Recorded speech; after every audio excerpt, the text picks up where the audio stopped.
like one thing that's going on, there is absolutely 0% chance I can do anything else. Everyone is being cringe and cancer as fuck. It's Game Awards time. Sorry. We are going to watch the Game Awards, okay? I can't deal with it.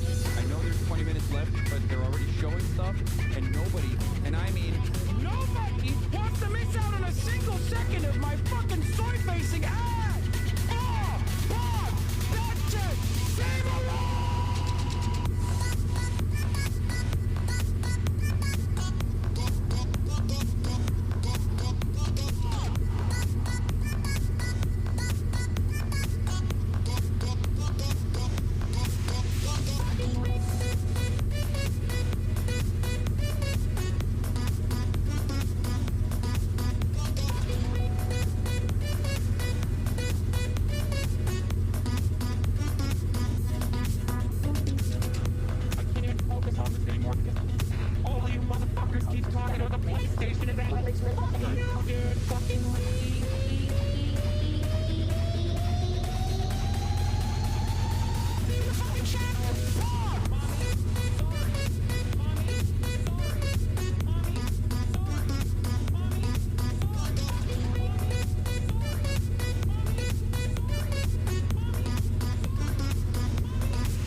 That previously people had never heard of before. What's going on, everybody? I hope everyone's having a fantastic evening, afternoon, pre-noon, no matter where you are in the world. I'm Hassan Piker in this Dawson. I'm broadcast coming to you live from rainy California, Los Angeles. Folks, we're live and alive. It's not rainy, but it's mostly cloudy here in California, Los Angeles. I'm live, and I hope all the boys, girls, and MBs are having a fantastic one, because today's a beautiful day. Today's a wonderful day. Today is, regardless of the rain, today is Thursday, May 29th, 2025, and I am early. I'm early. I'm not late. People are saying you're late as a joke, but I'm actually early. I'm early as a bird getting the worm. Anyway.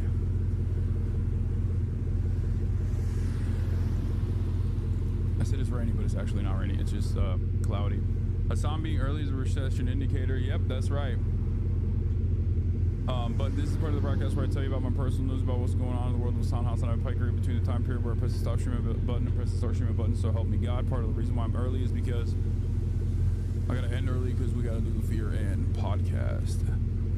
And you know, I've been doing half days. You know what I'm saying? I've been doing too many half days. Let's be real.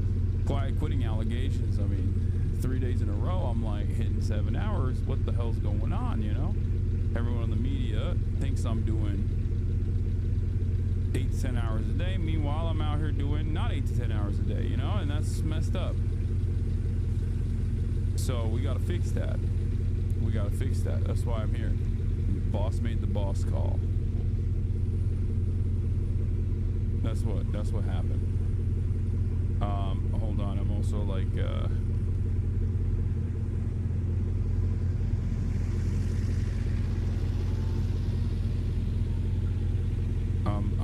I've been cooking on basketball.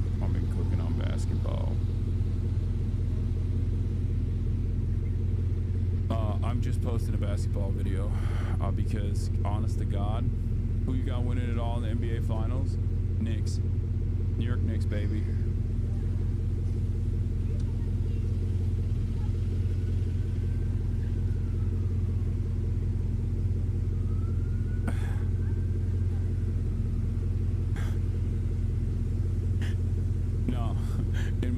It's the New York Knicks.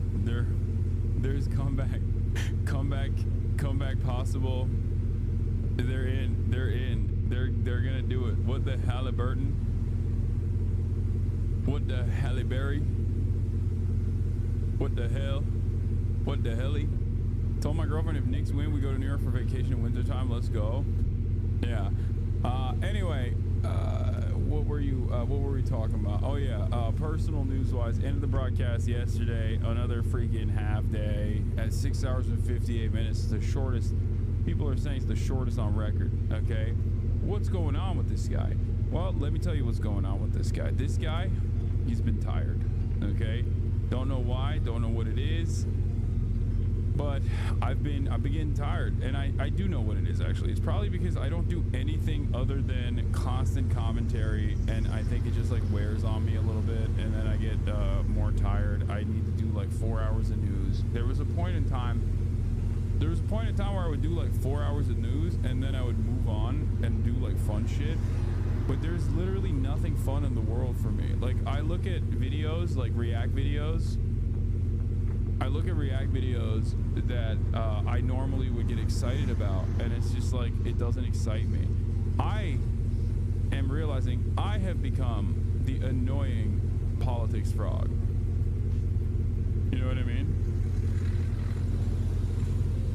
It almost feels like, because the world is so awful and so disastrous, it feels crazy to not, you know, it feels crazy to not cover the news. All right. More streams like last Saturday, please. Yeah, that was good. You getting old after all the genocide coverage? Yeah, that's probably what it is. Start doing basketball practice streams. No one would care about the basketball practice streams, okay?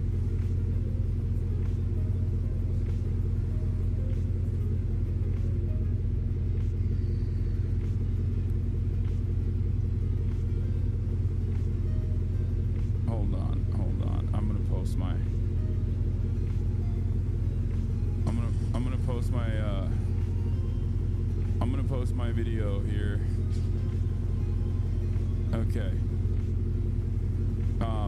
So you guys can watch, because okay, personal news wise, didn't do much last night. Hung out with the fam, hung out with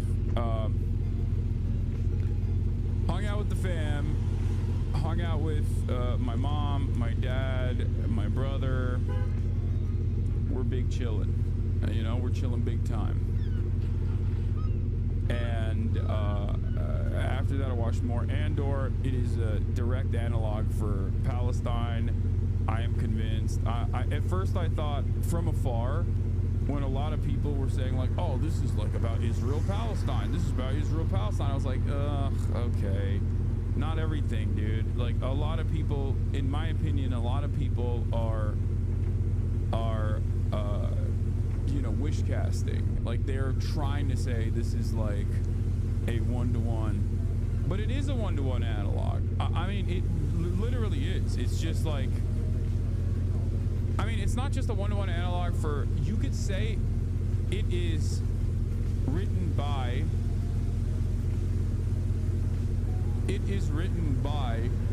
people who have profound knowledge over people who have a very deep understanding over how the American government has done clandestine activities all around the planet, both during the Cold War, and how imperial powers extract resources. I mean, it's like almost a one-to-one. It is actually very, very interesting to see like different aspects of this, because like some of the parts are corny, I would say. Ironically enough, all of the basic stuff, all the basic stuff that normally would work are actually very corny. What? You're a billionaire dad, and I would watch basketball practice. Always fun to hate on people just trying to get better. Wait, that person, you shouldn't have been that guy. That guy's just fine. He's just joking. I don't think that person being serious.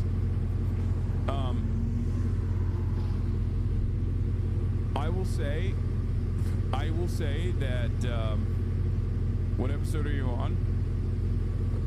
9. I think I'm on episode 9. I think I'm almost done.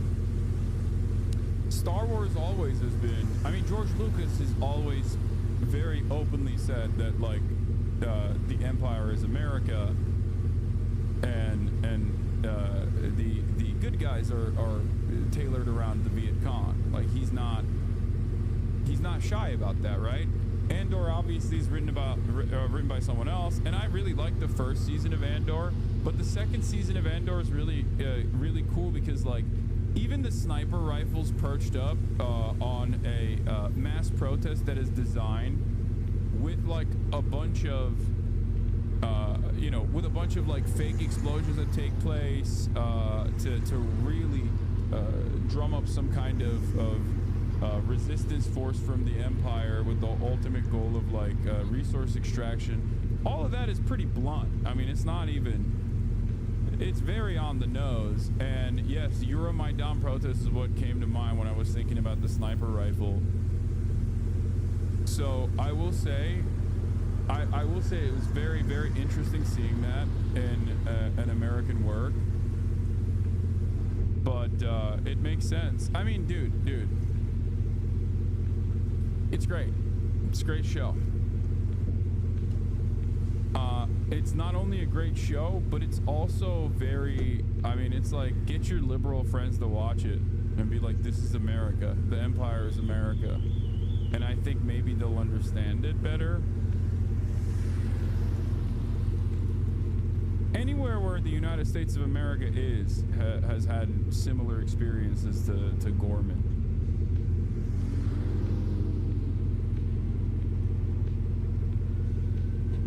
Are we watching the new TARIFFS today? Fuck yeah. The new Jon Stewart for the millennials? Yes. Is back. The premiere center left. Yeah, I haven't watched the rehearsal finale yet. Debate Denim, she had a very different opinion. It made me question her ability to judge. Ha ha ha. What do you mean? On Andor? Okay.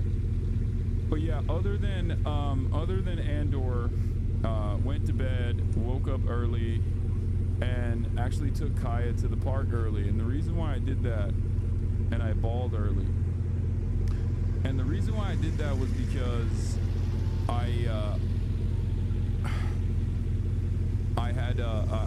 Kaya's getting groomed right now. Kaya's getting groomed early, so I wanted to get her running around. And before I groomed her, I needed to like also groom her myself by getting some of the fur out, because she's so goddamn, she's shedding so much. I literally spent this entire morning, after making her run around with the frisbee's working real well, by the way, at the park, getting her to fetch, and then playing basketball. I spent like an hour. I spent an hour going through. Yeah, I got the Piers Morgan Israeli ambassador video here as well. We'll watch it. He's cooking. But yeah, I spent an hour basically trying to get some of her fur off before she gets groomed. And the reason for why I did that is because like the groomers, whenever they take care of her, they never get all the fur off. Anyway, so here's also me bawling. Hold on. Good pick. The boy is out of control, okay? The boy is out of control. I played 5 games today and I won 4 out of all the 5 games, and only one of them I lost by like 1 point, because I was just, you know, I was cooking today. I was balling. I was Osama bin balling. I mean, this is basically sequential, okay? This is exactly what happened. My threes were going in. Unc, hope you ready to show why Duke should have picked you up. I don't think it would have worked that way.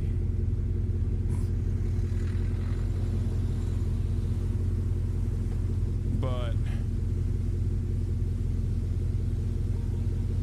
you know, I'm fucking, I got those threes on me. We're really big pants again, bro. I can't. I love wearing the big pants. They're comfy. They're cozy. How's your game in the paint is what's important. Don't worry, I got the paint. I got the paint job. Bro, practicing with miscellaneous unks for the big game? No, miscellaneous unks, the people that I'm practicing with are like, they're actually pretty good. Like the people that I play against are actually pretty solid. You know what I mean? So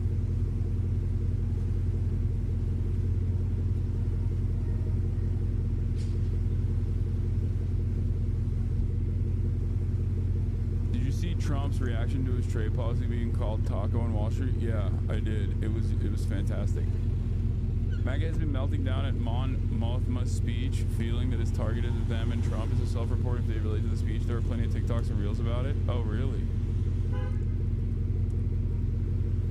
What? Sydney Sweeney is selling 5,000. Wait, is this real?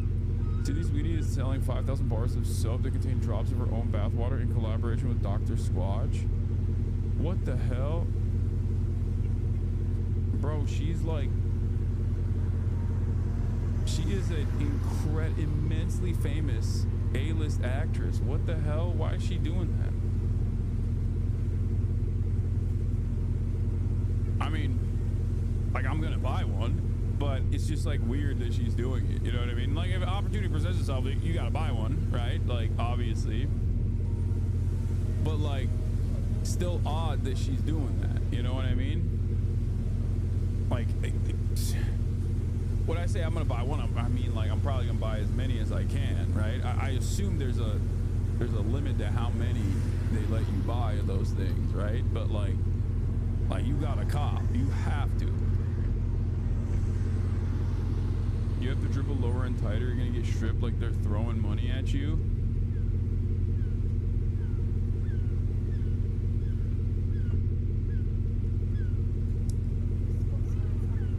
She's desperate for money. She said before that money she made from Euphoria wasn't enough. That's crazy because I send her money every week. Like, that's weird.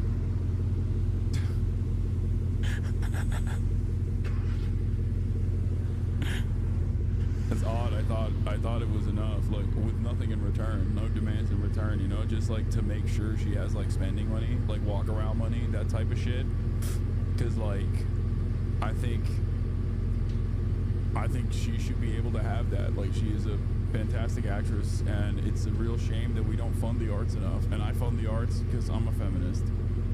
And you guys are saying a lot of mean stuff in the chat right now, and I don't understand why you're coming at me for wanting to fund the arts directly, okay?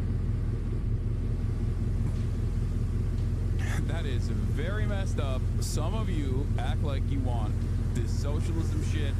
I'm doing the socialism shit, being an ethical multi-billionaire, as I am a multi-billionaire, as you guys know.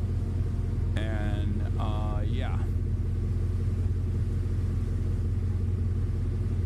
you ain't even asking for feed pics. It's like, if she wants to send feed pics, that's fine. That's like that's on her, right? Like, that's just, it's like she doesn't have to.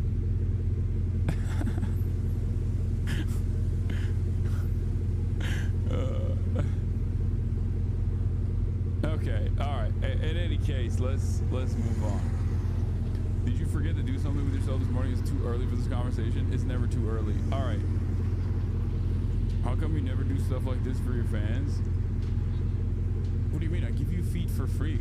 What are you talking about?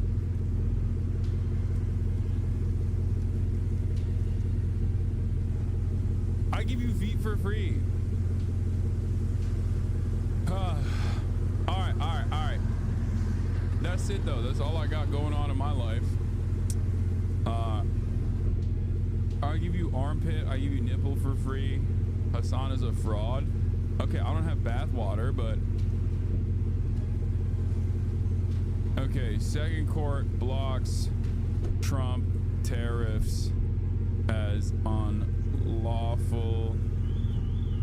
What will Taco Trump do?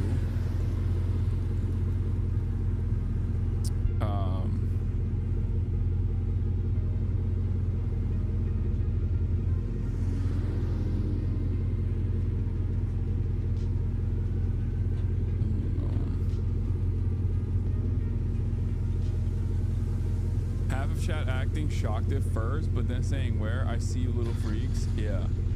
When you posted your Twitch ban TikTok, I had to physically cover your disgusting hairy nipple. Put that shit away, Unk. I mean, people like it. I don't get it, but like, to each their own type shit. All right. Second court blocks Trump tariffs as unlawful. What will Taco Trump do? Trump gives 30-day ultimatum to Harvard.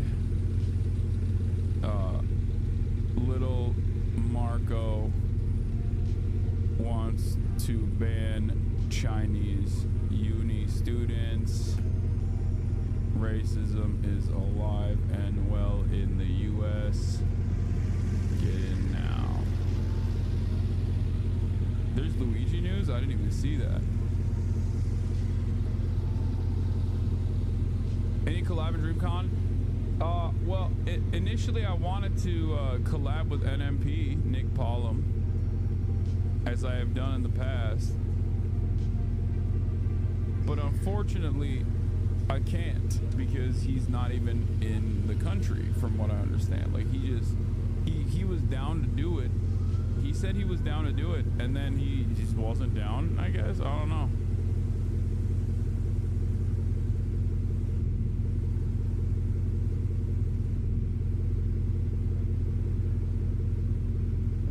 So he cooked me a little bit. All right, do we have a blast off meme in the chat or no? He moved to Pyongyang. What about S-Fan? What about S-Fan?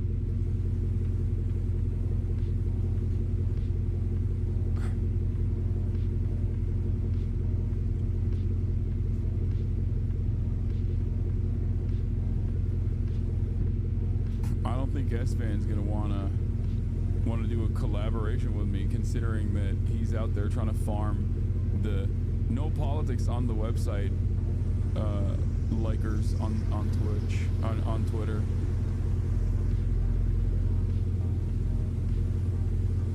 Alright, I got the blast off. Let's go. Second court blocks Trump tariffs is unlawful. What will Taco Trump do? Trump gives 30-day ultimatum to Harvard. Israel ceasefire. Little Marco wants to ban Chinese uni students. Racism is alive and well in the U.S. Get in now.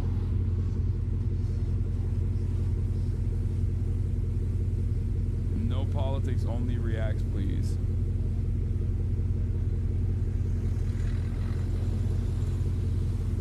Collab with Extra Emily. Ooh, that could be sick. Blast off. What the hell is this?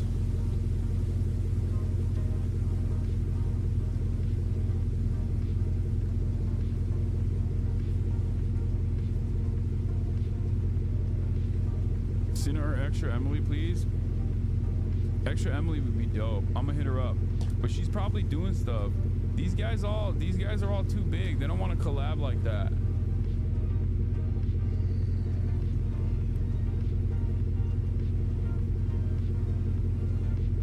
I'll hit up Extra Emily. Cinna or Emily? I think Cinna's doing stuff already. Pretty sure.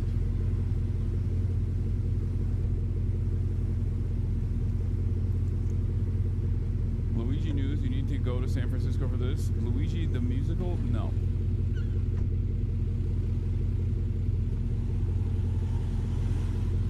Cinna's big time now. They're all big time, bro. They're all big time.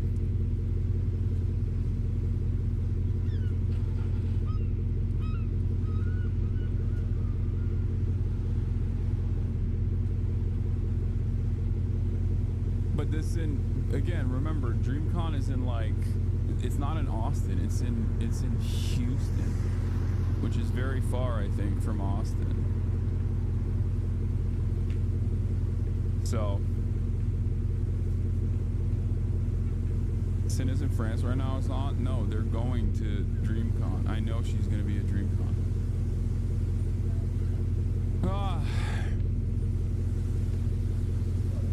What about Ray? They're all collabing with each other. They're doing their own thing. You gotta play Night Rain. Are you still dodging that gamer label? No, I would love to play Night Rain. It's just that it's coming out when I'm in.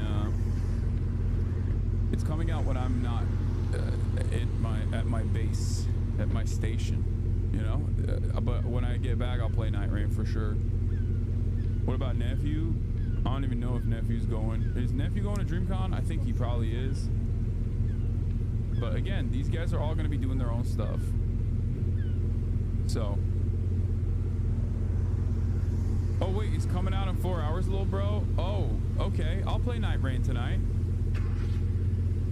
I'll play Night Rain tonight. Yeah, you got it. I got it. I'll do it. Do we have the Macy's? We got a playlist or what? Cap? Don't cap me. I'm also working on getting this doctor that was in Gaza on the broadcast as well. He's been making the rounds. Feroz Sidwa. I know a lot of chatters have been asking. I'm gonna work on getting him over here. Yeah.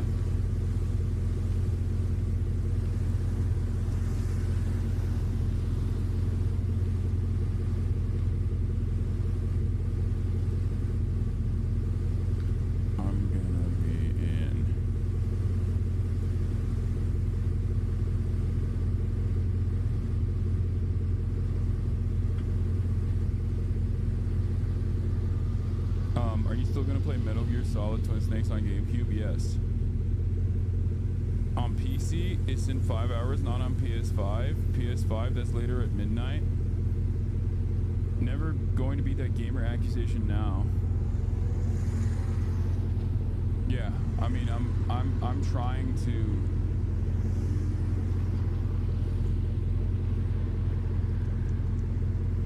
I'm trying to desperately avoid the gamer allegations, because like if I launch a successful smear lawsuit, like a slander lawsuit against the ADL's Jonathan Greenblatt, like I can't be a gamer, but my love for Elden Ring might end up overcoming that, you know. Night Rain with co-op Will and Neswa, sure. Potentially. New Adam Curtis doc? No way. What's it on? I'm as gay as that pearl necklace, and I've barely blown 3 guys today. Okay. Well, get your dick sucking skills up then, okay? Only 3? It's before 12.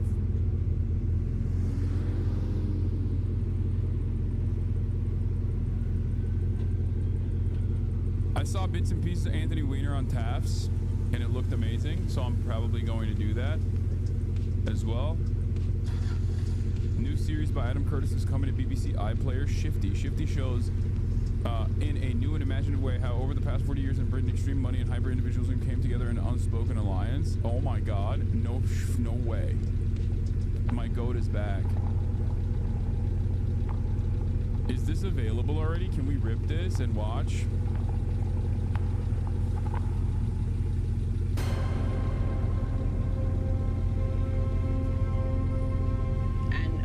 Being taken to the vets, we were informed that he was changing sex. His male organs were disappearing, and as such, he was developing very prominent female organs.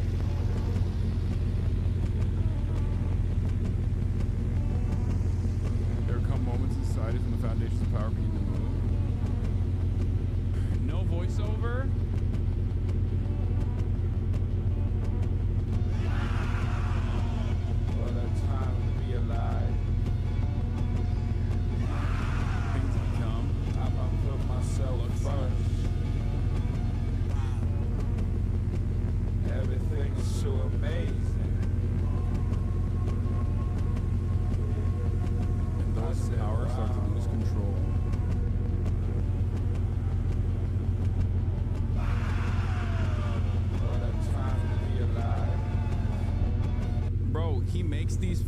So I can react to them and speak over it. That's what it is. Okay? Like, he's thinking of me when he does this. Do you understand? Have you been to a gay disco before? No, I don't think I'd have the nerve. You are saying that there is some sinister organisation, possibly based in this building. It's only because she's a fat old cow. I mean, you know better than I what can be done on television.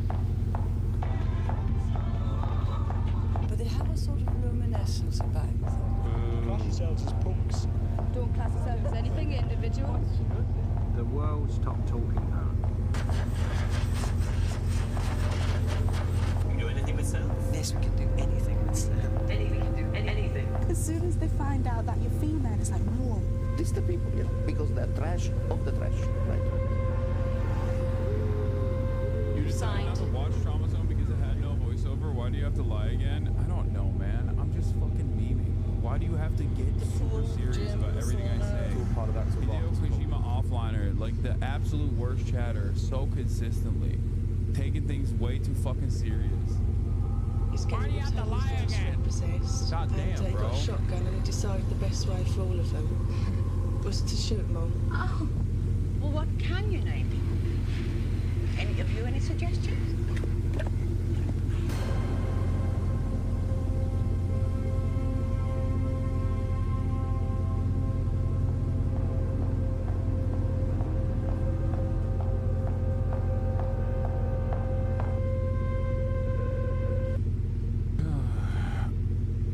Following on from the success of Adam Curtis's previous BBC iPlayer films, including the BAFTA-winning Russia 1985 to 1999 Trauma Zone, and BAFTA-nominated Hypernormalization, comes a brand new 5-part series, Shifty.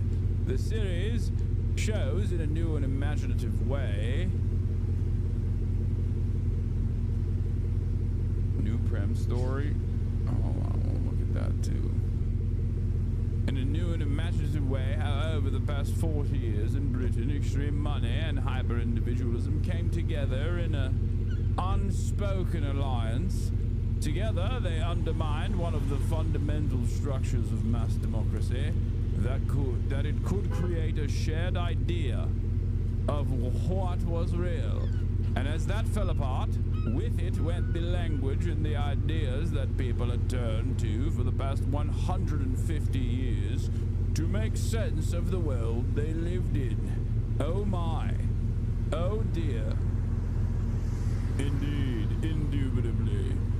As a result, life in Britain has today become strange, a hazy dream-like flux in which no one can predict what is coming next, while distrust in politicians keeps growing, and the political class seem to have lost control. Shifty shows how that happened, but it also shows how that distrust is a symptom of something much deeper. That there is now a mismatch between the world we experience day to day and the world that the politicians, journalists, and experts describe to us. The map no longer describes the territory.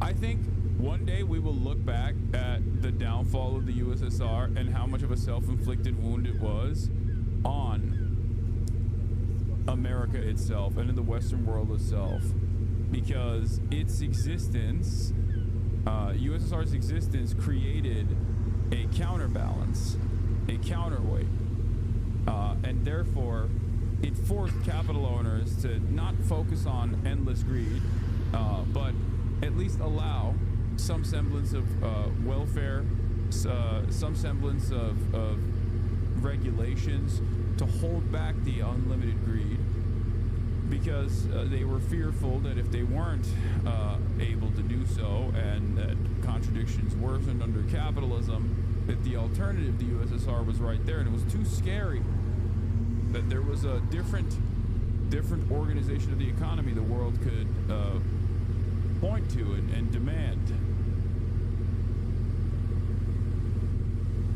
So once it went away, they supercharged it.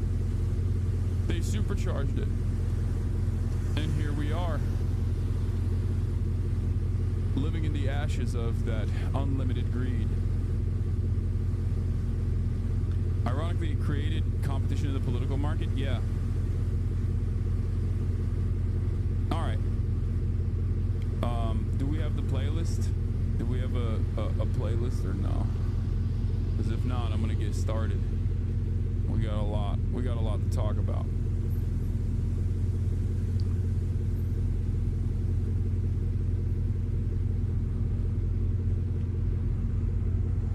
Can you please invite Vanilla Mace on Furan? That seems great.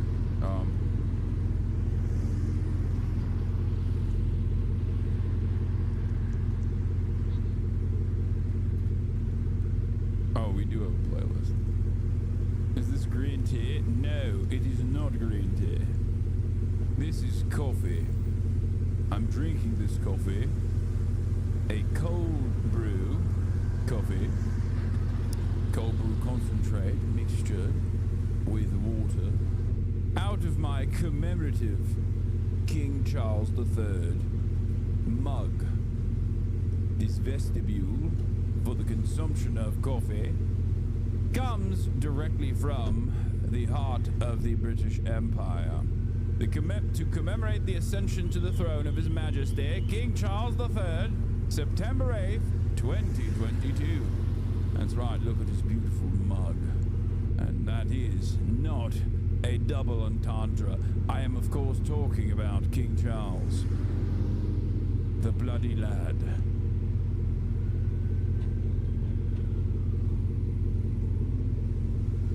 What's great about the mug is that it commemorates the day his mom died. Yes. Indubitably. Very nice. All right. Today, we're going to start talking about Trump's global tariffs being blocked by an American federal judge. More access today? Thank you. Don't worry, I got you. Ford has blocked his tariffs on China and other countries, ruling that the president had overstepped his authority under the law. Chief White House correspondent Mary Bruce starts us off. Good morning, Mary. Good morning, George. And this is a massive blow to the president's trade war. For months, Trump has argued that the world is ripping America off, defiant in his executive authority to impose these staggering tariffs. But now a federal panel says the president is overstepping his authority and that his tariffs are illegal.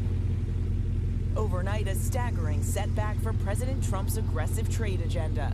A panel of judges on the U.S. Court of International Trade blocking most of Trump's sweeping tariffs on China and other trading partners, determining that they are contrary to law. The move effectively bringing Trump's trade war to a screeching halt.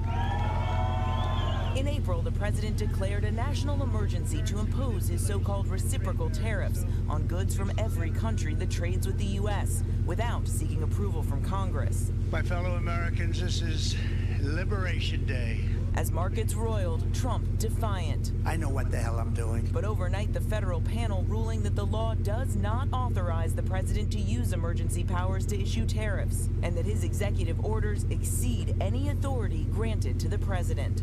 The judges appointed by Presidents Reagan, Obama, and Trump also blocking tariffs Trump imposed on China, Mexico, and Canada to combat fentanyl trafficking because they do not deal with the threats described in the president's order. The Trump administration overnight quick to appeal, the White House rebuking the court. I think the court's coming after our big, beautiful boy that simply wanted to molest the money, and stopping his money molestations is really messed up. The judges that have played a role in blocking this so far as I understand, are Reagan judges, Obama judges, which is of course lame. Obviously, Obama is a communist, but also Trump appointees. So it's not like these guys are all woke libtards, okay? Down to the Obabe judge. So they're just saying enough is enough. Your money molestation must stop. And it's really messed up. I was thinking about this. As you guys know, I don't entertain conspiracy theories. I do like conspiracy theories. I like analyzing conspiracy theories, but I'm not like a big conspiracy theorist. Having said that, this has played out so perfectly that it almost feels like a psyop to make it seem like if there was ever an opportunity for real trade protectionism, if there was actually a real socialist in charge, that the court system and all of our legal processes will destroy that, because Donald Trump has gone through this in the most idiotic way possible, that it almost feels like we just wanted to make sure that the judicial process could just like eliminate any kind of initiative from the executive office in the future. Okay, has Hasan talked about the alleged throuple between Stephen Miller, Elon, and Miller's wife? Please stop. I saw that. I saw the first 3 seconds of that on my TikTok For You page and instantly shut off TikTok. I turned my phone off. I was like, nope, too much phone for me. I'm good. What kind of insane things am I signaling to my For You page that it's showing me the most like libbait, blue anon, nonsensical position?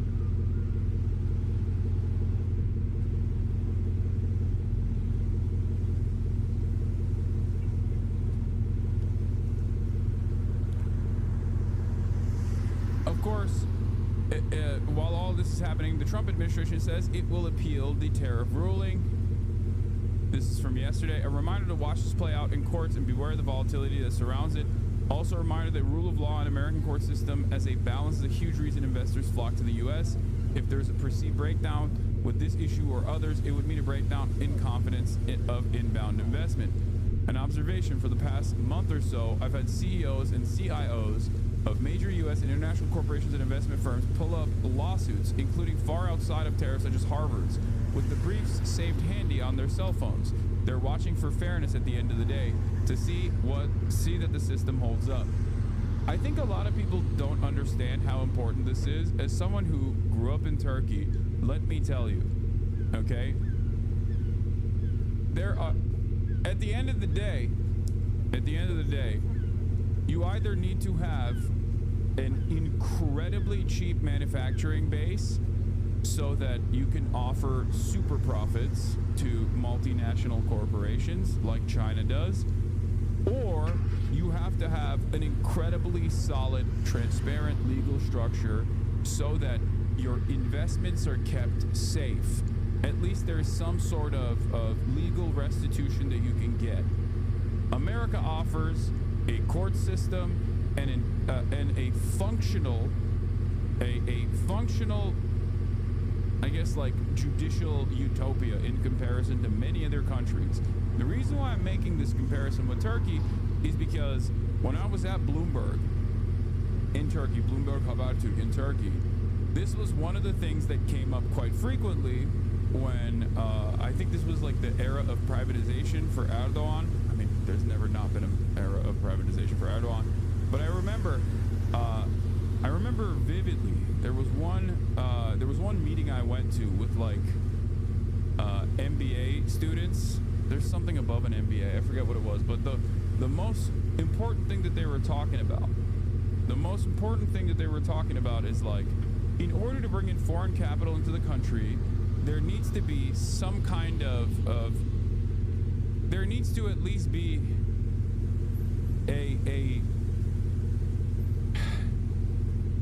there needs to be at least like the presence of parity and the presence of fairness, and that when things are done, when business and commerce is done in like very corrupt ways, bribery, or when the government can like seize assets or pick and choose winners in the marketplace aggressively, that actually causes investors to pull out, foreign capital to pull out of the country. If your investments are not protected by at least like some institutions that will at least be as fair as possible, you're going to have a harder time bringing in foreign capital into your country. And the same goes for the United States of America as well. The United States is basically like the one of the greatest examples of this. Now, some people, given how cheap the manufacturing base is in other global South nations, will work around that. India is a great example, obviously, you know what I mean? Like they just overcome that fear, because the alternative is they get to make so much more. They get to make so much more in the long run, as long as they can keep the hyper-exploitated workers working in the manufacturing hubs, as opposed to the alternative being in the Western world. So there is a gamble.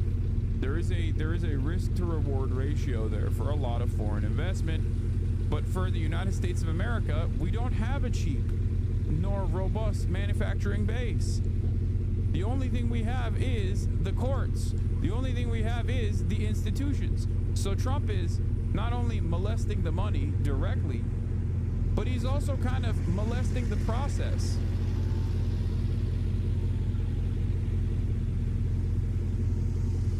But let's see. Saying it is not for unelected judges to decide how to properly address a national emergency. Adding the administration is committed to using every lever of executive power to address this crisis and restore American greatness. For weeks, the president's on-again, off-again tariffs have caused whiplash on Wall Street, sparking major sell-offs when he issues new threats and rallies when he pulls them back. In the Oval Office yesterday, I don't think the court socialism thing you mentioned is a conspiracy theory. Is it not true that the American legal system is wrapped around capitalism and would have to be fundamentally changed in many ways for allow for institutional socialistic policies? Yes. That's why I said I'm joking. It almost feels like he's like trying to eradicate any kind of opportunity for a potential like social democratic leadership to come in to make some changes unilaterally from the executive office. I don't think that's the case anyway, though. All right, let's keep going. Trump lashing out when a reporter asked about a new term for his turnarounds. Mr. President, Wall Street analysts have coined a new term called the taco trade. They're saying Trump always chickens out on your tariff threats, and that's why markets are higher this week. What's your response?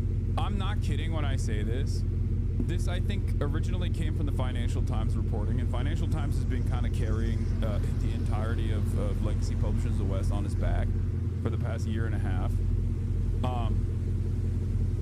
I kind of feel like the taco shit is dangerous, but I would be lying to you if I wasn't excited. If I were to tell you I'm not excited to see where this goes, I'd be lying to you.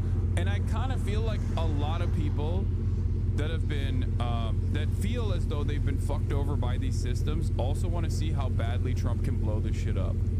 I'm scared. I'm cautious. I think that it's not good if we had a fucking Great Depression.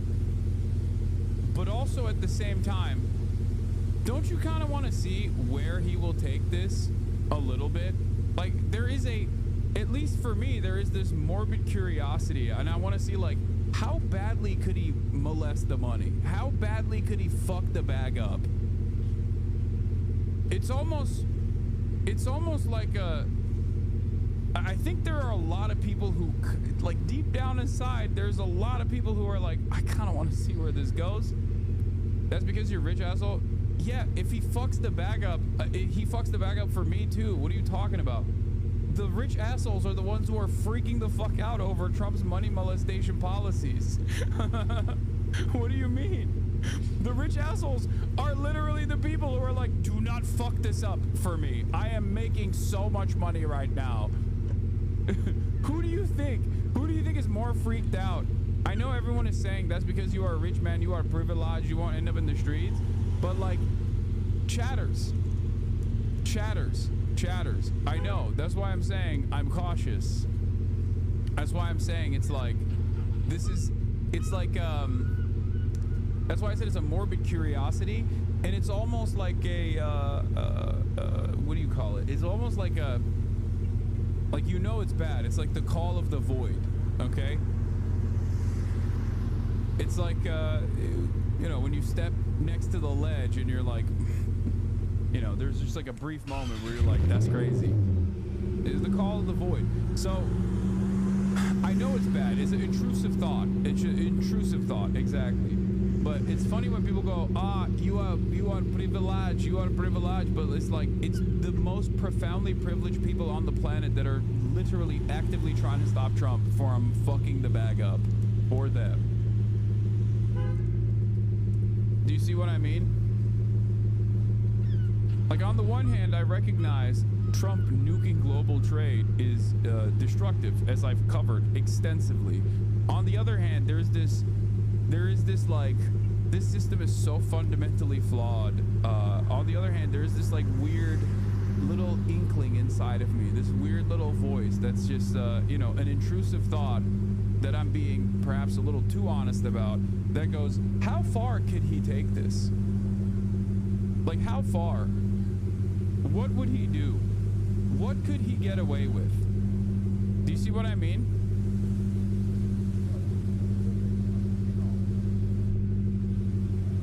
And I think there are a lot more people out there that genuinely feel this way, not recognizing the immediate impact because they're stupid, okay? And not recognizing the damage that this would do to them individually, that are so resentful towards the consolidation of wealth and power, even if they themselves are little capitalists in training, okay? They have the same fucking, like, Sigma grind set, one day I'm gonna be a capital owner, I'm just a temporarily embarrassed millionaire attitude, and yet still they are so angry and so understandably resentful for the consolidation of power and wealth at the tippy top that they are also going, yeah, just fuck it up a little bit, fuck it up, fuck them. This was what I think happened with the first tariff initiative, where there were a lot of dummies that were unironically talking about how this was a great wealth transfer. It wasn't. Money is fake. And he was just removing zeros from the end of it, okay? That's all he was doing. The first tariff initiative, when it first launched, he just wiped trillions of dollars of value out of the American stock market, and it just went nowhere. It's like it just erupted in flame. And yet people were still trying to present it as like a big W. And I think there's a desperation. There's a desperation there. Like, people are so angry, so resentful, and so interested in change that they're like, change in any direction is good. The reason why I'm describing this to you is because I need you to understand like what the anger, like what the motives are for people who like Donald Trump, like where this comes from. Like, what are the different factors that contribute to his popularity? Because I believe that if we actually fully comprehend what those factors are, we can at least use it to our advantage and hopefully get these people on board and redirect them towards more productive points of anger and resentment. Okay? Anyway, let's continue. To that. I kick out? Chicken out. Oh, isn't that nice? Chicken out. I've never heard that. 6 months ago, this country was stone cold dead. We had a dead country. We had a country people didn't think it was going to survive, and you ask... He's so mad. He's like, this is the most disgusting. This is the most disgusting. This is the most disgusting question anyone has ever asked. No one has ever asked such a nasty question. It's a nasty question like that.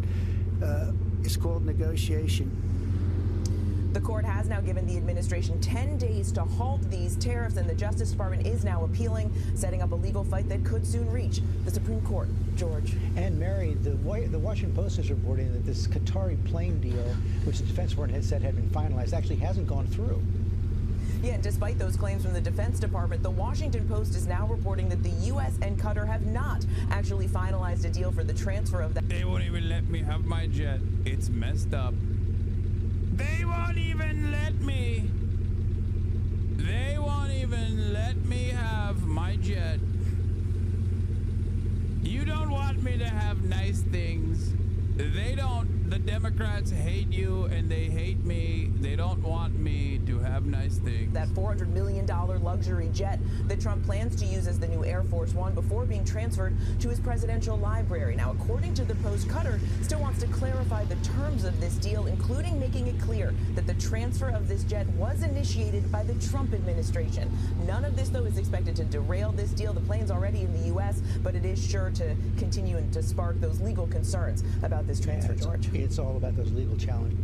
Most of President Trump's tariffs could soon be on hold after a ruling yesterday by a 3-judge panel at the Court of International Trade. They ruled unanimously that the president has overstepped his authority in his trade war. In response, the White House said, quote, "It is not for unelected judges to decide how to properly address a national emergency," end quote. CBS News business analyst Jill Schlesinger is here to break this all down. Jill, good morning. Good morning. So what does this mean for President Trump's tariffs? Does this mean that they are off? Well, it means that we have another chapter in the story. This story is not over yet. Okay. Because what this ruling does is it says it clamps down and says you've got 10 days to go through a bureaucratic process to take away these tariffs that were announced on April 2nd. Now, those were the broad 10% that went up to 145%. Other tariffs on steel, aluminum, and cars, those were done under a different law, and those remain in place. But the administration is going to appeal this. It could go up to the Supreme Court eventually. And so we're in flux still on the tariff story. That's where we are right now. How is it going to affect businesses, do you think? I think it does nothing for businesses because I think what happens is we are still operating under a cloud of uncertainty. If we all owned a business and we had to make decisions today, what would we do? Right. What will the outcome of these court cases be? Am I going to invest a capital in a new building here in the United States if these tariffs could get rolled back? And am I going to hire? You know, yesterday we had the release of the minutes from the last Federal Reserve meeting. And officials at the Fed are worried that this uncertainty around tariffs could lead to a rise in inflation, in the inflation rate, and also slow down the economy. So I think that until we have more certainty about either deals or the rollback of some of these tariffs, businesses are stuck. It is as clear as mud, as they say. This is so complicated. It's an octopus turned into a tree. All right, what about consumers and investors? You know, it's funny because someone said to me, "Oh my God, is this great? Then now I can go buy a car and it'll be cheaper." No, not necessarily. Prices are not going down for consumers. Again, we don't have clarity. From the investor side, there's been a fascinating trend that's gone on, which is I think a lot of investors are looking past tariffs. You know, there is a trade acronym going around Wall Street, and it must be driving the president crazy. It's called the taco trade. Have you heard of it? No. Nope. Trump always chickens out. Oh. And this actual acronym is the position that many traders are taking. They are saying he will roll back these tariffs when the bond market moves against. I don't know. So when it's like, should we? I go back and forth on this. On the one hand, I think the taco stuff is very funny and very good. On the other hand, I'm like, should we be playing with fire? Should we be playing with fire and antagonizing the beast like this? Also, on the other hand, I'm thinking to myself, why don't we use this to other stuff? You know, it's Taco Thursday, baby. Just weaponize the taco stuff, which clearly is working, on Israel. Just be like, dude, I have it on good authority. Benjamin Netanyahu thinks you're a bitch. He thinks you're a whole ass bitch. Okay, capital B. He thinks you are terrified of him. He says, I won't do any ceasefire. That's what he told me. He told me, Ron Dermer said you're a bitch, dude. Think about that. I'm just saying, maybe we could use the weaponize the taco thing for something more productive, right? He's like, he doesn't think you will be able to facilitate a ceasefire. He said, he told me personally, he talks shit behind your back. He's like, once you leave the room, he's like, damn, Trump is so stinky. Damn, Trump ain't got no motion. He said he liked Joe Biden more. He told me he was more worried about Joe Biden working tirelessly around the clock for a ceasefire, that type of shit. You know what I mean?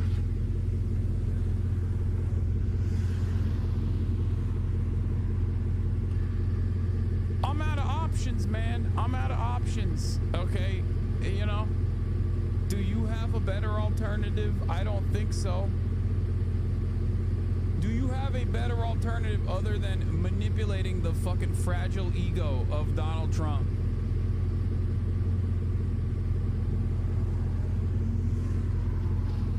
Yeah, I'll end the Ukraine war in 24 hours. I'll end the genocide in Gaza in 24 hours. No, the fuck you won't.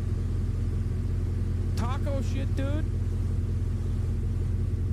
I want Taco to be Trump always commits.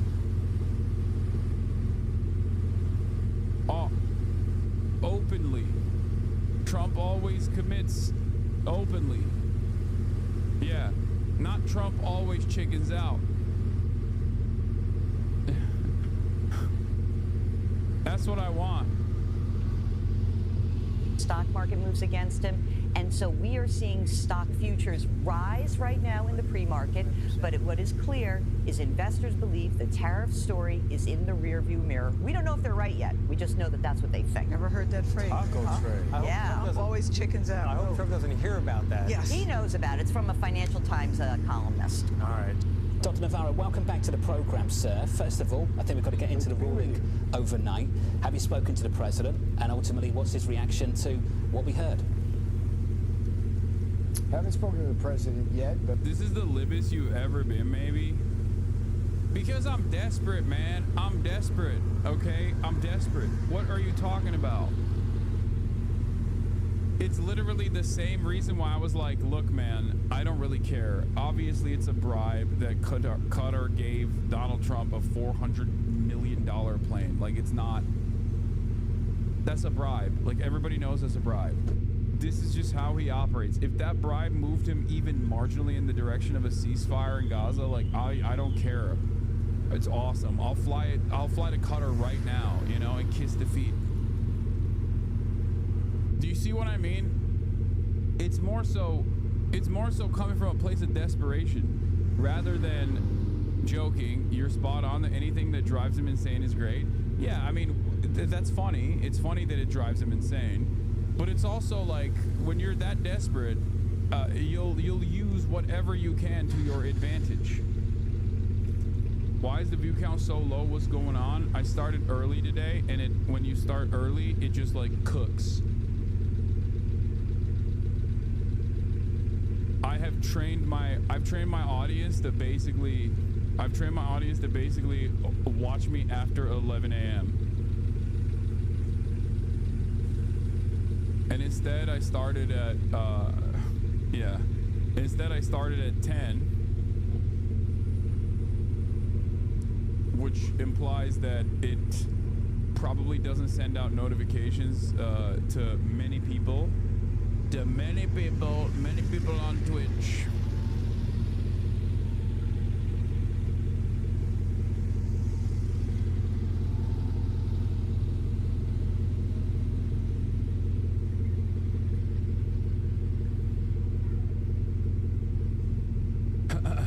Anyway, let's keep going. I've spoken to people who have spoken to the president. Look, we're in a situation now. Big picture here is IEPA. We were using the International Emergency Economic Powers Act. There's no question that there's an economic emergency with respect to both uses that we had. One is we are in a world where China has killed over 1 million Americans with fentanyl poison, and we took this step to stop that. We will continue to press on that. At the same time, we invoke that rule to stop what has been 20 million illegal aliens streaming into our country, driving down wages, taking jobs away.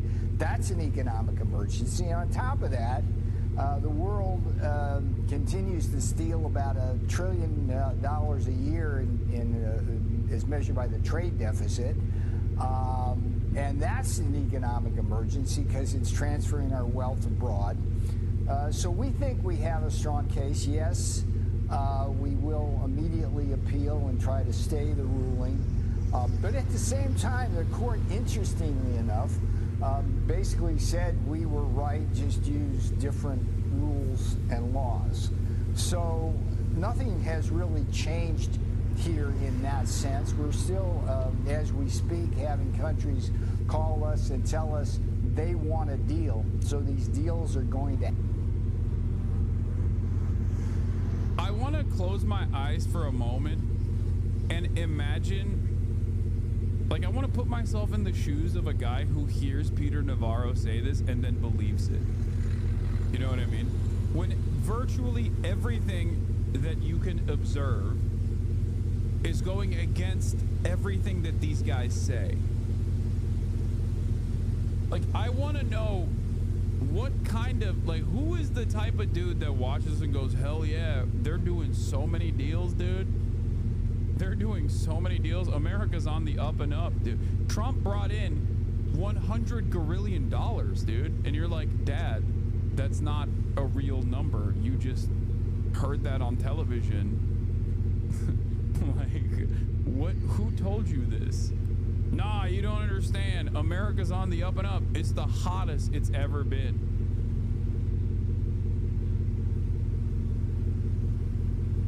Everyone on Facebook is unironically that guy. React to the necessary conversation. What's that? Like, who's listening to this and going, yep, sounds good to me. sounds like we're winning, okay? Big time. At this point, there is, like, it's gotten to a point where it's, like, hard to, I don't know. Like, what is the purpose of all of this? They just lie about everything, like, all the time, with great frequency. And I guess people kind of believe it. You know, people just believe it. They want to believe it, so they believe it. We're moving into a new formation. We're moving into a new formation where it's just like AI, cults, politics is just cult-like. It doesn't matter. No more interest in the truth whatsoever. Even when things directly impact you. But I guess you can always lie, and then once push comes to shove, and once, like, you start recognizing the impact of these statements, the impact of the actual harm, once you actually recognize the real harm that you're experiencing from these decisions, well, then by that point they'll move on to the other thing. They'll move on to another thing to get mad about and redirect your attention to something else. To happen. So that's kind of where we're at, and it's troublesome here because if you look broadly at the pattern, we've got courts in this country who are basically engaged in attacks on the American people. The president ran on stopping the fentanyl poisoning, stopping international trade unfair practices from stealing our factories and jobs, and courts keep getting in the way of that. The courts get in the way of our trying to deal with the border issues. Now they're getting in the way of our trying to deal with the fentanyl crisis. And that's where we stand here. And I think part of what's going to be important about this ruling demonstrates yet again to the American people that the judiciary in this country has been weaponized in ways which are contrary to their interests. Well, Peter, you would have heard a lot of people come on this program and ultimately say you still have tons of options, and you alluded to one of them. You will, of course, appeal, but could you describe what you might do in the interim, the way you might pursue your ultimate objective anyway, with the tools you have still available to you? I'm going to let Jamison Greer, the USTR, inform you on that, and you'll be hearing from him soon on that. But I mean, look, any trade lawyer knows there's just a number of different options we can take. If you look at the kind of things we've already done, it kind of give you a roadmap on that. There's all sorts of numbers out there. There's 122, there's 301, there's 232, there's 338. There's all sorts of things we can do well within the law. But look, we think that what we've done already is perfectly appropriate. So that's why the appeal will take case. But, you know, it's like, interestingly enough, I was scheduled to come on the program today to talk about the bond market and the big, beautiful tax bill, but there is a bridge to... Oh, I love that they're calling it the big, beautiful tax bill. Again, another point for the complete devolution, the complete regression of American political discourse, American politics in general. It's just so, it's signaled to the dumbest guy you know. Everything that this administration is doing is signaling to the stupidest person you've ever encountered, okay? Incredible, fantastic, phenomenal. I was here to talk about the big, beautiful bill, but we got numbers. We got numbers we can use. To that, and if I may, we have a situation where the bond market, we've seen like a 50 basis point increase in yields in the 10-year since April 2nd. And a lot of the hysteria around the big, beautiful tax bill centers on the Congressional Budget Office scoring that bill in a way which says there's going to be a $3.7 trillion addition to America's national debt over the next 10 years. And so, of course, you got to finance that, and that drives interest rates. Yeah. Obviously, one might ask, why do we have this, why is this bill supposed to add to the deficit? I don't understand. I thought Republicans cared about the deficit. I thought they were deficit hawks. Oh, that's right. It's because it's a massive wealth transfer. Once again, it is supposed to offer ginormous tax cuts to the wealthiest in American society. And in order to make up for that, in order to make up for the trillions of dollars in tax cuts, you have to take money away from someone. And that money that they're taking away from people is the working poor. Many of them are in the Trump base, as a matter of fact. Many of them who rely on Medicare, as a matter of fact. 8 to 12 million kicked off of Medicare coverage, SNAP benefits taken away from tens of millions of people with children. Fantastic stuff overall for the working poor. Get back to work and enslave yourselves. You're able-bodied enough is the attitude. Very cool to do this, I think, in America. A big, beautiful bill, gonna be awesome. Can't wait to win and win harder and win more. I'm just so tired of winning. Up and heads explode. When in fact, if you do the math properly and you like look at the history of the CBO forecast, you actually see about a $5 trillion swing to a $2 trillion. Sorry, Medicaid, not Medicare. Did I say Medicare? Medicaid. Surplus from the bill. And I'd like to just walk you through the math there. It's like the CBO, the Congressional Budget Office, historically has been very bad at estimating impacts of tax bills. In the 2017 tax cut that President Trump did, they got that totally wrong. They underestimated the GDP growth by a full percentage point. And what that does, if they make that same mistake here, which they have done, when you add that, that's about $2 trillion of additional revenue because you got greater economic activity. And then Peter, you also have the revenue from the tariffs, which I saw your opinion piece in The Hill. I just want to get back to the I just want to get back to the tariffs because you don't have that revenue. Well, that's another $2 trillion. If you don't have the legal authority to use it, though. But can I just ask? You mentioned Ambassador Greer. We're going to hear from him soon.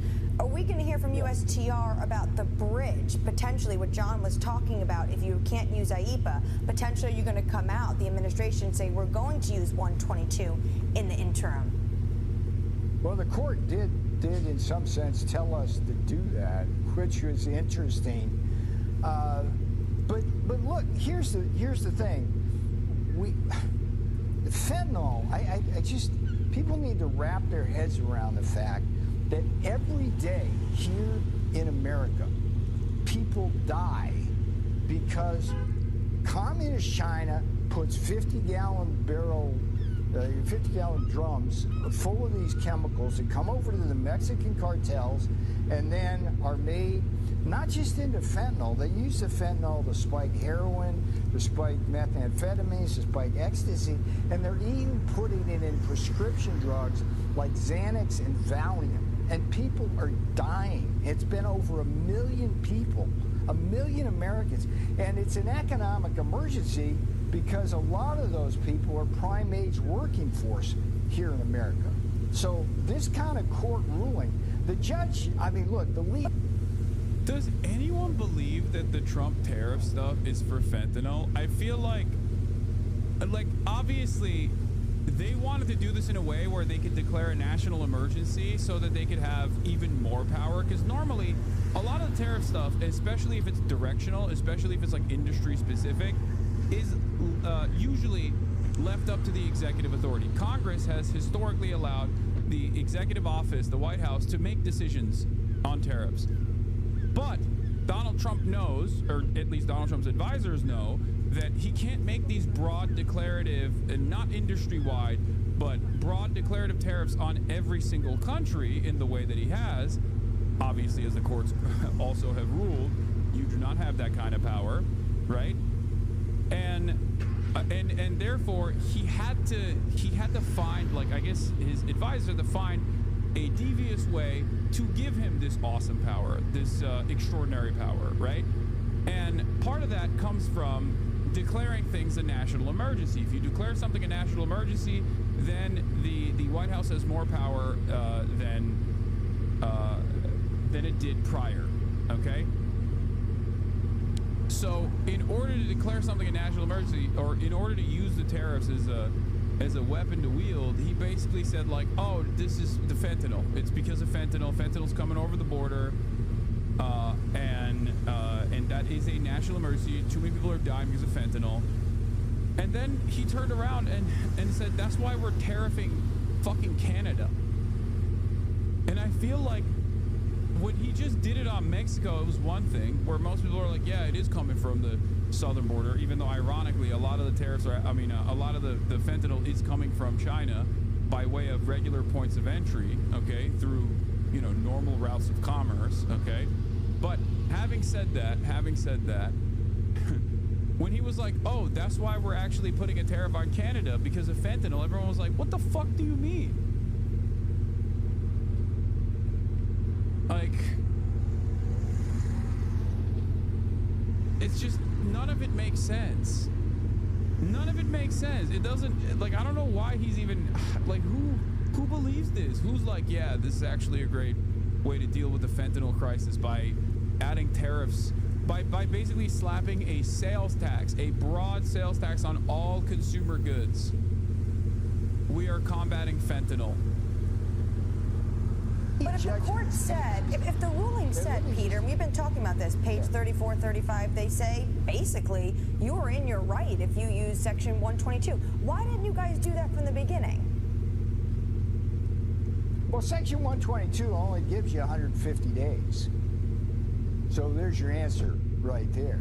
So are you, Section 122, if you use this now for 150 days, would it be a bridge to 301 or a bridge to 232? What are you thinking more long term? You can be the strategist on that, but those are the kinds of thoughts. And look, if anybody thinks this caught the amendment, that's not, you guys are throwing up question marks, but again, the president has, by Congress and through precedent, broad powers on directing trade, okay? So the question that they're asking Peter Navarro here is not the wrong one, where it's like, you already have these powers. Why wouldn't you use those powers? Why are you instead trying to do this unconstitutional way of, or this illegal way of applying these broad tariffs across the board? And I guess it's I guess it's maybe a trial balloon. I really don't have a good answer for it. I think that's because they didn't use it because they didn't know. No. That's not true. I don't think that. Like, yes, Trump is stupid and Peter Navarro is stupid. A lot of people at the top are stupid, but they have actual advisors. Stop. They have actual fucking advisors. Please. Especially Republicans. If you think Republicans don't have devious methods, no shot, dude. No shot. This is all they do. Like Donald Trump right now is following through on 40 years, almost 40 years of the Republican agenda. It's not out of pocket at all. Every action that he has made in terms of creating this unilateral power structure in the hands of the executive office, in the hands of the White House, that is not new, okay? That is just a continuation of the unitary executive theory. It's not, this is following the Heritage Foundation's project that has been around and been implemented slowly but surely for almost 40 years. This is not new. It's not new at all. And I think part of the reason why they're doing this stuff, part of the reason why the Trump administration is doing this stuff is because they think this is a great way to expand on the power of the executive office by simply calling something a national emergency and then behaving this way and then testing out the courts to ensure that they have this kind of broad sweeping power. I think that's the reason why they're doing it. Because once again, if you think that the Trump administration doesn't have advisors like Heritage Foundation guys that aren't constantly looking at different ways in which to increase the power of the executive office, you're wrong.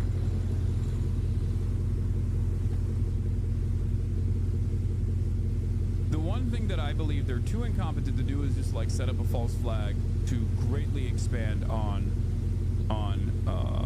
you know, the powers of to greatly push for, I don't know, some kind of new war or additional emergency powers that allow them to start deporting American citizens, stuff like that. I think they're too incompetent to set up like a psyop or a false flag. I don't want to make predictions on that though. Who knows? But right now, when I look at like the way that they operate, it's pretty basic. They're kind of blundering into a lot of these positions. They're trying to just basically hip check their way into this agenda. One of the greatest examples of this was what happened with Mahmoud Khalil. Like they are basically working with groups like fucking Beitar. They could have started this process by going after like actually, you know, undocumented migrants or documented citizens that weren't legal permanent residents that had said a lot of violent stuff, you know what I mean? Even though it's still constitutionally protected, they could have at least like massaged this in a way where the public sentiment would not be broadly against this kind of anti-1A, anti-First Amendment initiative. But they didn't do that. They just worked with Beitar and thought that Mahmoud Khalil, for example, was on a student visa. They didn't even realize he had a green card and an American wife with a child on the way. Like, these are major mistakes that you're making that are actually very consequential when you're trying to work within the confines of the pre-existing system and moving that in the direction of tyrannical fascism. That kind of uncertainty and that kind of incompetence is basically the only silver lining in this administration that hopefully gives me a little bit more courage and a little bit more confidence that they might not be able to implement all of their desires, because I certainly do not believe in the Democratic Party as far as like resisting against these initiatives that the Trump administration is implementing. They're basically failing due to the awesome power that they have, due to the fact that they have greatly miscalculated how much support they have for a lot of the things that they're doing, and we shall see. Administration by surprise, think again, okay? Because you could see in the oral arguments where those judges were going, and the lead judge in this. I mean, the problem with that court, it's such an obscure court, but it's consistently been globalist, pro-importer, giving us bad rulings. The lead judge there ruled against the 232s originally, and had to get overturned by the appeals court. So that gives you an idea of the bias against the president's tariff policy right on that court. But I think the big picture here is we've got a very strong case with IEEPA, but the court basically tells us if we lose that, we just do some other thing. So nothing's really changed. I want to say this to the world. You're cheating us. We're coming after you. Deal. And let's make this right, because ultimately what's at stake here is the global international environment getting in a way where it's fair to America, and thereby, if it's fair to America and we restructure this thing in a way, we'll have just more stability in terms of financial flows and capital and everything like that. Dr. Navarro. Wildly out of balance now. Now, Elon Musk leaving the Trump administration, ending his role as a special government employee. Our senior political correspondent, Rachel Scott, has more for us. Good morning, Rachel.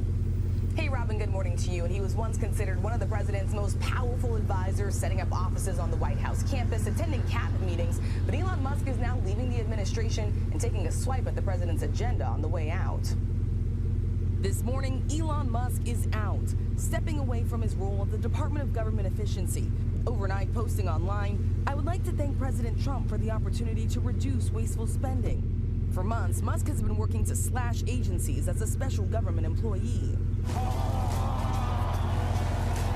attempting to cut trillions in federal spending, but facing resistance from the public, lawmakers, and members of Trump's cabinet. And in the last hours of working for the administration, Musk publicly breaking with the president on his massive spending bill, arguing it would undo their own efforts to shrink the federal government. I was disappointed to see the massive spending bill, frankly, which increases the budget deficit, doesn't decrease it.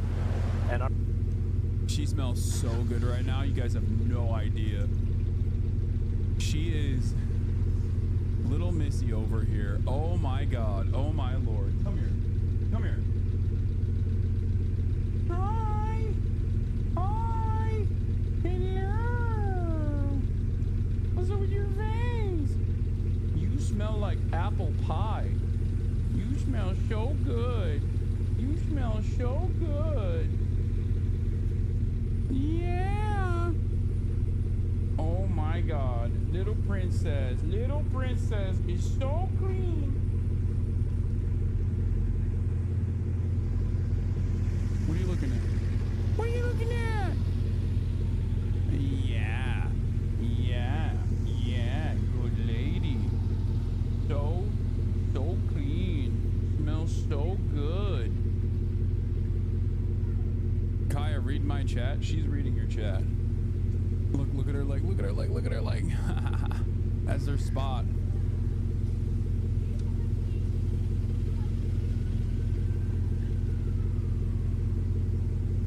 Just got de-shed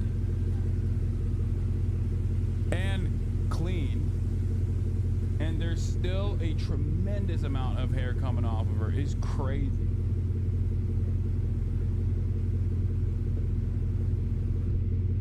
And I spent this morning. Spent an hour this morning using the vacuum de-shedder.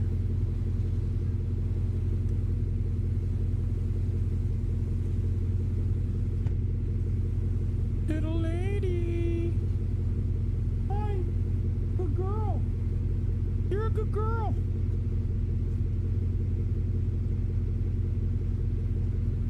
All right.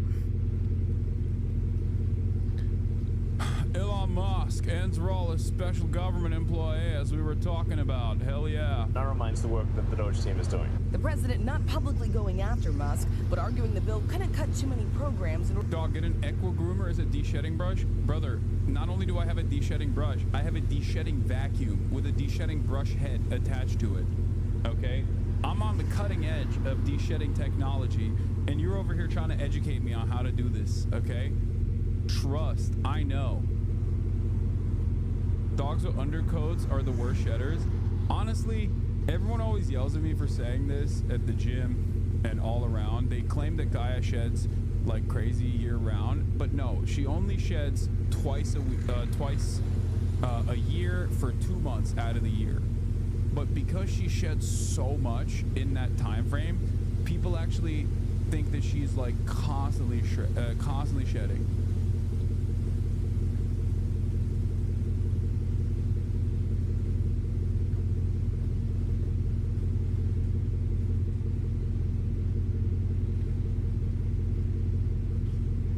Kai thinks you're a crazy dude that talks to a screen all day, or does she know? I think this is all she knows, so she doesn't matter. All right, I mean, she doesn't mind it. Sorry. The House. Well, reactions, a lot of things. Number one, we have to get a lot of votes. We can't be cutting.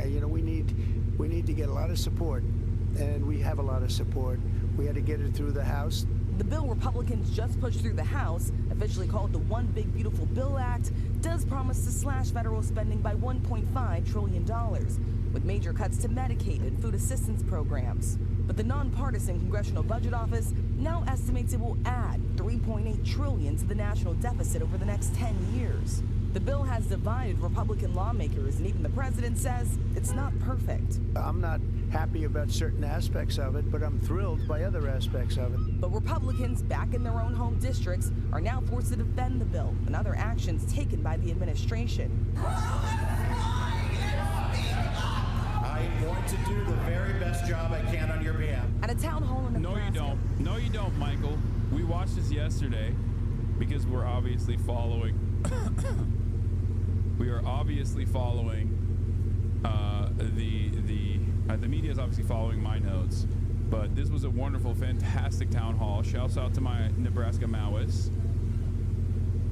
Okay. Possibly the dumbest name for a law in the history of politics. Excuse me, how dare you? It's beautiful. Well, typical Democrat. Typical dummycrat hates beautiful things. You wanna do a bill that's the stupid, small, ugly bill. Got him! Yep, that's right, dude. It's based. It's, based. A big, beautiful bill. Based. Yeah, anti-American, hateful, dumbocrats. Oh, got him.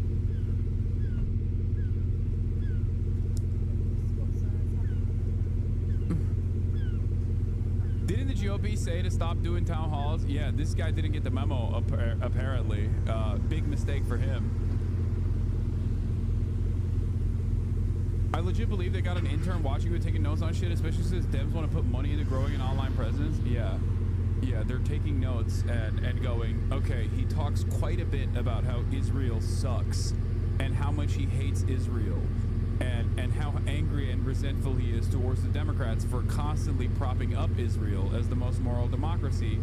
I guess we have to spend our $20 million elsewhere. Yeah, they take notes to do the exact opposite of what I've been doing.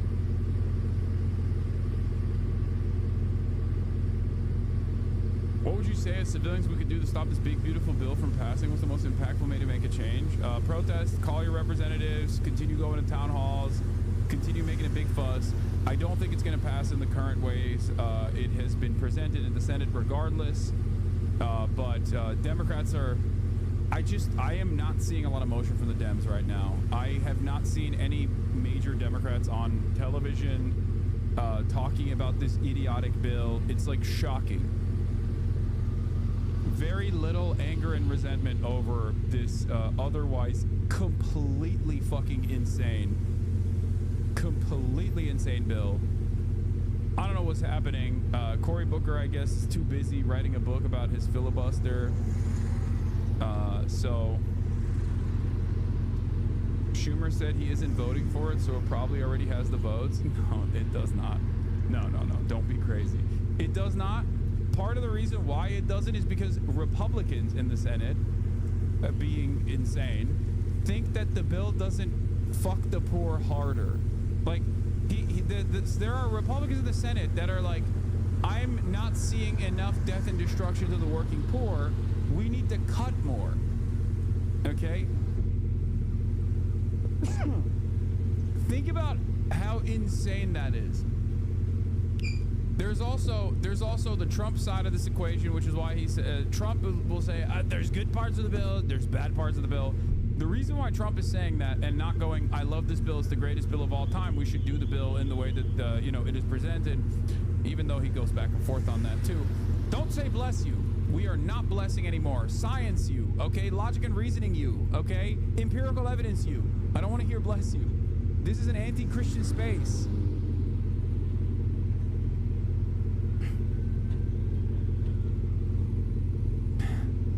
You know this already. Yes. Peer-reviewed research you.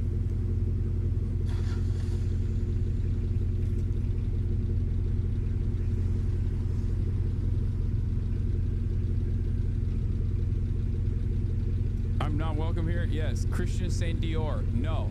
No more Christianity. We got no more Islam, no more Judaism, no more Christianity. We're doing science. We're doing logic. We're doing reasoning. We're doing empirical evidence. Okay. Zoroastrianism is fine. That's the only one that I'm allowing. This is an anti-religious space. I'm a r/atheist. Okay. I'm a Reddit atheist now.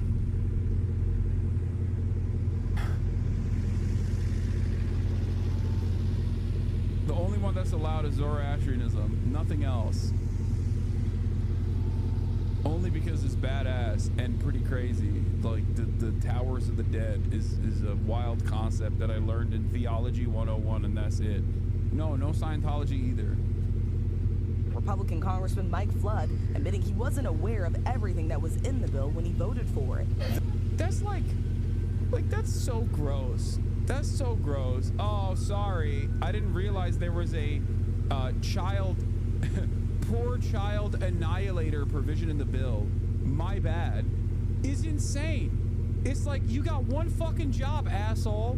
The fuck do you mean you didn't know there were these things in the bill? Like, what is that?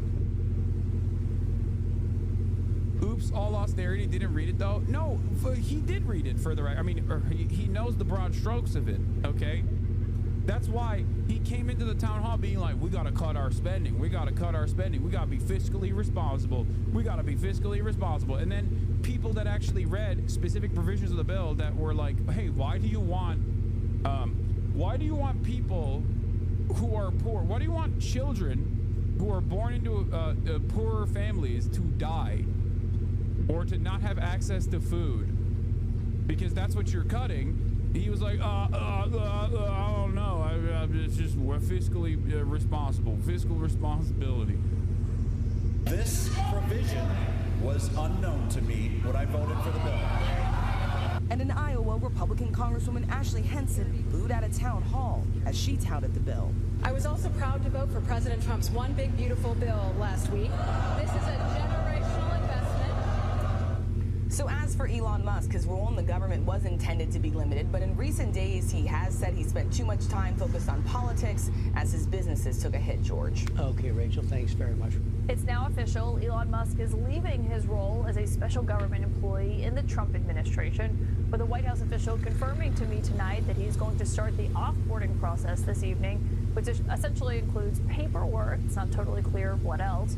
But we did see Musk post this on his own website saying, as my scheduled time as a special government employee comes to an end, I'd like to thank President Trump for the opportunity to reduce wasteful spending. The DOGE mission will only strengthen over time. The black Avi is perfect. The black PFP is like you know he's going through it, okay? God, DOGE was such a spectacular fuck up. for every, like, I cannot think of an even dumber thing. I cannot think of, the Doge might be even stupider than the fucking tariffs, okay? And the tariffs are really fucking stupid. But like, the Doge stuff was so idiotic in its execution. He went in, he cut federal programs. Turns out discretionary spending that was already allocated is not actually fucking putting a dent in the deficit at all, which anyone could have told Elon Musk or any number of different people if they were to, you know, listen to reason. It was marginal cuts regardless. All they were able to do was basically lie about how much they were cutting. They didn't cut shit. They lied about everything. They found like a couple idiotic like USAID allocations that were like $8,000 to make people in Zimbabwe fucking eat vegan or whatever, you know, which is nothing. It's not, it's like, I assume, you know, CIA agents basically trying to hide money for their own personal benefit in these like stupid programs, okay? All the while, they cut the National Weather Service, okay? They cut the National Weather Service for no reason. They cut the Department of Energy, which handles the nuclear program, which handles the nukes, and then had to go back and be like, oh my God, we're so sorry. Can you please come back to work? Like vital services. They cut a bunch of vital fucking services. Everyone got mad. Everybody was like, what the fuck are you doing?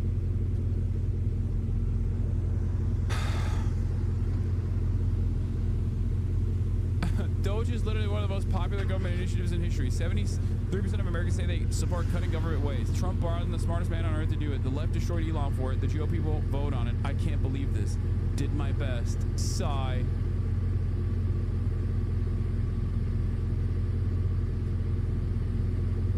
It is so incredible. It is so incredible that they went in, they fucking went in with a hatchet, okay, and cut a bunch of the last parts of the American government that actually works, that keep people alive, that keep people safe.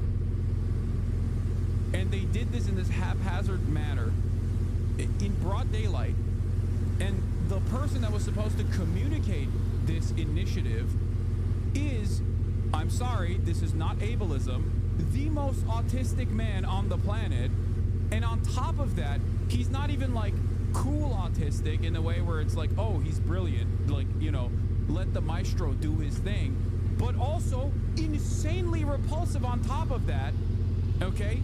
Which is why he is not a very good communicator of anything. Like, he's just horrible at marketing in general. And everyone was like, what are you doing? The fuck are you doing? Stop doing these things.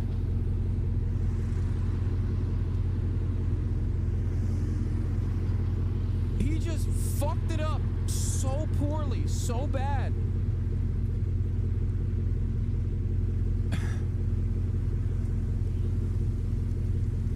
Amazing. It was spectacular.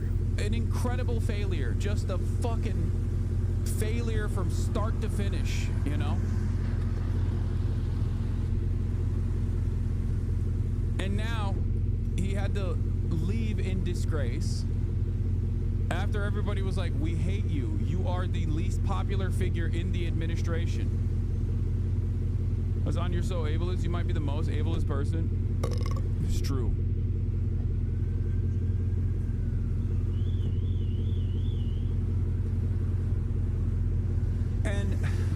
And again, I have to repeat this. They did not even accomplish, even marginally, one of the main goals, which was to cut government spending. They did not accomplish this at all. I need you to understand, half of the programs that they discontinued had already run out of funding. The discretionary spending that was allocated for those programs, they just shut off. That's it. And when you do that, you're not even cutting the deficit. It's already spent. The money is spent already.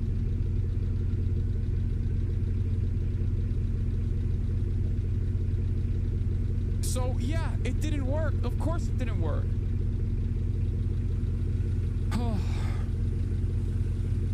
I think it won't even be remembered as a failure. It just won't be remembered at all. In 25 years, you'll be reminded of it. You'll go, yeah, what the fuck was that about? It didn't last long enough to leave any lasting, meaningful impact. Yeah, because a lot of the stuff that they tried to cut from the federal regulatory agencies and federal agencies in general were so damaging and so disastrous and so consequential that they had to literally bring it back instantly. Elon would be like, Elon would send like an AI mass email to be like, oh yeah, you're getting fired if you don't respond instantly. And then the government will come out and be like, no, that's not what's happening.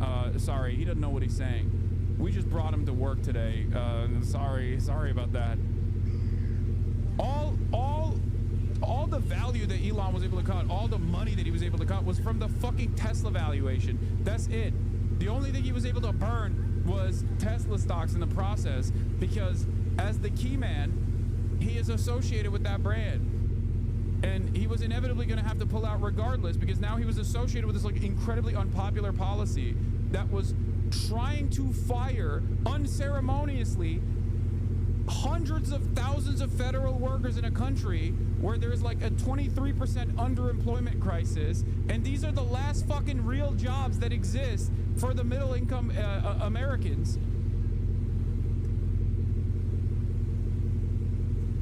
What the fuck were you thinking?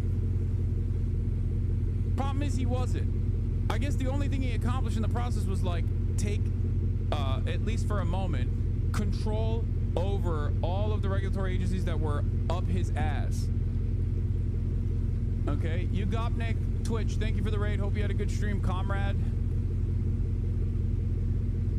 What's up, Raiders? Welcome. Time as it becomes a way of life throughout government.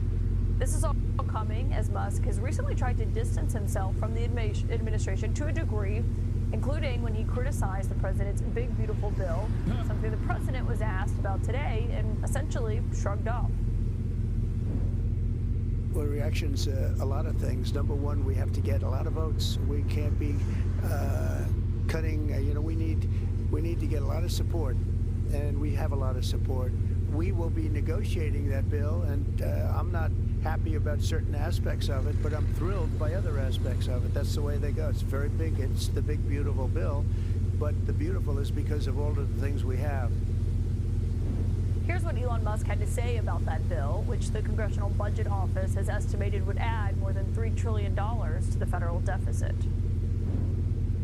I was disappointed to see the massive spending bill, frankly, which increases the budget deficit, not just decrease it, and undermines the work that the Doge team is doing. I think a bill can be big or it can be beautiful, but I don't know if it can be both.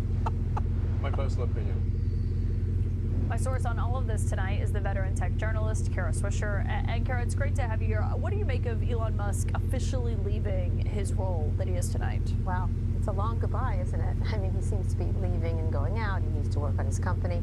This was inevitable that he was not going to stay there very long. And it was pushed along by the fact that his businesses are a bit in distress. And so he needs to pay attention and do his actual job. Do you think he's actually leaving? I think he's probably frustrated by the pace of government. And when he goes back to his companies, he says jump and they say how high. The government, they don't do that. And I think he found a lot more difficulty in finding real cuts and everything else. And I think they're only sending $9 billion in dough. Yeah, all of the Elon Glazers now turning on him, fake friends, you know? Like, didn't Kara Swisher basically fucking ride Elon into oblivion? Like, this was her job. So many people in mainstream media have made careers out of talking about how awesome Elon is, how he's like basically Tony Stark. Cuts to, which is nothing. It's a drop in the bucket, which means pretty much his effort was a failure.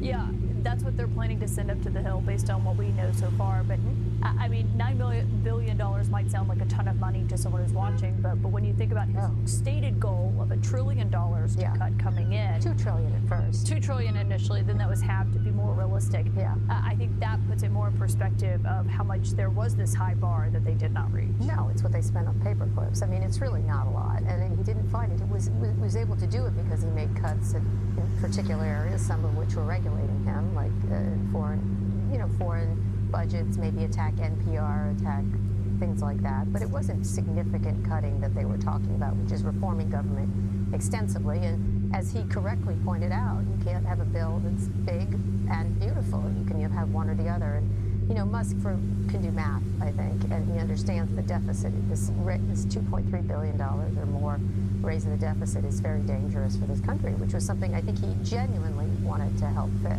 Did the president's response when he was asked about Elon Musk saying, it can be big or it can be beautiful, it can't be both, which he said with a laugh there, but I do think is a point that he actually probably believes.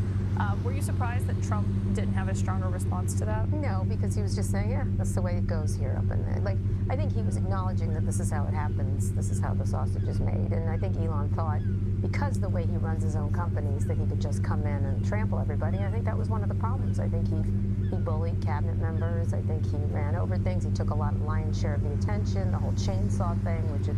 Like, Elon Musk's existence as the richest billionaire on the planet, the wealthiest billionaire on the planet, is fantastic in many ways. One, because it just directly cuts away at the lie of meritocracy, because he doesn't work hard nor smart. And I think a lot of Americans can recognize that. Okay? But also, oh my God, the fucking tariffs faucet is back on. Oh my God, U.S. Appeals Court reinstates Trump tariffs during appeal.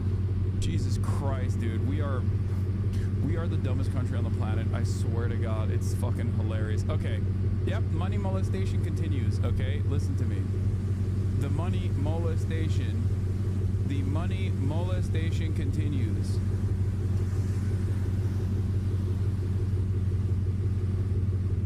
Anyway, getting back to Elon, as I was saying, he is a perfect representation of the lie that is meritocracy in our process, in our system, in our distribution of wealth, in the economic organization of society. That's number one. Number two, Elon Musk and the ways in which he has been able to get his grimy little hands all over the federal regulatory agencies that are tasked with regulating his companies, okay, is, I think, a perfect opportunity to once again remind people how these things work in places like China. Think for a moment. A guy like Elon Musk behaving this way, leading to all of these federal agency workers getting fired from their jobs. Imagine what would happen in China. Imagine what would happen to an Elon Musk figure in China. That's all I'm saying. There would be some serious criminal prosecutions that would come after these kinds of actions, and I think that is something we should be moving towards. It would be fantastic.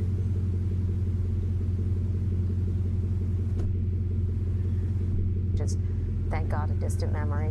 And I think he did a lot more showmanship than he did actual work. I thought what he said to the Washington Post in an interview was interesting. He said Doge has just become the whipping boy for everything. Something would go bad, something bad would happen anywhere, and we would get blamed for it even though we had nothing to do with it. Oh, woe is me. So that's what, when you're on the big leagues, that's what happens. You have to take blame. And he attracted attention to himself, so he has no one to blame but himself in that regard.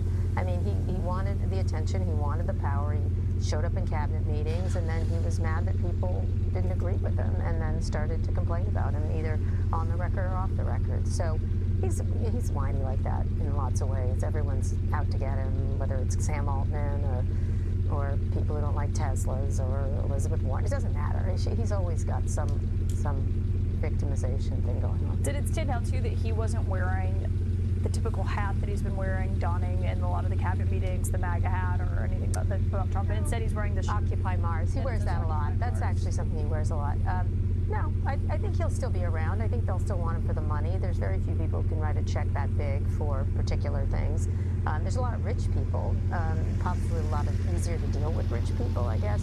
But there's no one who really would bet that much, make that much of a bet like Elon does. And that is one attribute he has. His ability to take risks is higher than most people. Yeah, and it's not like he's totally gone from Trump's orbit. I mean, he was just in the Oval Office when the South African leader was there, and Sure obviously had a huge influence on how that went down. Clearly, absolutely. I think he'll be able to call Trump up, but I suspect they found him a bit of a... Can't remember who, but someone said right after Elon started Doja, he just unknowingly bumbled into the role of the king's dumb advisor, the king executes when the peasants start getting mad, and I think that's been entirely vindicated. Yeah.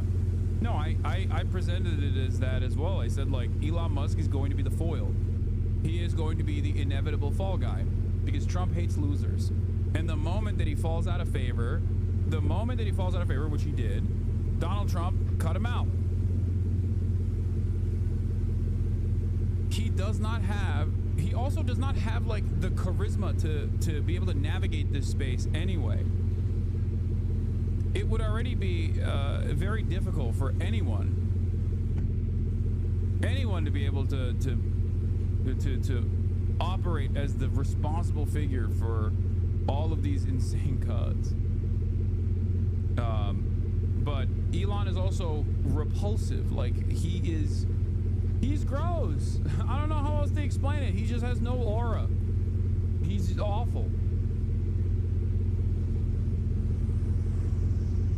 A nuisance. That's what I understand from people there. You mentioned his other companies, and today we saw a group of Tesla investors send a letter to him urging him to commit to at least 40 hours a week running the company, saying his outside endeavors appear to have diverted his time and attention from actively managing Tesla's operation, as any other chief executive officer or publicly traded company would be expected to do. Correct. I know. That's the thing, is can we please have 40 hours of your week, which is kind of ridiculous. And Tesla's really got some real challenges going forward, including finding a car that people want to buy. The original car is amazing, but you don't rely on a single car. You have to continue to innovate. And he's dropped the ball there, and others have taken it up. And now he's in a real jam, actually. Yeah, he seemed to acknowledge that himself, that he spent maybe too much time on politics recently, saying, he did blame the media a bit, say the media is going to overrepresent any political stuff. He said, it's not like I left the companies, it was just relative time allocation that probably was a little too high on the government side. Oh my God, he was tweeting every 5 minutes all about politics. Come on, he always blames other people. Look at his Twitter storm that he used to have all the time. Now he's tweeting about his businesses mostly, but he spent all his time in a look at me situation. Here I am in the front row of the inauguration. Here I am jumping up and down on a stage. Here I am doing the Nazi salute. Kara, say it.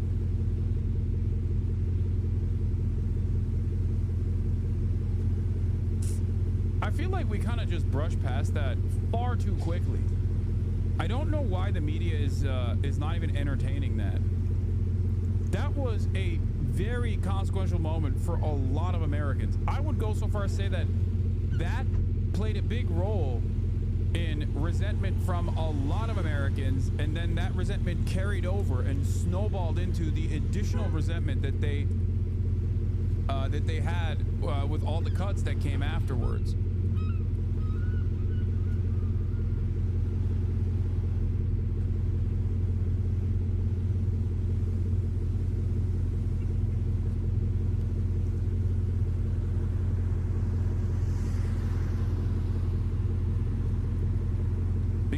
Nazi and don't give a fuck? Dude, I know that there are Chatter's parents in here who even then, like when he did that, they thought this is fucked up. There's no way.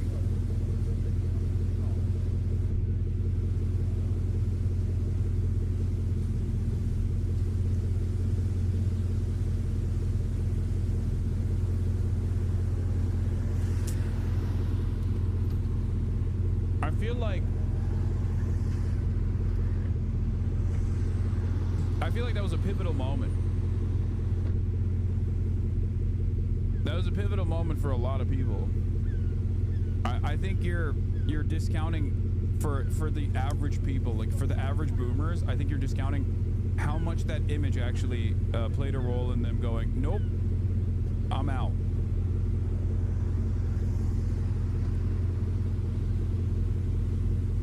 In the cabinet meeting, he has no one to blame but himself on the problems at Tesla, and the fact that competition exists, and that's what's happened here. Well, and on I think some people may hear this and say, well, he was trying to do good, he was trying to fight fraud in the federal government, but obviously... It's really dangerous to conflate that action with anti-Semitism. Yeah, sig heiling with anti-Semitism. Everybody knows anti-Semitism is when you say Israel does not represent all Jews and it's doing a genocide of primarily children. That's anti-Semitism, not when you sig heil. Listening to Steve Bannon last week, and he was essentially saying, you know, Republicans are trying to cut whatever they can from Medicaid for this bill. They're getting blamed by Democrats.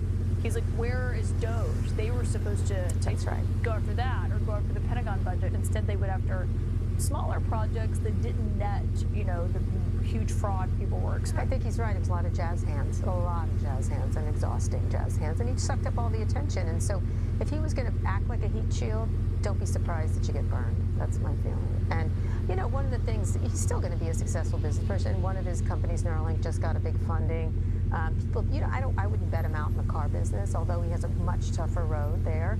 Obviously, Starlink has challenges, but it's doing really well. The space stuff is really interesting. I mean, if he devotes himself to that, he would be great. But this is going to be probably years from now seen as an alleyway he went down that just didn't work out quite as well for him. Does it surprise you at all that this did not end in a massive blow-up between Elon Musk and Trump that some people predicted might happen? I don't know, TK, right? He starts by little criticisms, and I think I do tend to agree with him on the tariffs and free trade.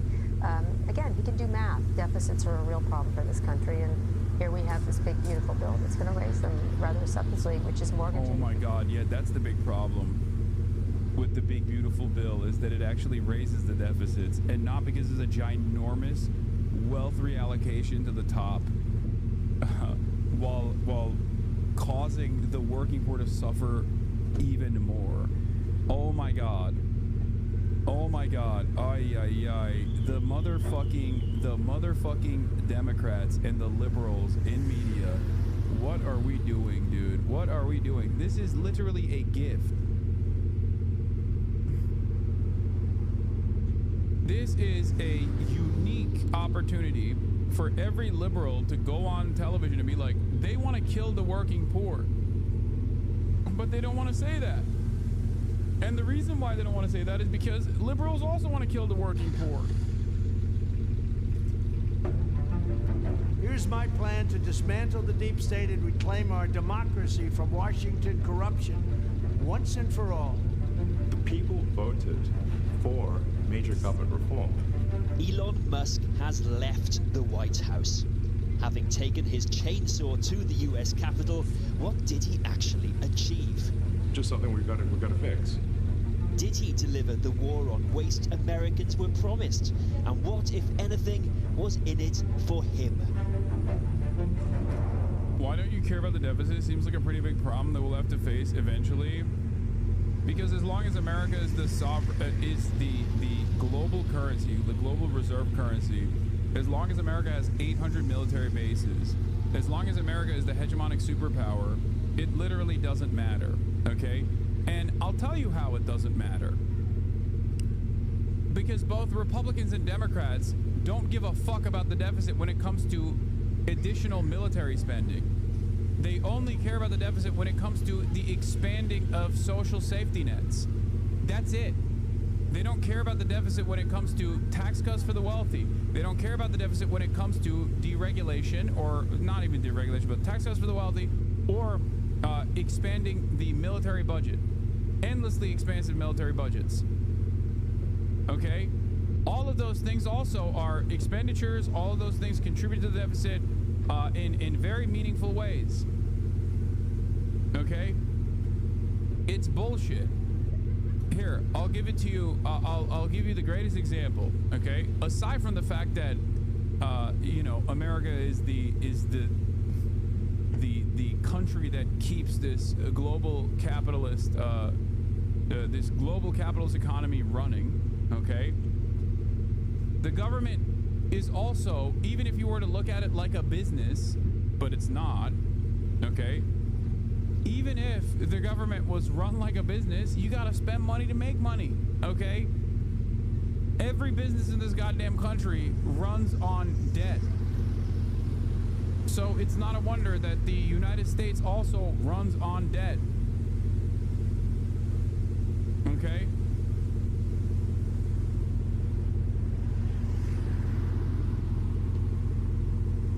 But it's not. The American government is not a is not the same as like your budget for your family, and the American government certainly is not the same as your average business either.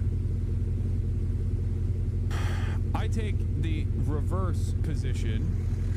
Okay, I take the reverse position that a lot of these guys have, which is they have no issues running up the deficit when it comes to tax cuts for the wealthy. Fuck that. We should actually take more money out of circulation from the wealthy in particular. That's number one. And number two, instead of the endlessly expanding military budget, we should keep pumping more money into an endlessly expansive welfare state. That's it. Because no one, when push comes to shove, no one believes in the deficit. Republicans claim to be deficit hawks when Democrats are in charge, because Democrats want to at least marginally sometimes expand the existing social safety nets, and then they're like, whoa, this is going to harm, this is gonna fucking expand the deficit. We can't do that. It's gonna increase the deficit. I get that, but I feel like acting like it doesn't matter doesn't solve the problem. Yes, it does, because it's not a problem. It's not a real problem. Okay? And it's so not a real problem that nobody fucking actually cares about it. That's my point. It's so not a real problem. It is so not a real problem that both Democrats and Republicans forget about the deficit when it comes to, once again, endlessly expansive military budgets and also tax cuts for the wealthy. It is only used as a way to cut away at expanding social safety nets. That's it. That's the only time this ever gets brought up. There has never been a conversation about the deficit when it comes to military spending. Why? Is it because you might say, oh, well, that's just discretionary spending. Discretionary spending is expensive on the military side, but like the overwhelming majority of all of our expenditure goes to Medicare, Medicaid, and goes to Social Security. Sure, fine, but that's necessary. The military is not. Of course, once again, America's position on the global stage. Okay, Thick Cookie, shut the fuck up, okay? Take a day off. God, you're annoying me. America's position as the hegemonic superpower relies on endless imperialism, okay? Relies on 800 military bases. America also has a voluntary military. We do not have a draft in this country. How do you maintain a voluntary military? How do you maintain a voluntary military that is going to go to 800 different military bases that we know of all around the planet and continue being the global police? You do that through creating poverty, artificial poverty. Everyone wants upward social mobility. Everyone understands that the only way to reach upward social mobility is through getting a college education, okay?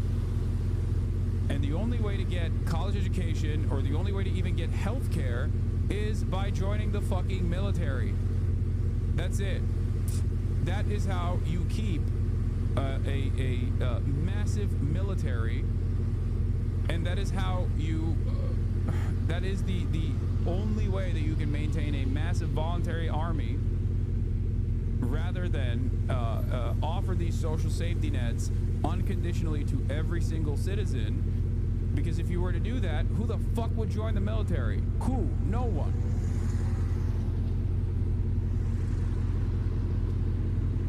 No one would do that.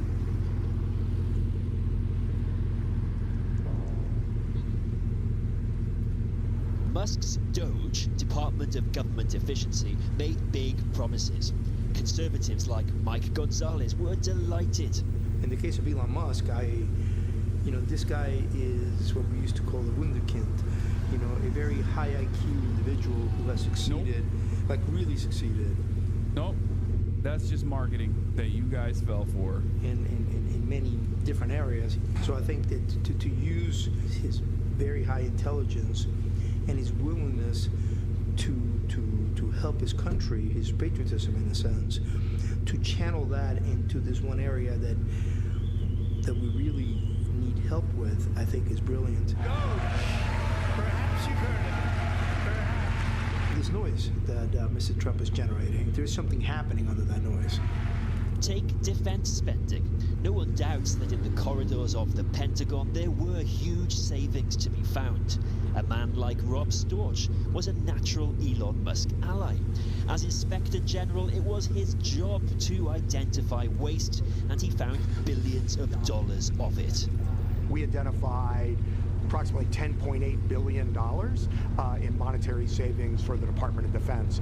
I believe the total amount saved by Inspectors General exceeds $100 billion every year. Over at the Department of Interior, his counterpart, Inspector General Mark Greenblatt, was making big savings too. Well, when the presidents first started talking about the Department of Government Efficiency, which we call DOGE here, when he first started talking about it, Elon Musk was being bandied about, and there was all this sort of hubbub. I was actually excited. I was the chair of the Council of Inspectors General at the time, and I said, well, these are going to be good allies for us in the fight against waste, fraud, and abuse. This is a good thing for us and for America. But their mission has turned out to be very, very different. Different because, despite saving the taxpayer huge amounts of money, President Trump fired Rob Storch, Mark Greenblatt, and at least 15 of their waste-watching counterparts.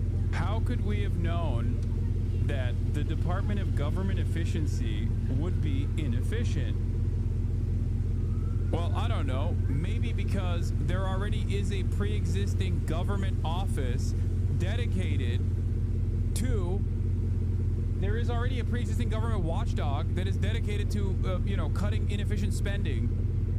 And that also, might come as a surprise to many of you, requires a shit ton of people, accountants, specialists, to work at said government watchdog, to really look at the numbers, crunch them, and understand what they're looking at, to find new ways of cutting expenditure.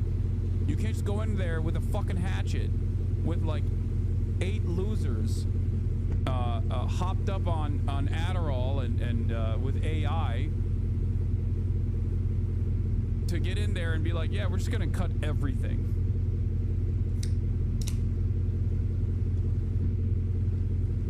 You can't do that. That's not how this works. Hundreds of millions of people rely on the government working efficiently. Hundreds of millions of people rely on the government working at all. You can't just like go in there and be like, nah, we're cutting everything. There are people on Social Security payments that are 130 years old. Yeah, you're a fucking moron. Good job. At other agencies. Obviously, after 37 and a half years in the federal government, that's not the way I wanted my career to end. I think what happened is a big loss. It seems like for DOGE, it's not improving government efficiency. It's just cutting government, which is a different goal. So how successful has Mr. Musk been in his cost-cutting goal? Just listen to how his promises have changed over time. Well, I think we can do at least $2 trillion.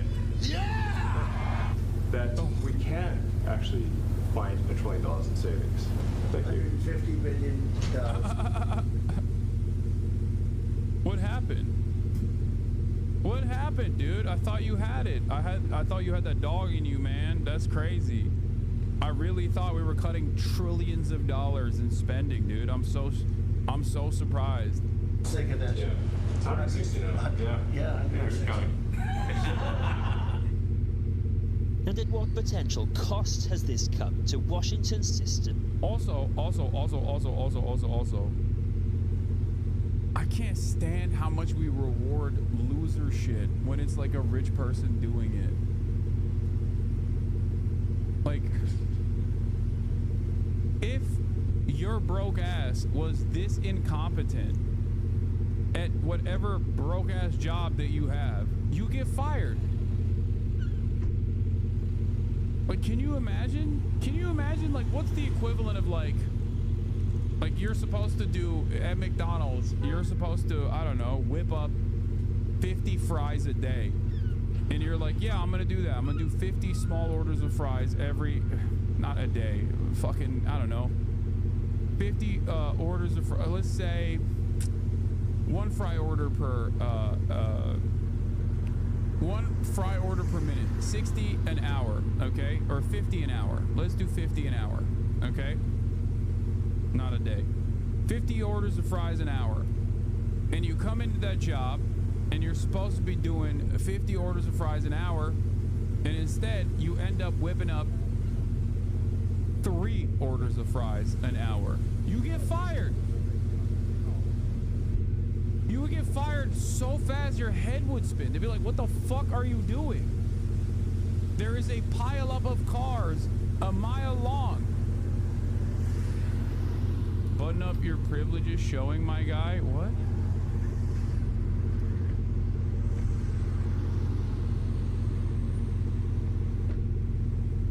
It would be like whipping up 3 orders of nuggets instead of fries.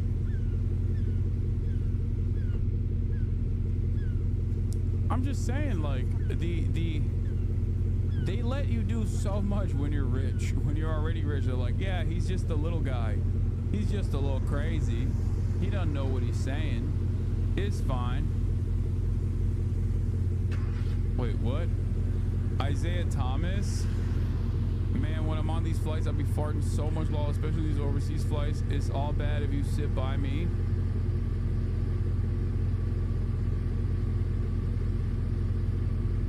Okay. I don't see an issue with this. What? Why are you pointing this to me? Why are you presenting this? He's just being brave and honest, and he should be. Y'all yelled at me when I said the truth, much like Jesus.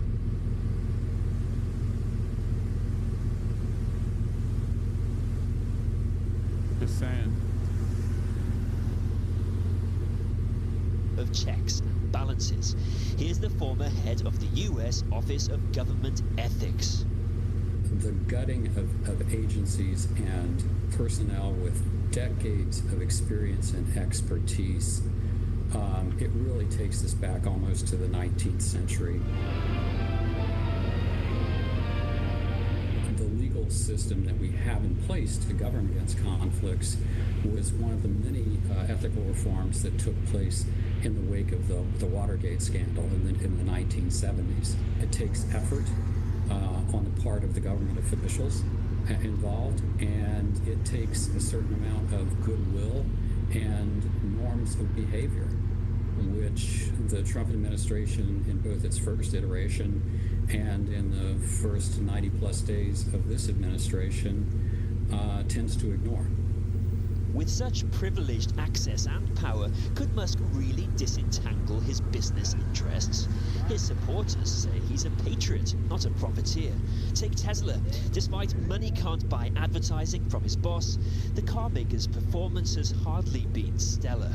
If he were honoring both the letter and the spirit of the law, then he would recuse himself from any official activities that in any way could benefit his professional interests, whether it's Starlink, whether it's Tesla, or whether it's SpaceX. So while he's serving, that's a tremendous concern.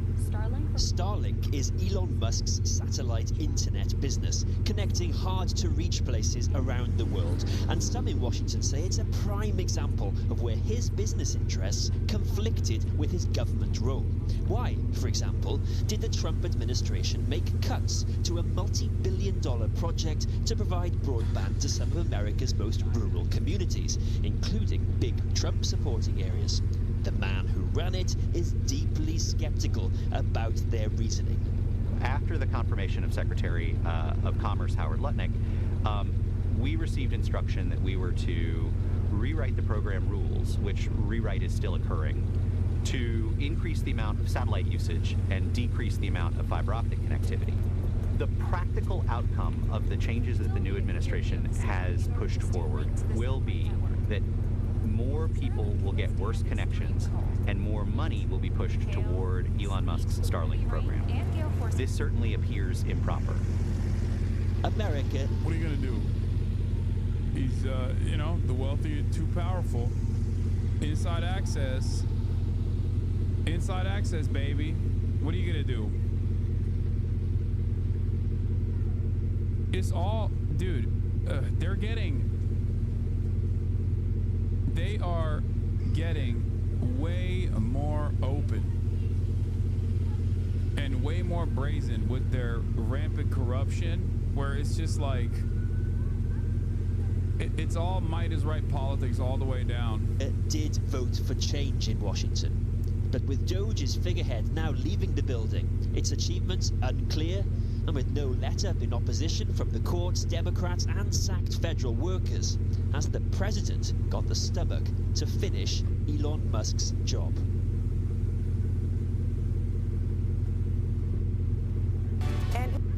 Harvard president gets a minute-long standing ovation as commencement program starts. Ugh. Yeah, we got the Trump admin doing aggressive revocations of Chinese student visas. But before we do the Harvard stuff, I will dive into a couple different things. Number one, where is it? Yeah, we already covered the Mamdani train. The Republicans in my life essentially have said to me, it's okay if they're corrupt as long as my team is winning. Yeah.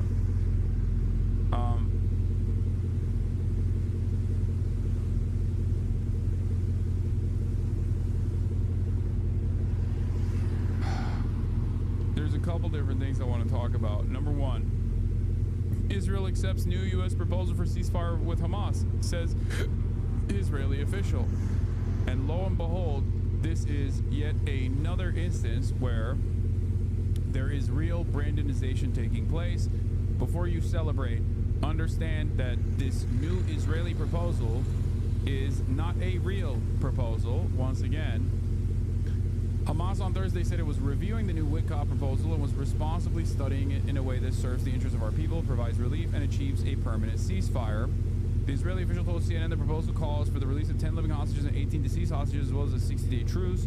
The official provided no details about the beginning of negotiations for a permanent end to the war, a key Hamas demand that Israel has refused to accept. According to the Hostages and Missing Families Forum, Israeli Prime Minister Benjamin Netanyahu told the hostage families earlier in the day that he had accepted Witkoff's proposal. During her briefing on Thursday, White House Press Secretary Caroline Levy confirmed that Special Envoy Witkoff and the president submitted a ceasefire proposal to Hamas that Israel backed and supported, and that discussions are ongoing. We hope that the ceasefire in Gaza will take place so that we can return all hostages home, and that's been a priority for this administration from the beginning. Earlier on Thursday, Israel's far-right finance minister Bezalel Smotrich said accepting the proposal would be sheer madness, writing on social media that he will not allow such a thing to happen, period. But Israeli opposition leader Yair Lapid urged Prime Minister Benjamin Netanyahu to accept the proposal publicly and immediately. He said he would support the government even if its far-right members abandoned it. A U.S. official told CNN earlier this week that Witkoff has not met directly with Hamas. According to a source familiar with the matter, Palestinian-American businessman Bashar Ababa met with Hamas in Doha about the proposal.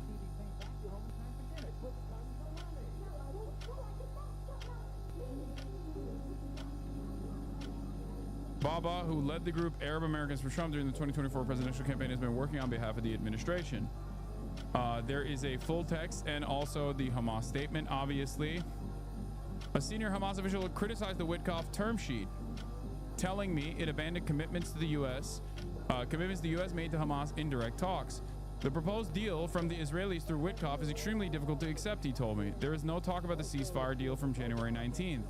There is no talk about a return to the situation before March 2nd, when Israel abandoned the original ceasefire. The Hamas official said there is no guarantee Israel would even respect the 60-day truce after its 10 captives are returned in the first week of the deal. They might launch the war again, he said. There are no guarantees to a permanent ceasefire, no guarantees for a permanent withdrawal.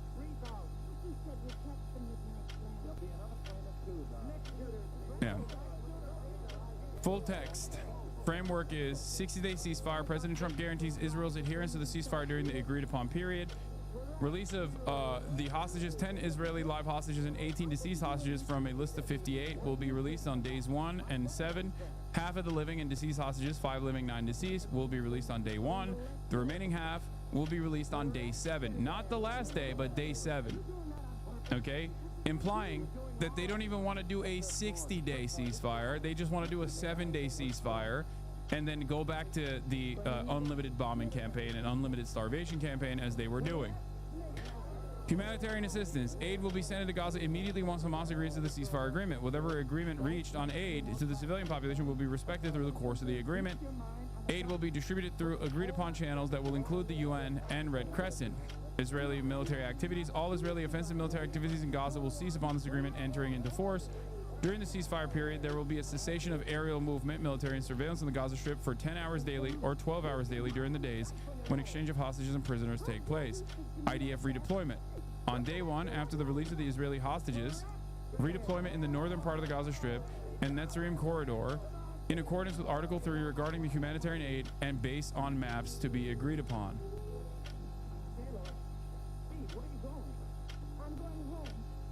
On day 7, after the release of the Israeli hostages, redeployment in southern part of the Gaza Strip in accordance with Article 3 regarding the humanitarian aid and based on maps agreed upon. The technical teams will work out the final redeployment boundaries during proximity negotiations. So they are literally saying, like, it's not, they're just going to continue. They're not going to stop. Benjamin Netanyahu has said time and time again that he is invested in the permanent displacement of all Palestinians living on the Gaza Strip, and they are still going through it. They're still going through with that. They just want to get the hostages out so that the anger and resentment from Israeli society that want the hostages out and then want the bombing to continue and permanent occupation of Gaza to continue, the permanent displacement of Gaza to happen, is something that they're going to be pushing for. It appears that the new temporary ceasefire proposal Israel and the U.S. are pushing would give Israel cover to resume the slaughter after 60 days. It also neither guarantees, not even 60, make no mistake, after 7 days. Even a temporary ceasefire that allows in aid would be better than nothing, but this isn't anywhere near a lasting solution. At best, it'll be a pause for Palestinians to catch their breath and for captives to be exchanged before Israel continues on its quest to empty Gaza. At the end of the day, Israel isn't going to accept anything less than a permanent Israeli occupation and the expulsion of Palestinians from Gaza. The only thing that can stop that is international intervention. Every couple of weeks, this happens where Hamas will say, we want a permanent cessation to hostilities, which is, of course, an understandable desire, a totally reasonable desire. And Israel says no. Okay? Israel says, nope, not going to happen. Hold on one second.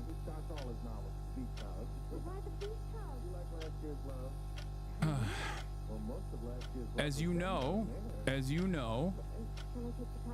we have shown through the latest polls that have come out, that many Hasbara agents have actually tried to disparage, but done a very shitty job of doing so, like Benny Morris or Boner Box. Israeli society has a lot of appetite for permanent displacement of Palestinians in the Gaza Strip. 82% of Israeli Jews, or 87% of Israeli Jews, want a permanent displacement of all Palestinians, ethnic cleansing of the Gaza Strip. They want that. 47% of Israeli Jews actually are fine with Amalek-style complete ethnic cleansing and death of every single person, child, baby, man, woman, elderly, that currently lives in the Gaza Strip. Total extermination. Okay? The only thing standing in the way of the only hurdle in the way of this like permanent ethnic displacement campaign is the hostages. The very fact that there are still alive Israeli hostages that are in the Gaza Strip, and their friends and their family members and other members of Israeli society are making a big fuss. They're making a big fuss about this. Okay?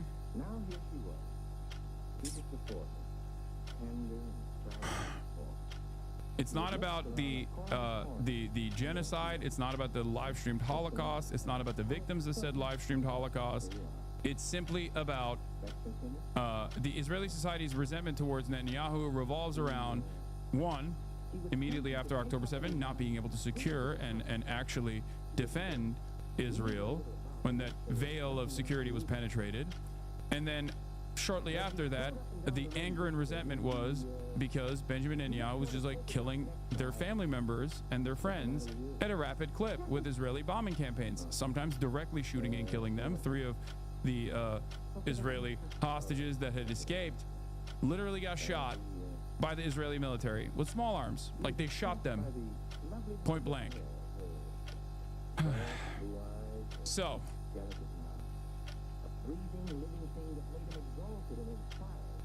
that's the situation at hand. They want to do, I think, 7 days, pull out as many people, pull out all the remaining hostages, and then continue bombing and continue the death and destruction and continue the live streamed Holocaust, knowing full well that the international community is not even getting together to recognize the statehood and sovereignty of Palestine. Okay? Because remember, European leaders are pushing in the direction of recognition for the Palestinian state. This is seen as a major danger for Israel because that comes with additional legal protections for all Palestinians. Okay? But that in and of itself is not moving the needle, especially considering that there is one European country that has recognized Palestine as a state, Ireland, and Ireland itself recently actually failed on a measure to stop doing trade, to stop to do boycotts and divestment from the state of Israel. So clearly there aren't enough there isn't enough material pressure that even states that recognize Palestine as a sovereign state will apply. Poland recognized Palestine too. Again, Poland is another great example. Polish leadership has gone back and forth and even has said that Benjamin Netanyahu can actually violate the International Criminal Court and visit Warsaw without, yes, Spain as well. Yes. Okay, it doesn't matter. My point is, the public is resentful. The public is angry. Okay? Broad majorities of regular citizens in all of these Western nations are very angry at Israel and angry at their own government for collaborating with Israel. This is true. So European leaders are trying to do their very best to manage the situation, to appease the public sentiment. Okay? They're trying to do their very best to be like, no, we're trying our best. Part of that is this Occupied Territories bill. What's in it, how it has changed, and what the implications might be. Even without some of the provisions contained in Senator Francis Black's original bill, it could face opposition. The government has decided to approve drafting of the Occupied Territories bill, but is it not drafted already? Independent Senator Francis Black first tabled a bill to ban trade with Israeli entities based on the occupied Palestinian territories back in 2018, long before the current conflict in Gaza. The then government blocked it on the basis that as trade is an EU competence, the legislation would be illegal under EU law.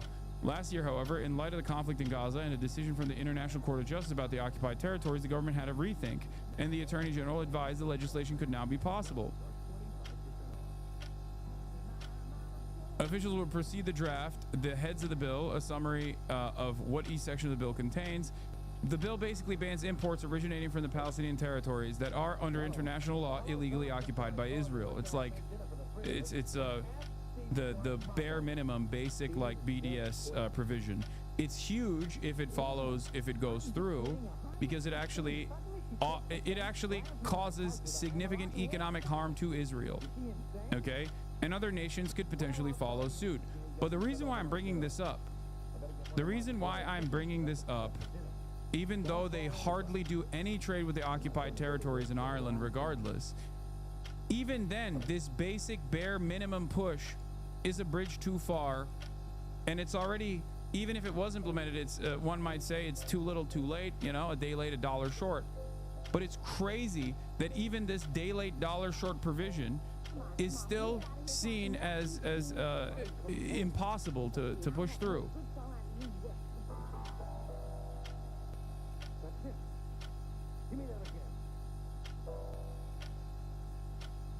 And this is for Ireland, a country that has already recognized Palestine as a sovereign state. So my point is, a lot of these European leaders are basically finally coming to the recognition that what Israel is doing is wrong. This is creating a permission structure for the media of said countries to actually cover the situation on the ground with the honesty that they should have applied since day one, that they chose not to until it was 19 months into this live streamed Holocaust. And while the conversation is shifting against Israel, this will create even more pressure. It's an endless cycle of additional pressure. So there are some good things here. Okay? There are some good things here. I need you to understand. This is moving in the right direction. This is moving in the right direction. This kind of pressure is good. So I'm not going to cast this aside, but I will warn you that it's still at this stage purely for optics and offers no material penalties to Israel, no significant material penalties to Israel. Meanwhile, I will relitigate something that I have maintained since, you know, everyone is now coming on the it is a genocide actually tip. Once there are now in mainstream media, in Washington Post. Wait, what? What the hell? Okay. Okay. A Washington Post journalist wrote an article about how it is a genocide and people should start saying it. Shadi Hamid wrote, a new consensus emerging. Israel is committing a genocide in Gaza. We should say so. Words have meaning, and they should be used when they describe reality. My essay in the Washington Post. This is a Washington Post op-ed. Never in my life did I think that we would actually see a Washington Post op-ed that openly says that Israel is doing a genocide. Okay? That's huge. That is a huge, huge difference. Yes, Shadi Hamid, not exactly a radical leftist, is calling it a genocide in the Bezos own Washington Post. If you haven't started using the term, which at this point is considered factual by mainstream human rights organizations and scholars, it's probably not for a great reason.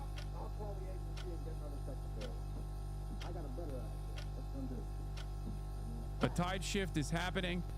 The people that are better at reading the room, like the Piers Morgans of the world, are taking advantage of the new permission structure that Western nations are giving. Okay, Western nations are giving to their media by saying you can criticize Israel now. That's precisely the reason why you're hearing from more and more people that previously were terrified of the political, social, economic repercussions that they would face. Okay? There is a new permission structure now. You can openly state that Israel is doing a fucking genocide, which is true. It's been true for 19 months. But now you can say it. So you'll hear a lot more people openly coming out and saying it. And when more people openly come out and say it, there will be more pressure. Okay? there will be more pressure upon our politicians to cut ties with Israel.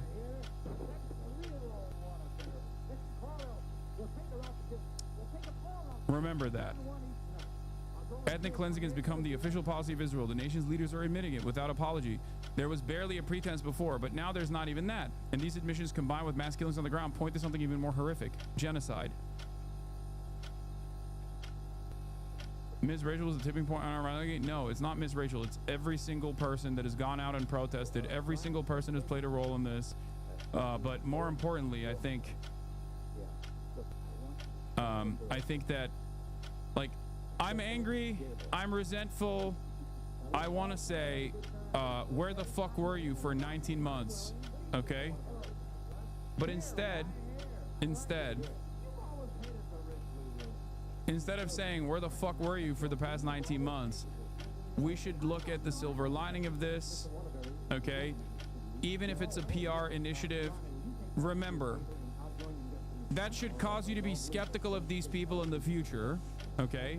Never forget that. Never forget, for 19 months of genocide, 19 months of a live-streamed child holocaust, these people not only actively ignored the reality on the ground, but even basically fucking did the role of offering contextualization to Israel. A much less significant analog here is the Jake Tappers of the world, going from actively offering shelter to the Biden administration's senility that everyone could see in broad daylight, to then turn around and conduct investigative reporting once it was no longer problematic to do so, once there was no serious harm to your career. Okay? This is exactly what's going on here as well.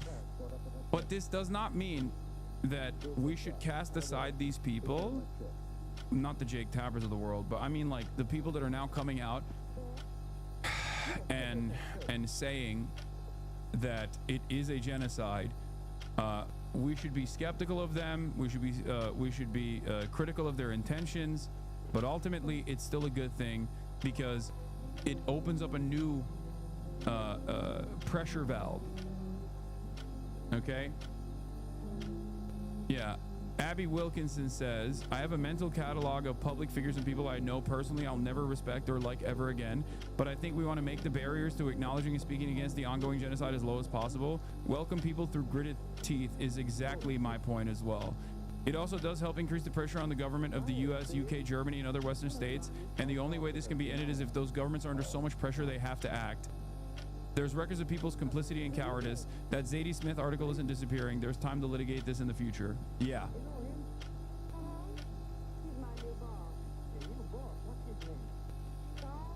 It is gross.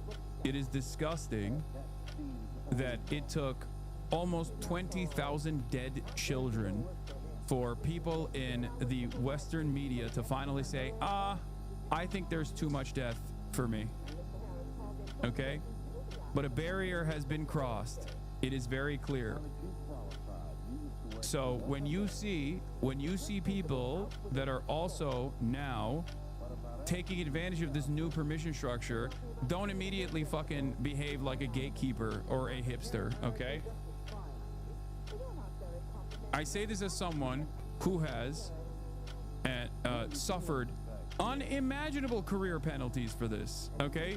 It is no accident that I have not been invited to a single fucking award show or anything like that. And this is nothing.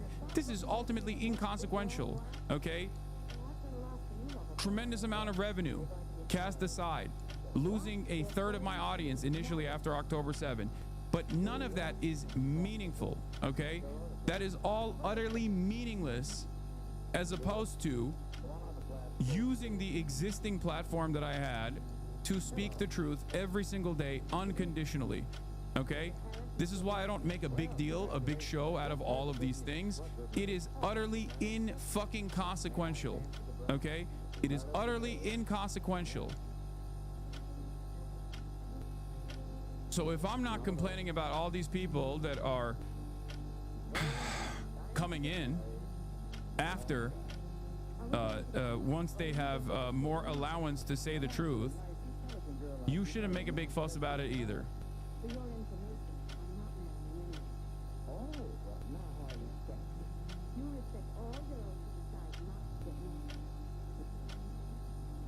Truth question mark law. I love that. There are still also hanger-ons that want to believe that the world's and the entire planet's opinion on Israel is not completely negative, and that's always funny.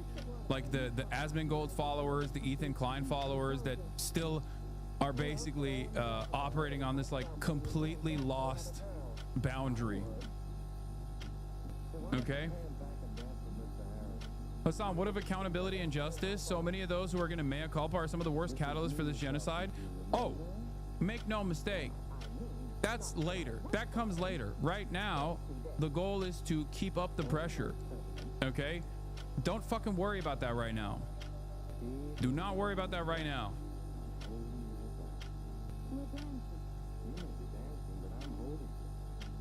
Yeah. The Asmongold fans, the Tectone fans, the Ethan Klein fans, the Sex Pestiny fans, they're like the Japanese imperial fascist soldier holding on to his forward operating base in the fucking Philippines 39 years after the war ended, you know? They're just holding on. They're like, nope, you're a fucking terrorist. Shut up. You're a terrorist. Fuck you. Here. And while this is happening, I will seek to carve out another permission structure. Okay?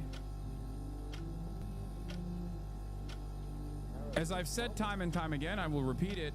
There is no comparison between Israel and Hamas. One is a militant resistance comprised of orphan soldiers born into a 77-year occupation.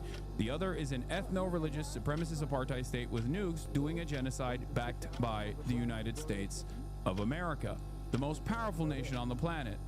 Okay? There is no comparison. These guys are not in the same zip code. There is no both sides in this situation. Okay? While I have said in the past, and understandably that openly mentioned that yes, there was a deliberate targeting of civilians on October 7, and therefore the October 7 campaign, regardless of the 75-year occupation, was an act of desperation that still can be considered terrorism. Okay? There were atrocities that took place on October 7. Relitigating October 7 19 months into this genocide is fucking insane. It is fucking idiotic. No one should ever entertain that. Okay? Absolutely not. And as I said, even on October 8, that October 7 only happened as a direct consequence of 75 years of military occupation and endless displacement and endless death and destruction that Israel has enacted without any scrutiny whatsoever, with full-blown support from Western nations upon the Palestinian civilian population. Okay? Another point that I also mentioned here is that Israel, as a belligerent occupier, does not have a right to defend itself by bombing Gaza. It obviously does not have a right to do genocide. No country has that right. No one has a right to do genocide. Israel is doing a genocide that is completely illegal under every metric. But Israel didn't even have a right to bomb Gaza in the way that it did in the aftermath of October 7, because Israel is a belligerent occupier of the Palestinian population. Okay? Palestinians, on the other hand, from the Al-Qassam brigades down to every last Palestinian that chooses to take up arms against the state of Israel, have a legal right to defend themselves against Israel's genocide. Okay? That's also another thing that you have to remind yourself of. But the reason why I brought this up is because the media tide is shifting in the direction of people recognizing the truth about Israel doing a genocide. But since that media tide is shifting, I need you to understand there is a reason why for 19 months no one has brought this up in mainstream media. Okay? No one has brought this up in mainstream media. One must ask the question, why no one has brought this up in mainstream media? Why is it that this is the only place, this is one of the few places in the Western world where you will ever hear this truth? It's not even a fucking falsehood. It's not an exaggeration. It's just simply international human rights. Okay?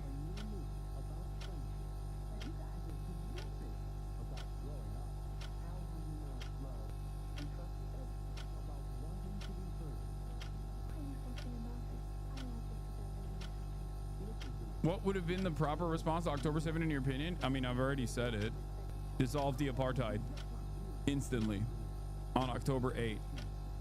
That's what I said. I said that on Piers Morgan numerous times. Dissolve the apartheid, end the permanent military occupation, and fire off the negotiations process. All for all, allowing the Palestinians that are under permanent military detention to go free.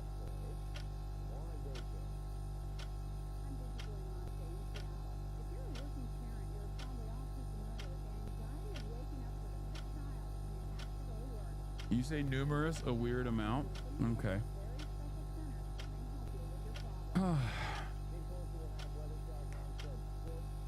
Yeah.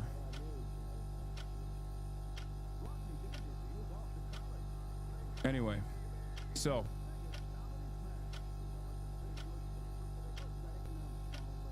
Alonso Grimendi actually made a video about this. I'm gonna watch it. I have it on the docket. Where is it? Hold on. I had it on the docket. Oh, Israel's genocide at Gaza legal analysis. Is Israel's committing a genocide in Gaza? I mean, it's fucking. It's not very visually appealing, but Alonso says the awfulness of October 7 violence should have led Israel to conclude that the status quo of living in a willful ignorance about their brutal settler colonial project next door had failed. Instead of genocide in Gaza, it should have built partnerships in Palestine to lift the occupation. The idea that the solution to a blockade of Gaza where every few years hundreds are killed in the mow the lawn operations would be the genocide of Gaza is stupid failed policy that only makes sense in a colonial mindset. War does not solve war. Israel had many partners and tools at its disposal on 8/10 to get rid of Netanyahu and its failed policies, announce a new status quo, and plot a credible roadmap to the decolonialization of Israel-Palestine. It instead chose to close the ranks around Netanyahu until the job is done. And the reason why they did that is because there is great appetite for permanent ethnic cleansing of all Palestinians in the Gaza Strip and permanent ethnic cleansing of all Palestinian citizens of Israel as well eventually. Okay? It's not there yet, but it will get there. Gaza first, West Bank second, and then you move the crosshairs to the Palestinian citizens of Israel within. Because it is an ethno-supremacist fascist principle. Okay? That is what Israel is built on. It's Nazi shit through and through. Remember, the reason why Hamas and other armed actors were able to penetrate so deep into Israel was because Netanyahu redirected security priorities to protect the West Bank settlers at the expense of Israel's kibbutz in the south. Netanyahu also supported Hamas for years out of a desire to keep Palestinian nationalism and unity broken and weak instead of helping to unify it so it could find partners for a decolonialization project that ends the occupation. Instead of holding him accountable for his failure and not keeping Israelis safe, he was rewarded with a get-out-of-jail-free card paid for by the blood of the Palestinian genocide. And then he also abandoned Israeli hostages. So what was Israel supposed to do on October 8th? Well, as Majed Bamia says, if the state of Palestine is expected to remain peaceful after a genocide that killed 55,000 Palestinians, then Israel should have been expected to remain peaceful after October 7 too. Yeah, exactly. It could have severely ostracized Hamas and built a large coalition for a new normal in Israel-Palestine. It could have agreed to the release of the hostages quickly, or if you believe Hamas would not, severely delegitimize them and put the pressure on the Palestinian Authority. But settler colonial projects choose to dig deeper into colonialism, and as all colonial projects, it led to genocide. Now comes the time for accountability and decolonization, not as a result of the West's solidarity after 7/10, but as a pariah state abandoned by its allies.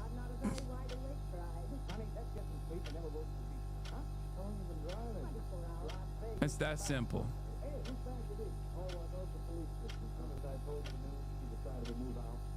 So many people died in the process.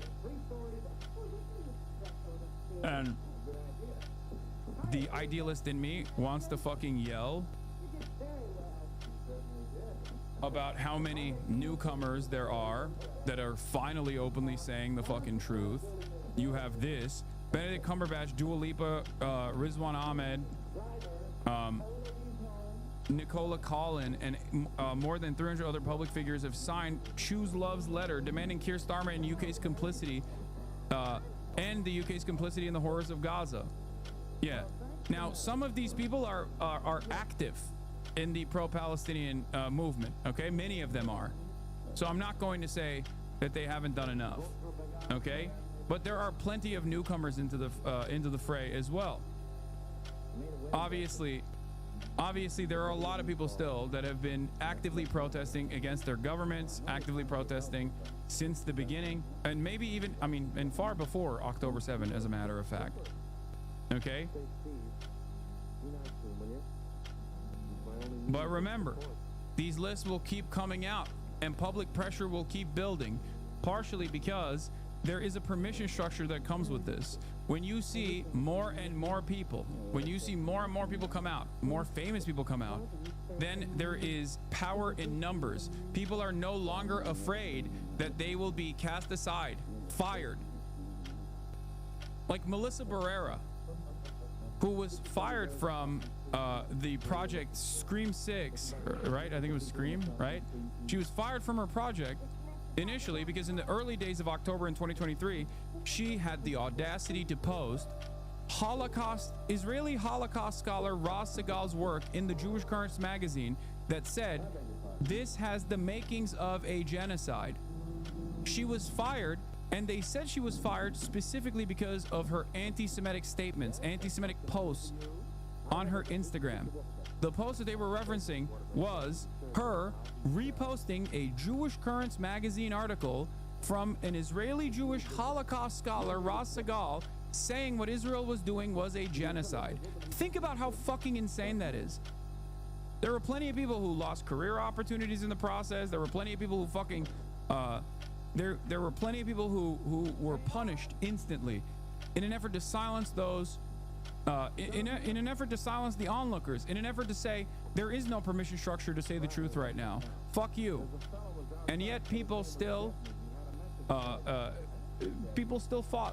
They still fought back. Regardless of what the consequences were, they still fought back, and here we are. So make no mistake, I'm not going to look at the situation in front of us. I'm not going to look at the situation in front of us and go, oh, look at these like newcomers. Look at these new allies. Fuck them. I'm not going to forget what they did. I was there. I saw it. Some of them directly were at odds with me. Piers Morgan comes to mind. Okay. But I will take advantage of the fact that there is a new permission structure and these careerists are now openly coming out to make their statements known. It's good. That's a good thing. That's not a bad thing. Okay? I have direct contact to Dr. Feroz if need. Just a mom. I'm talking to him already, okay? I'm talking to him directly. I'm going to have him on the broadcast. Please. They are fair weather, not useless. Take advantage of the momentum. Exactly. And especially considering that Israel is still continuing its genocide, its live streamed Holocaust on the Gaza Strip, it's important to have as many allies as possible to keep the pressure campaign. Yeah. Here is History Speaks. Okay, historian Matthew Gabriel Cockerill calling out Boner Box here. Okay. So this time, Hasan needs 3 pairs of hands. The attack man is still a pathetic flop. A poll released after this clip can show 82% of Israelis wanting to force Gazans out. Yet another can show 69% of them wanting to end the war in exchange for the hostages. Okay? We are not for killing them, but of course most Israelis are for expelling them. Why the fuck should we be ashamed of wanting people who produce endless terrorism next to Israel out and also quit a lot of cases of Arabs who has Israeli citizenship and committed terror attacks? How it started. Box Loner uses sophistry to discredit polling showing most Israeli Jews support deporting both their Arab fellow citizens overwhelmingly and Palestinians in Gaza. How it's going? Israeli fan of Loner Box insists, of course most Israelis are for expelling them. Interestingly enough, this guy has been constantly trying to undermine. Fuck you, fuck Hasan. Okay, man. Hasan Trump'a götten basan. Ulan Türk değil misin sen? 9 kere Türk var amına koyayım. Hiçbiri de bir sik anlamıyordur he. Utan lan utan. Hold on. There was another thing I wanted to show you. Now, the reason why I'm bringing that up, the reason why I'm bringing up that poll is because, once again, Hasbara agent Boner Box lied to his audience. Okay? The Hasbara box loaner is setting up a false dichotomy between one, poll results showing overwhelmingly Israeli Jewish support for ethnic cleansing and near half support for extermination, and two, poll results showing support for an end to the war conditioned on hostage release. There is no such dichotomy. This is a false dichotomy that he's presenting. A pro-extermination or pro-ethnic cleansing Israeli could simply prioritize the lives of hostages / the IDF over his genocidal dreams, and hence favor an end to the war, conditioned on a hostage exchange over continuation of the war. So as usual, this is just an attempt to obscure and whitewash by Loner Box. Okay? By the way, Israeli population shouldn't be dehumanized or written off as irredeemable, nor should the widespread genocidal attitudes in Israel and the clear normalization of calls to exterminate Palestinian civilians in Israeli politics and media be whitewashed through sophistry. Post-genocide, Israel should be de-radicalized through an ideological deconstruction of Zionism. Yes. So there are still naysayers who want to hang on. Okay? There are still naysayers who want to hang on. Careerists who think that they can hold on to being pro-Israel as a mechanism to you know, farm clout to the best of their ability.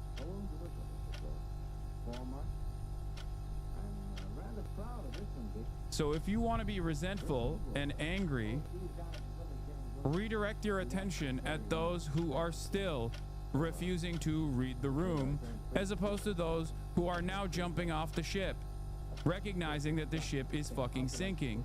I recently saw Philion videos about you, and it's a shame he's going for the right-wing grift ass stuff. Whatever, who cares?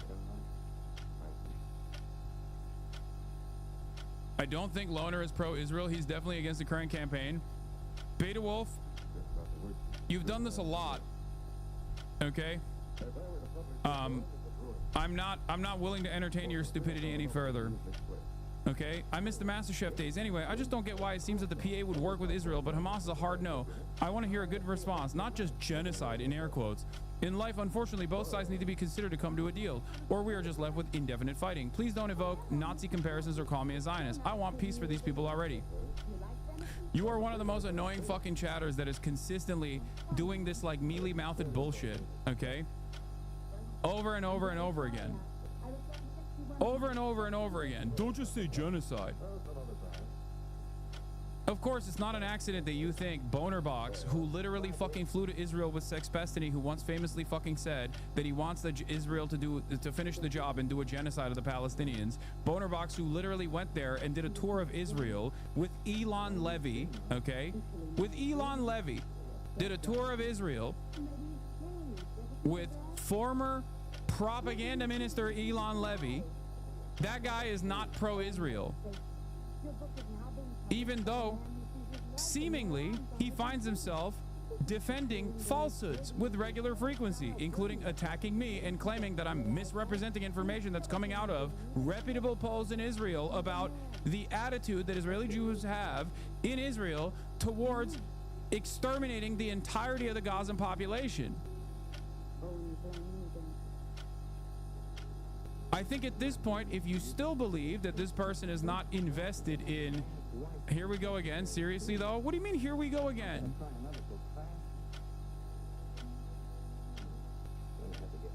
What the fuck? How can you find yourself, you have to have so much motivated reasoning to believe that a person like this, at this stage, 19 months in, is not unconditionally on the side that is being fucking destroyed.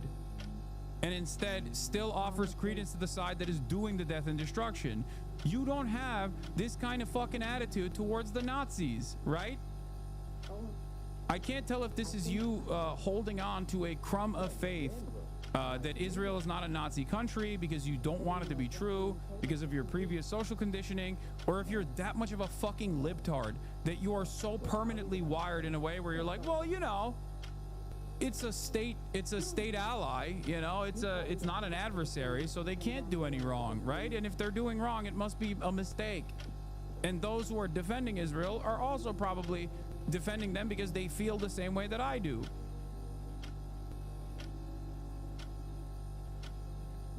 This is the same 44-month sub from the other day. Yes, a faith. Okay. Yeah, okay. Your faith is fucking idiotic.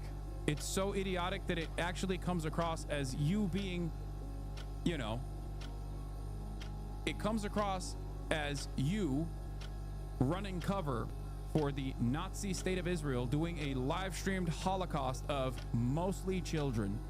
Sorry, that's just the truth. And the reality is, if you even for a little bit believed that the Palestinians were human beings, you would be utterly embarrassed to come in here with this kind of statement, but you don't. Okay, a part of your brain, I think, still thinks, well, they are barbaric.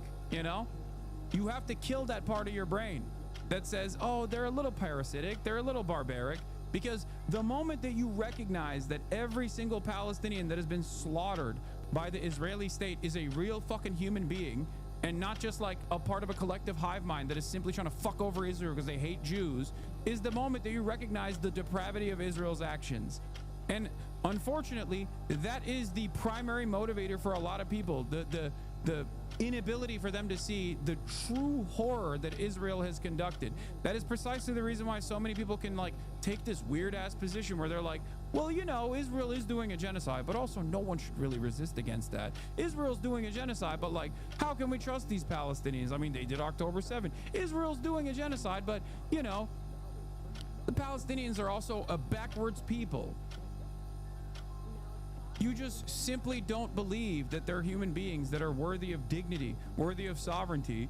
Even if you say that you believe it, you clearly don't, because if you did, how can you fucking present this position? It makes no sense.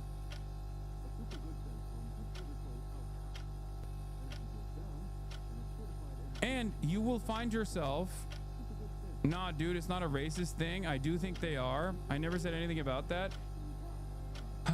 The reason why I say I don't think you think that they're human beings is because if you are giving any credence at this point to Israel, that means that you are stating that Israeli human beings, Israeli civilians died, and it's understandable that they still have some level of resentment against the Palestinians. They're humans. Their victims are real victims. October 7 justifies at least some of this violence that Israel has unfolded on the Palestinian population. But you obviously don't think that the Palestinians are worthy of the same fucking critical lens. They're not, you don't see them as human beings because they've done 1 million October 7s. What the fuck are we talking about? That's it. It's that simple. They've done October 7s in the past. Israel has done October 7s to the Palestinian population in the past. Okay? So if Israel's actions are even remotely justifiable upon the Palestinian population due to October 7, what is justifiable for the Palestinians to do to Israel now? After all is said and done, what do you think is justifiable for the Palestinians to do to Israel because of the thousands of fucking October 7s? I'll be glad to leave both.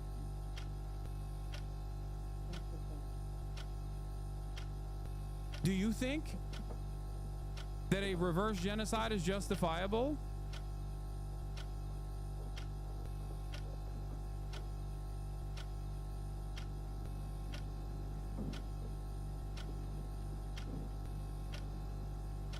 Yeah.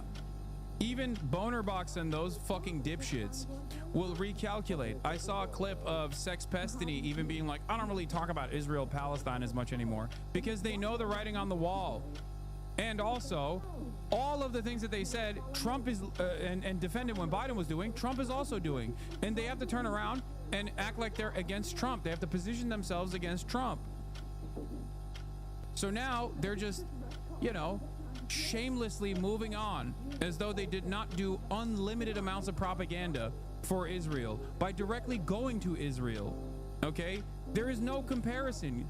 It's like flying to fucking Nazi Germany and going on a Red Cross mission to that one fucking concentration camp to say it's not a real concentration camp. They have showers. Like, it is literally the equivalent. But many people still don't want to fucking cross that boundary. Many people don't want to recognize that it is identical. Okay? It is identical. The numbers are not the same, but it doesn't matter. It's identical in its intention. It's identical in its inception. That's what they did. And those very same people would fucking lose their minds if I even fucking traveled to Qatar for fun. You know what I mean? They would be like, what the fuck? Oh my God, it's so obvious. He's so Hasanabi.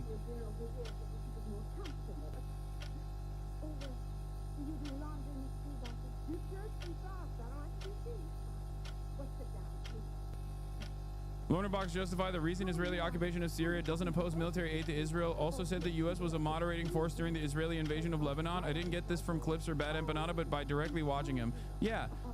How many times do you have to watch someone who like claims that they're fucking anti-genocide, or which I don't even think he calls it a fucking genocide. He says it's not a genocide for the record, and actively positions himself against those who say it is a genocide, which is the truth.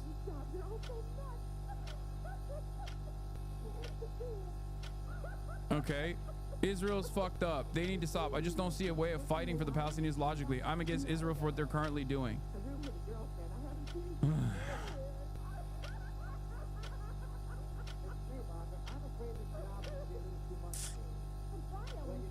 Yeah. Lonerbox is a genocide denier or a genocide supporter, actually. I wouldn't say he's a genocide denier. I think he's a genocide supporter. And so is Ethan Klein.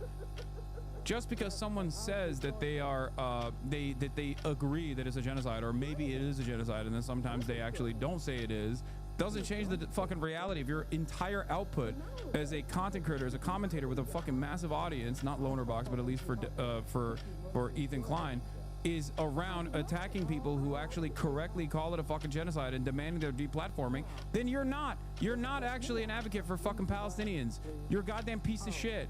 A goddamn piece of shit who actually raised money for the genocidaires, as a matter of fact, by duping his fucking audience by claiming that he was raising money for the Palestinians. The depravity never ends, okay? It is insane to me that I didn't even fucking want to mention that, because I was like, there's no way, right?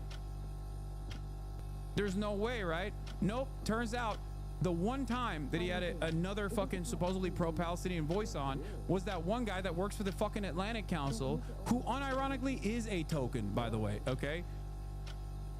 Anti-Zionist Jews represent a much larger percentage and a much larger voice in the pro-Palestinian emancipatory movement than the one fucking singular Palestinian guy who turns around and works with people who work at the ADL and works with the Atlantic Council. Yeah, he did that shit, by the way. So Ahmed Fuad al-Khatib, okay, is a propagandist for Israel. Apparently Ethan fucking had him on his broadcast. This might be, and then literally turned around and made it seem as though they were fundraising, told his audience that they were fundraising for Palestinians in Gaza. Okay, the fundraiser was for the Atlantic Council directly. All proceeds went to the fucking Atlantic Council. He presented it as though he was fundraising for the fucking Palestinians in Gaza. I cannot imagine something more gross than this.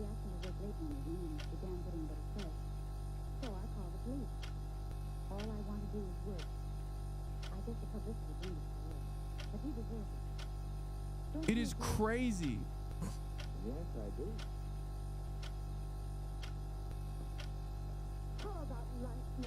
The Atlantic Council is an American Defense Department think tank, chatters. It's like the Foundation for Defending Democracy, okay? It is an American think tank in the field of international affairs.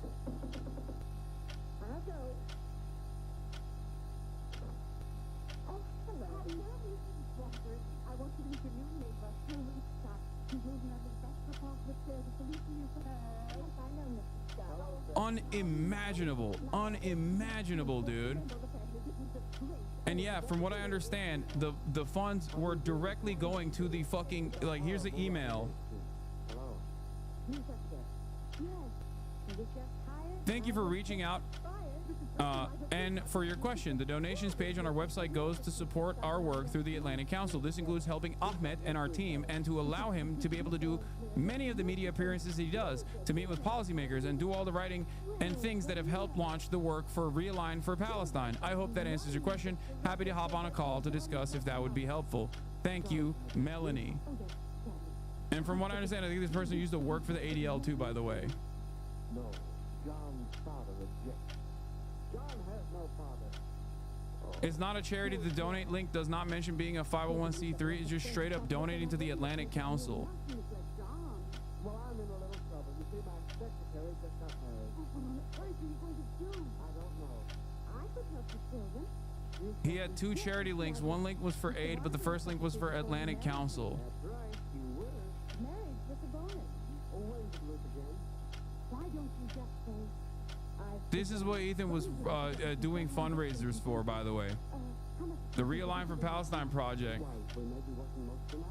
Amplify pragmatic voices who courageously advocate for Palestinian statehood and self-determination, unequivocally reject violence, terrorism, and extremism, and acknowledge a two-nation solution. It's not a surprise that the likes of Ahmed are oftentimes retweeted and quote retweeted with regular frequency from the Israel Foreign Ministry, okay?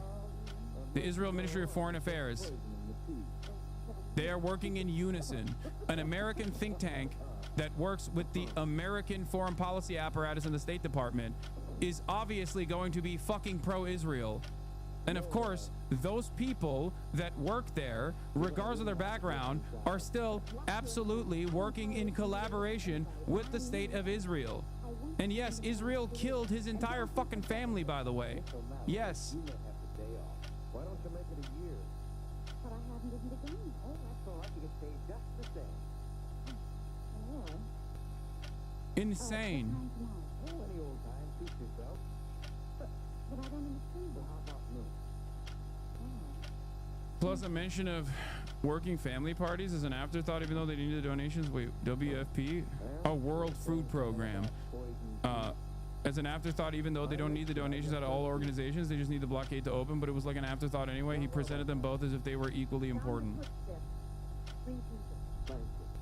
I cannot believe how you would fucking turn around and try to send donations to a pro-Israel think tank, dude. It is the worst crazy. thing that I've seen the H3 podcast do so far, and that's obviously saying a lot. They are scamming people into donating for Palestine, except it's not actually donations for Palestine. It's not donating to like a charity like the UNRWA or the PCRF or something like that. No, it's donations for Palestine that they are soliciting, which go to a pro-Israel propaganda organization. So in that podcast episode from today, Ethan Klein had a talk with Ahmed Fouad Al-Khatib, who is like this pro-Israel Palestinian who says, you know, Palestinians are at fault for all of their own misery, Israel does nothing wrong, and he works for the Atlantic Council propaganda organization. He's basically like the one guy who these Israelis prop up as their like token, look, a Palestinian who agrees with us sort of guy. So he always does the rounds. It seems like they can't find any other. But this video isn't about that. I'll probably be covering that on my stream this week.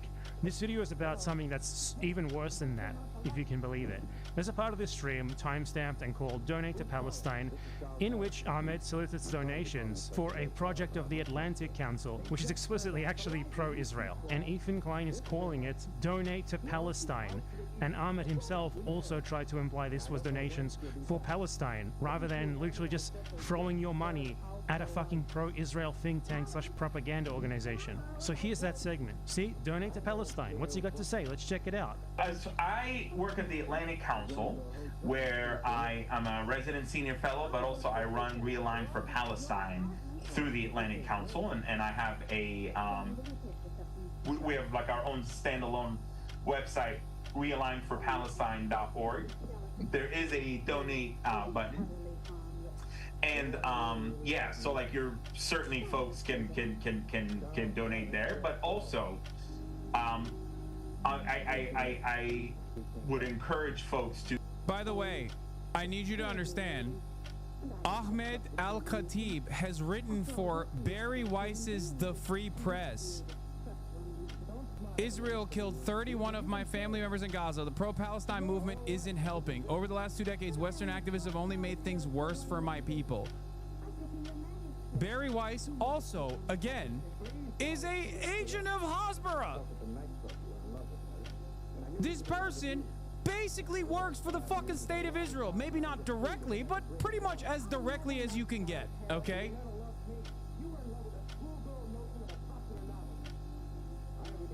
Unlike the many anti-Zionist Jews that you know that are not fucking tokens, no matter how much Ethan Klein claims that they are, this motherfucker is a token. And he's a paid token. He uses the death of his family as a way to literally do propaganda for the state of Israel. It is insane. There are other versions of this as well. You have the John Aziz, the peace poet or whatever. That's another one of those guys. There's a couple of these dudes. Some of them are more depraved than others. Obviously, the most depraved version of this is the son of Hamas guy, who was a fucking Mossad agent.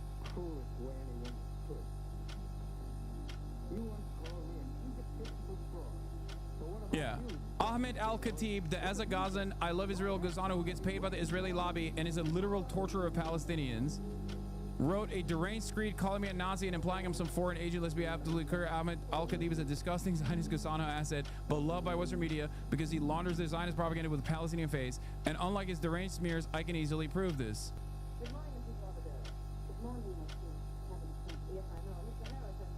Ahmed Al-Khatib first became known as the go-to as a Gazan I Love Israel huckster through the Atlantic Commission, commissioning him to write pieces for them.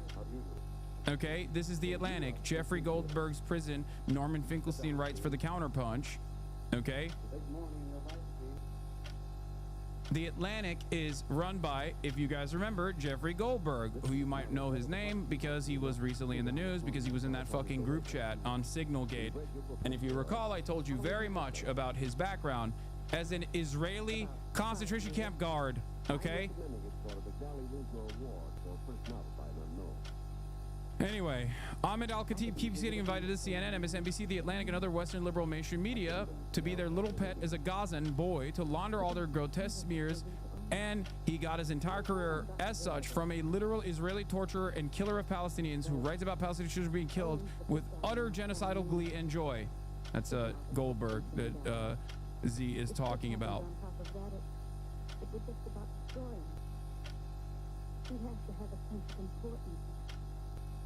Here, and if you want to understand further, if you look at, yeah, I went to UCLA campus last night and spent a few hours there before the police dispersed the encampment. I wanted to see the pro-Palestine student protest for myself and get a sense of the atmosphere, energy in students, as well as the movement's focus and the desired goals. You're a hero. May God bless you and protect you, says Batya Unger Sargon.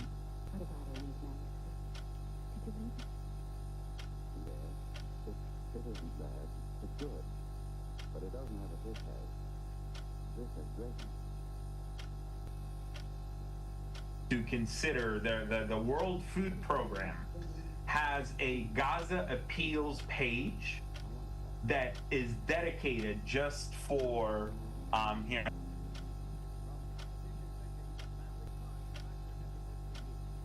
What is this? Project Unified Assistance? Ahmed asked to interview you when he was talking to Ethan. Please do and put him back in his place. Fuck no.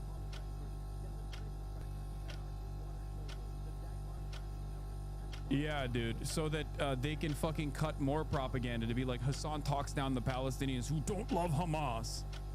I'm never gonna give him a fucking platform. He already has enough in liberal media. The fuck? What's next, dude? Should I talk to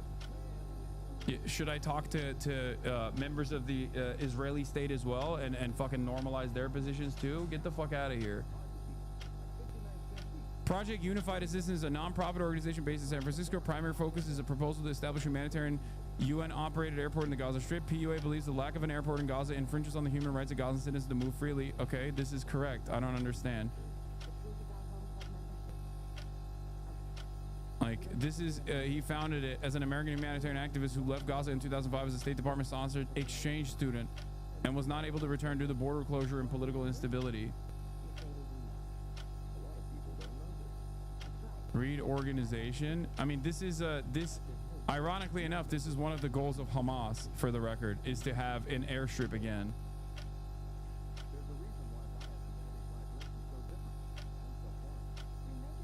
I don't get what you're talking about.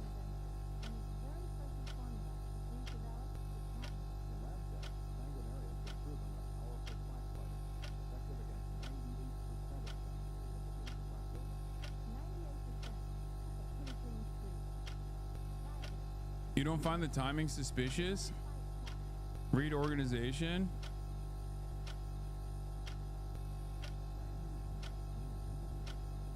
Wait, why? 2015?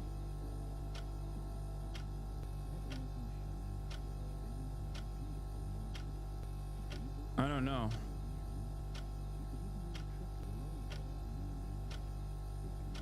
He left in 2005, the year Israel pulled out a... Oh, you're saying, isn't it suspicious when he left? Oh, yeah, okay. Yeah. When Israel pulled out of Gaza. Yeah. Yeah, I mean, he's a collaborator, yes.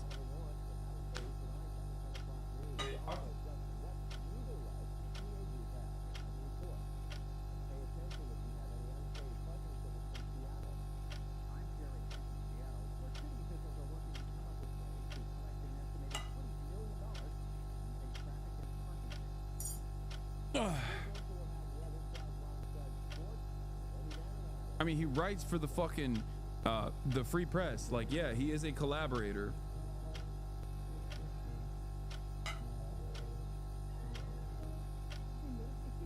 Oh, anyway. I'm going to give you the page that is dedicated. So you can see here that Ahmed Fouad Al-Khatib recommends donating to his own personal vanity page on the Atlantic Council website before he even mentions an actual organization that does something for Palestinians, the World Food Program. He sort of phrases them like they're the same thing. For sending food just for Gaza. And they are incredibly capable. Oh, that's great. What is that's so the this world? Is their arm. Yes, here, I just dropped it. So send us both links so we can put them in the description. Okay. I sent this. Check out Ahmed's org Realign for Palestine here. It's linked in the description. So let's go to the Realign for Palestine website. This is a website that's literally just pro-Israel talking points, anti-Palestinian talking points, set up to like masquerade as a pro-Palestinian website. And front and center, you go here, donate to the movement, you click it, donate today to stand with us in building a future rooted in hope and dignity. Each contribution strengthens the movement for peace and self-determination. You know, I notice this is not tax deductible. It's not donating to a charity. It's literally just sending your money to Ahmed Fouad Al-Khatib and the Atlantic Council. And this is marked as Donate for Palestine, and it's in the description of the video. After 2 years, the stalwart pro-Palestinian Ethan Klein finally attempts to raise money for Palestine, and he sends it straight to a pro-Israel think tank. And it has like this thing of like quotes from Palestinians who support it, and they're all from fucking Ahmed Fouad Al-Khatib. It's literally his personal vanity website in which he solicits donations for himself. This is disgusting. This is absolutely gross. This is foul. What more is there to say about this? This guy solicits donations for himself from people who think they are donating to Gaza. What more can you expect from a dirty, disgusting collaborator like him? And what more can you expect from Ethan Klein? By doing this, Ahmed Fouad Al-Khatib and the H3 podcast are literally stealing food from the mouths of starving Palestinian babies. And that is not an exaggeration. Fucking ghouls. I mean, yeah. It's crazy. It's crazy to be like, oh yeah, well, you know, it's feel good. It's feel good. We did our job. We gave some money. What's bad about peace? You know, that's probably like the next stage in this, if you were to try and defend it.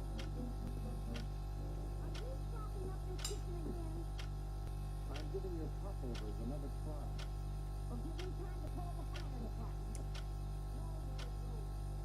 It is shocking.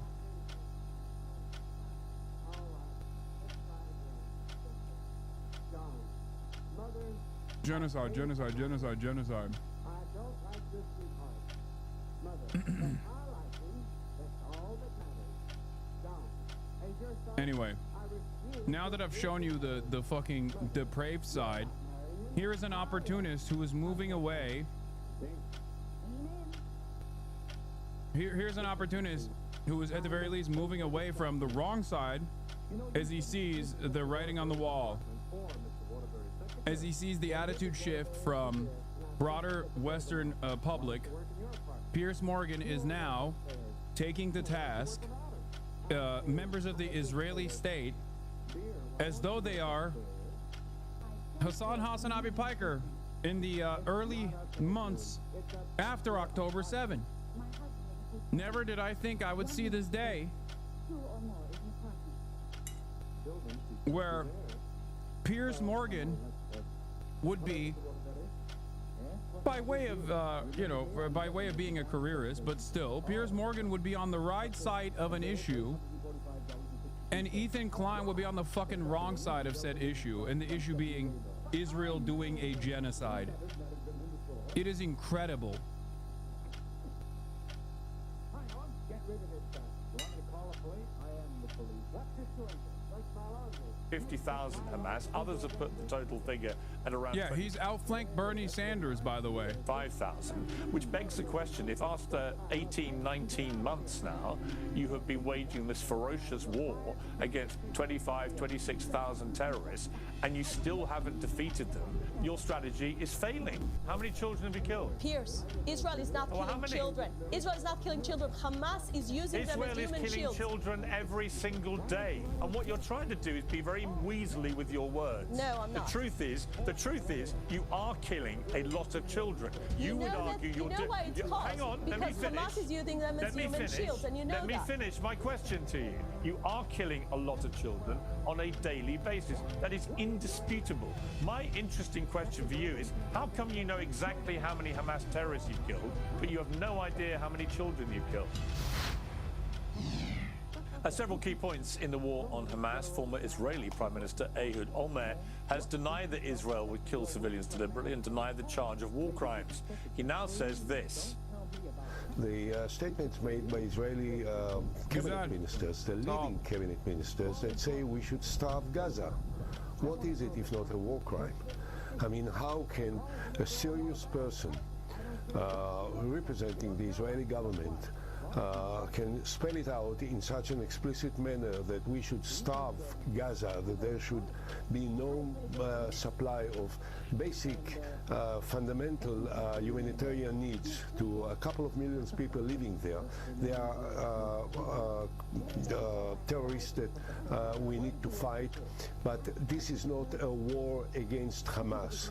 This looks more and more like a political war of the Israeli Prime Minister and the cabinet and the group of thugs which are now representing the Israeli government inside Israel and across the world are committing actions which can't be interpreted in any other way. Well, Olmert also said, and I quote, the government of Israel is currently waging a war without purpose, without goals or clear planning, and with no chances of success. Meanwhile, Ehud Barak, another former Prime Minister and former IDF Chief of Staff, says the war is now purely for Netanyahu self-preservation. Yair Golan, an opposition voice and a former Army Deputy Chief of Staff, said Israel is, quotes, killing babies as a pastime, close quotes, and risks becoming a pariah state. These aren't radical Islamists or raging anti-Semites, but patriotic Israelis who think their country is losing the plot. Today, Israel announced that they've eliminated Hamas's chief in Gaza, Mohammed Sinwar, the younger brother of Yahya Sinwar, the mastermind behind the deadly attacks on October the 7th. That was seen as a huge win by Israel as they looked to justify the continued fighting. But how many innocent Palestinians are losing their lives as a consequence? Overnight, we saw more shocking scenes in Gaza as thousands of Palestinians overran an aid site run by a US and Israeli-backed group with the intention of taking control of food distribution away from the UN. Many experts believe that swathes of Gaza face imminent famine caused by an 11-week Israeli blockade, which is only now beginning to ease. How much longer can all this go on? Well, I'm joined by Israeli Ambassador to the UK, Zippy Hotoveli. Ambassador, welcome back to Uncensored. Good evening, Pierce. Incredibly damning comments from two former prime ministers of Israel and a former deputy chief of staff of the Israeli army. When you hear what they have to say, surely it gives you pause for thought, doesn't it? Well, it's quite obvious for someone like you that understands politics that those people are coming from the opposition. Their job, in their opinion, is to fight whatever the government is doing. I think it's very anti-patriotic not to support Israel's war when we are fighting the most justified war in the world against a terror group. Against children. Israel is fighting the most justified war in the world against children. These are terror children, and they must die. P.S. You are Hamas. That committed the worst atrocities at the 7th of October. Just today, we remember 600 days that we still have 58 hostages in captivity.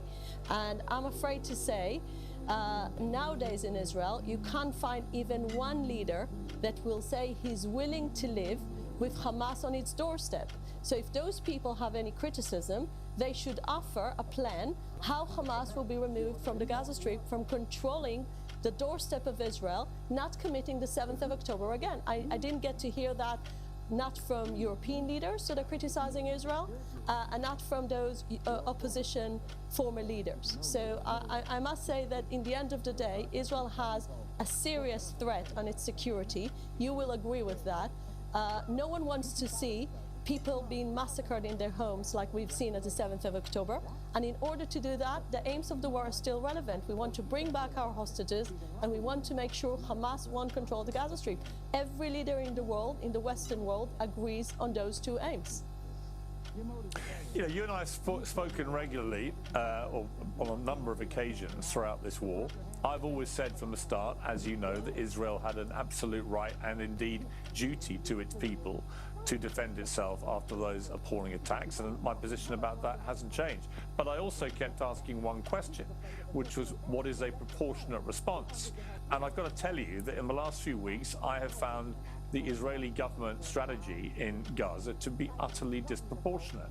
And I'll explain to you why. When you launch a blockade for nearly 3 months to a population which already has seen much of their possessions, their land, their buildings, their homes decimated by bombardment after bombardment. When you say that you're going to launch a blockade on aid and food to a population where 50% are under 18, you are pursuing, it seems to me, as Ehud Olmert said, a policy of starvation towards, obviously, because of the nature of the population in Gaza, of a lot of children. And that is a war crime. I mean, what else do you call it? I think when you look at the facts, and you should look at the facts, letting in 25,000 trucks with tons of aid, this is not a policy of starvation. Now, let me tell you what was Israel's policy from the beginning of the war. From the beginning of the war, we created a very clear distinction between the terrorists. We're talking about 50,000 people that embedded themselves in population, as you know. Just now, you just mentioned Mohammed Sinwar, he was found under a hospital, under the European hospital. He was hiding there because he knows exactly how the world reacts when Israel attacks hospitals. But those hospitals being abused and being used as a terror facilities. This is why Israel is allowed to operate there. Now I'm going back to the policy of aid. In the last few days, as you know, Israel is launching a new program, a new mechanism to deliver aid because unfortunately, and I'm saying that with a big pain, Hamas was looting the aid that all the world wanted to be let into Gaza. Now, everyone is interested that the population won't be starving. We don't want to see pictures of children that don't have something to eat. Nothing she's saying is correct. It's actually kind of crazy.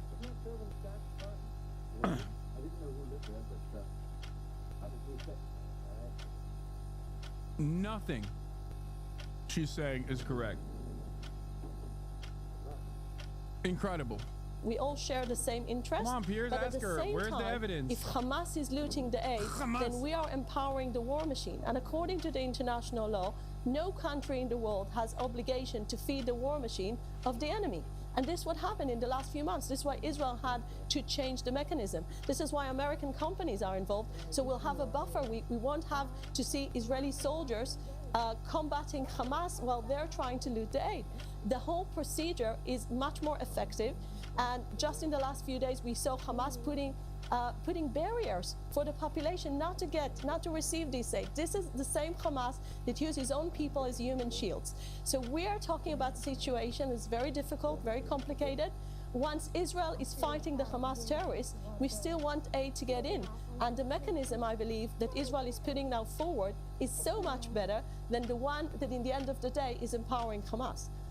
The problem is that whilst you're saying all this and trying to justify it, you've got people like Smodrich coming out and making it absolutely crystal clear what the real plan is, which is to completely clean out Gaza of all the Palestinians and get them into, quotes, a third country. That is a form of genocide. It is the deliberate targeting of people based on ethnicity and displacing them from their homes and killing a lot of them in the process. I don't know what else you would call it. I've resisted using the word genocide about this, but when I watched what Mr. Smodrich was saying and studied the exact words that he said, it is very hard to reach any other conclusion than that he is waging a strategy of genocide and would like to cleanse, as he put it, the whole Gaza Strip of all the Palestinians. So you can try and dress up that blockade, which is what it was for 3 months, where we saw the starving children you say you're concerned about, but you've got Smodrich there actually laying bare the real plan, which is to get all the Palestinians out of Gaza.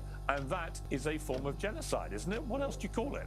Well, let's begin with the fact that if you listen to the British media, you get the assumption that Smotrich is the Israeli Prime Minister. Well, he's not. He's not the one who's forming the policy on aid. And the policy you just quoted is actually... So is he a liar? No, all I'm saying is that his policy...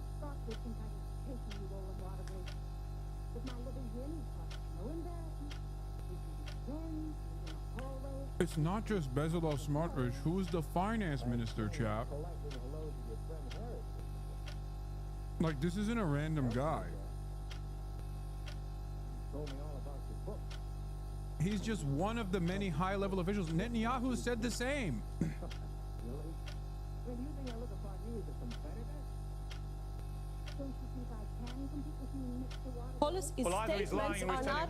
His statements are not standing in one line with Israel's policy.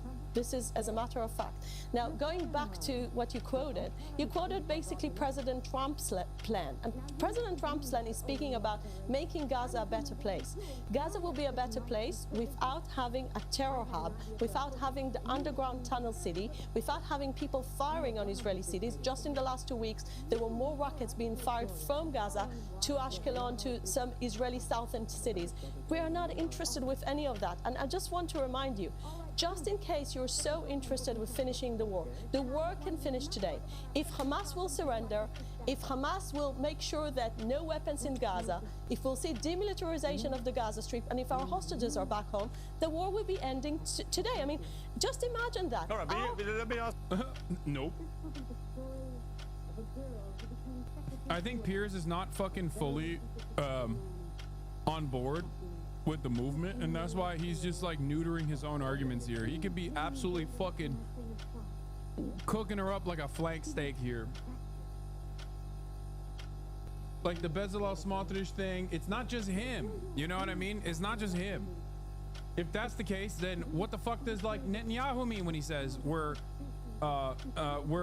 doing everything in our power to make sure that we follow through with Trump's permanent ethnic displacement plan? That's what we're gonna do. There's not gonna be a statehood for Palestinians ever. You know what I mean? Ask you though, but you accept that Israel has the strongest military in the Middle East, right? I am the proud owner of 2 cats, which are named after 2 Arsenal football legends. And like their owner, they are extremely demanding. How fortunate then that today's show is sponsored by Smalls, which happens to make incredible cat food. This stuff is packed with high quality protein, made with preservative-free ingredients, and is delivered directly to your doorstep. They started this back in 2017 with a few guys cooking good quality cat food at home. Now they've sold millions of cat meals nationwide, and the results speak for themselves. 88% of cat owners reported noticeable health improvements after switching. There's a risk-free trial, so you have nothing to lose except your cat's patience if you don't order soon. So give your cat the food they deserve. For a limited time only, uncensored viewers can get 35% off Smalls plus an extra 50% off your first order by using the promo code PEERS. That's an additional 50% off when you head to smalls.com and use promo code PEERS. Again, that's promo code PEERS for an additional 50% off your first order plus free shipping at smalls.com. We have a strong military, but very vulnerable population that's been hit by a terror organization. We're a small country. We're a small country that its border being invaded. Fine. I just asked you a question as to whether you have the strongest military in the Middle East. You accept you do? We do, but at the same time, we're a very vulnerable country when we are surrounded by radical Islamists. Dude, I love that. I love that. She literally did the we're both incredibly strong and mighty, but also very small being. Like, in the same second. It's crazy. Oh, we're a small bean country, Piers. Why are you saying this? Israel #1, but also Israel baby. Israel little baby. Also Israel's enemies are terror babies. Yeah, Israel is both David and Goliath, dude.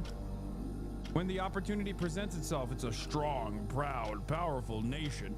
Militant, but also so tiny and so small, constantly under threat.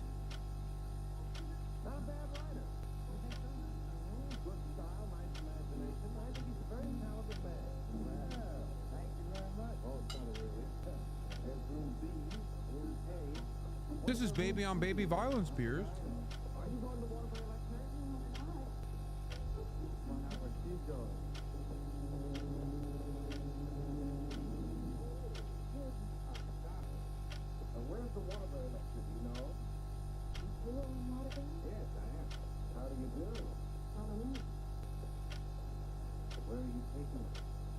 Hold on.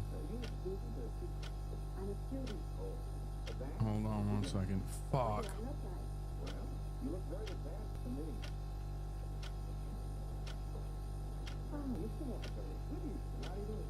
Yes. Including backed up by I'm not here to defend radical Islamism. I was pro-Israel when it first started because I was raised Christian nationalist. It was like an awakening. Imagine being raised into a member of the Nazi Party of the 1930s and realizing you were a disgusting subhuman. Thank you for not only informing me on the genocide, but also pulling me out of the cult.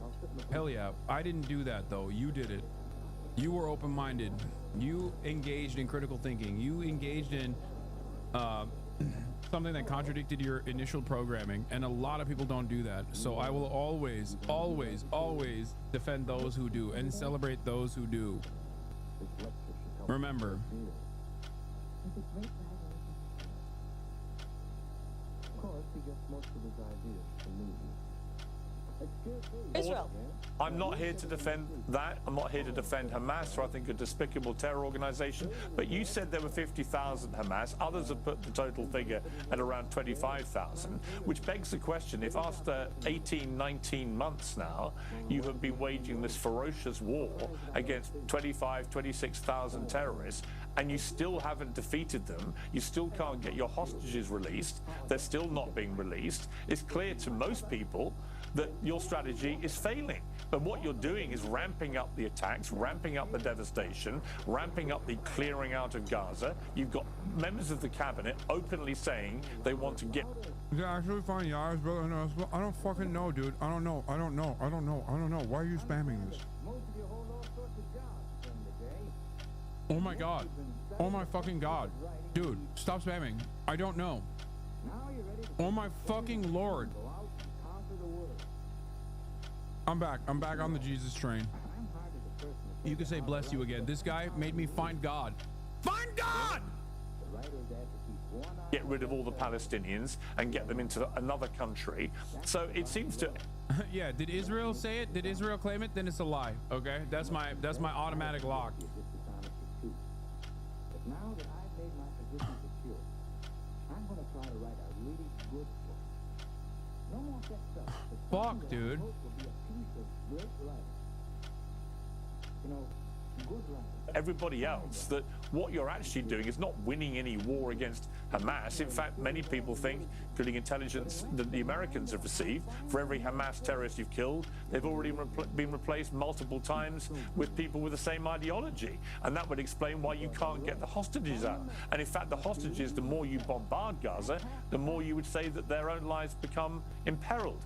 And the overriding picture, which is what's getting Israel so much opprobrium around the world, is that your strategy isn't working. There's no clear plan for what happens at the end of all this. Hamas is still clearly alive and well and thriving. Yes, you've killed another one of their leaders today, but you killed his brother, who was the architect of October the 7th months ago, and that didn't seem to make any difference to Hamas's ability to continue engaging in battle with you. And the argument remains, how many Palestinian civilian innocent lives, women and in particular children, are you prepared to kill as you continue going after Hamas when it doesn't appear that you're winning that battle? No, of course Pierce isn't fully there, and he will never get fully there. All the while controlling myself and time. So you're really going to work for Pierce's entire career is designed around never fully getting there, Chad.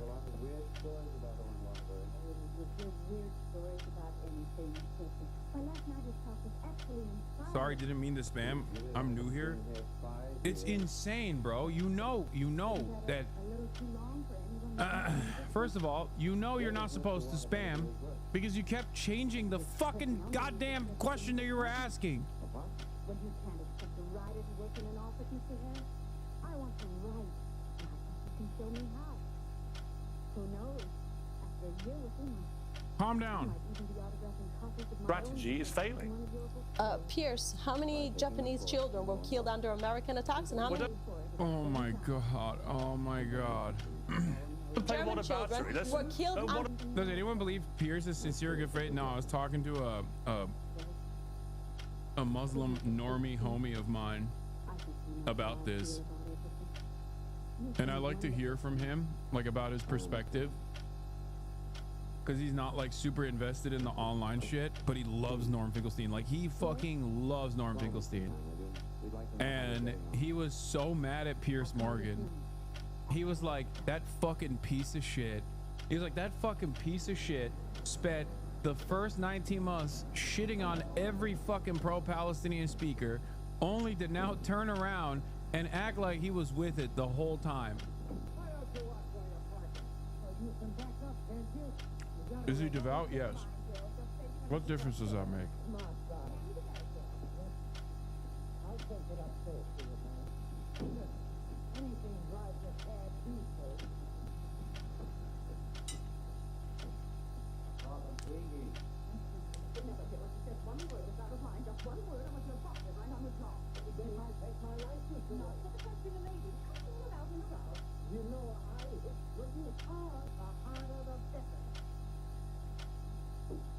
Anyway.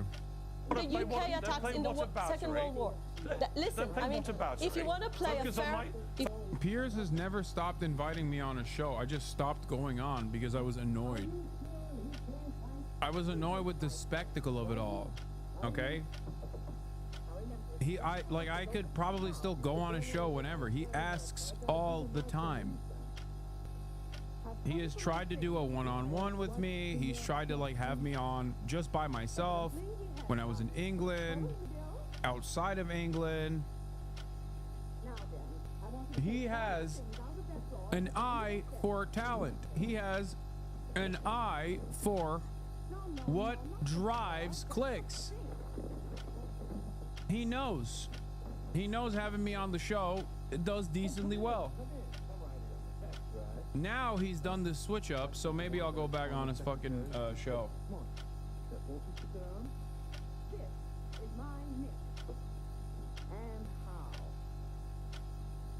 Waterbury gave that to her as a Christmas bonus. My typewriter. Well, that was sort of a New Year's bonus. Yeah, he's the OG drama guy. She brought her own aujourd'hui.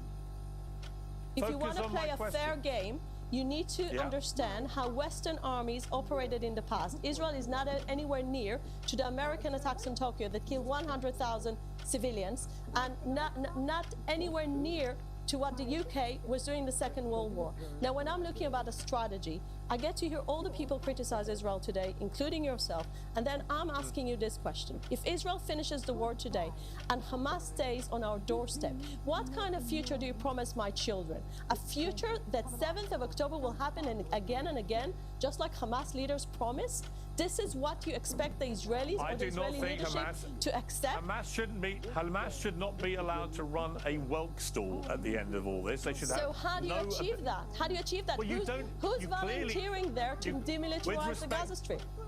No, that's different. Demilitarizing the Gaza Strip is a death sentence. You just, dude, one of the craziest parts about this is like they're both openly genocidal and doing genocidal shit while simultaneously going, why don't you put down your arms? Why the fuck would anybody do that?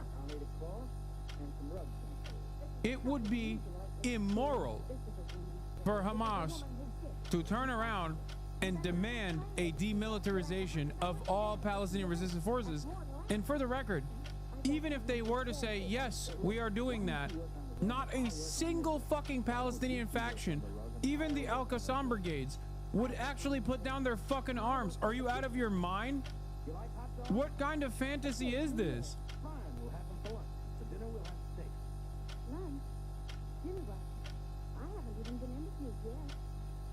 It's fucking insane.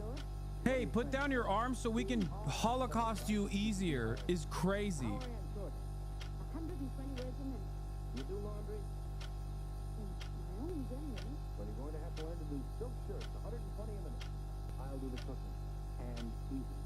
Do you live here too? No, I live next door. He hasn't been there since July. That's because I have no kitchen. Well, we share our kitchen on a cooperative basis. At least as it stands, a militant resistancy. You know, Owen and I went to school together. I was in kindergarten, and he was in the 8th grade. Exists, which at the very least stops the Israeli military from being able to fucking dominate the strip to the best of their ability.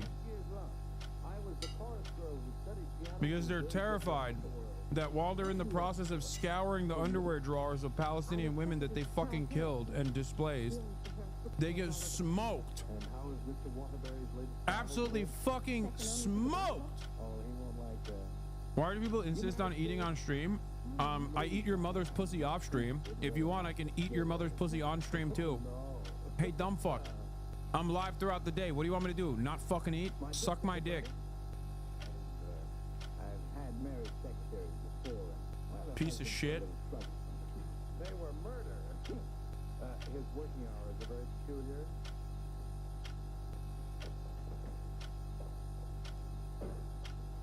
Also, you're fucking grounded. I'm your stepfather, okay? Nope. I'm not the stepfather. I'm the father that stepped up, and now you're fucking grounded. Oh, today wasn't a usual day, but after this, there'll be no more distractions. After PLO surrendered its weapons in 1982 and left Lebanon, Israel and a South Lebanon army proxy massacred over 3,500 Palestinian refugees in Sabra and Shatila. Yep. Also, the funniest part about it is half of you motherfuckers are eating while watching me. It's so crazy. Take a fucking break and eat. What the fuck? Yeah, this is why you're a 10-month subscriber and not a fucking 10-month Twitch streamer, okay? That's not how this works. That's not how this works. There's no fucking taking a break. Twitch is a continuous stream, okay? God damn, why the fuck? Oh my God, we're back. We're back to the fucking annoying assholes who are up my fucking dick. Shut up. Shut up. I'm the fucking captain, okay? I'm the captain. You don't know what the fuck you're talking about. No other fucking industry where you just like as a random onlooker go, nah, I don't like the way you fucking foamed up that latte, dude. Hey, big dog, why don't you give it an extra spin? It's crazy. It's fucking crazy. Shut up. I don't come to your fucking place of work and go, hey, Karen, don't see you actually looking at those goddamn Excel spreadsheets. As a matter of fact, it seems like you got one AirPod in one ear listening to some fucking random dickhead named Hasanabi on his fucking Twitch stream while you're simply acting as though you're working. You see me doing that? Do you see me coming over to your place of work and being like, oh, I can't believe you're having spaghetti and meatballs for lunch. That's gonna make you fart quite a bit, actually. How about you switch it up, sugar tits, for some broccoli? Like, do I do that? No. So why the fuck are you doing that to me? Shut the fuck up.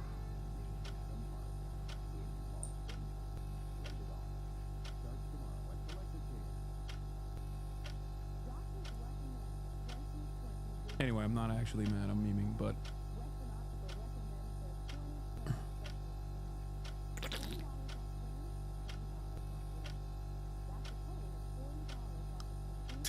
just quit the stream, dude. Okay, thanks, man.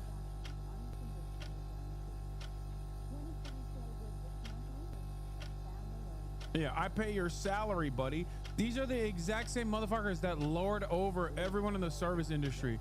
Thank God I have the awesome power to be able to just fucking laser you out of existence and then humiliate you, regardless of the fucking 2 cents an hour that you pay me. Half the time you're not even doing that. You don't even have to do that.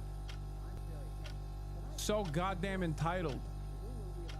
Okay, so fucking entitled. It's like, duh, excuse me, I pay your salary. I pay you $6 a month and I get literally unlimited access to you every single fucking day.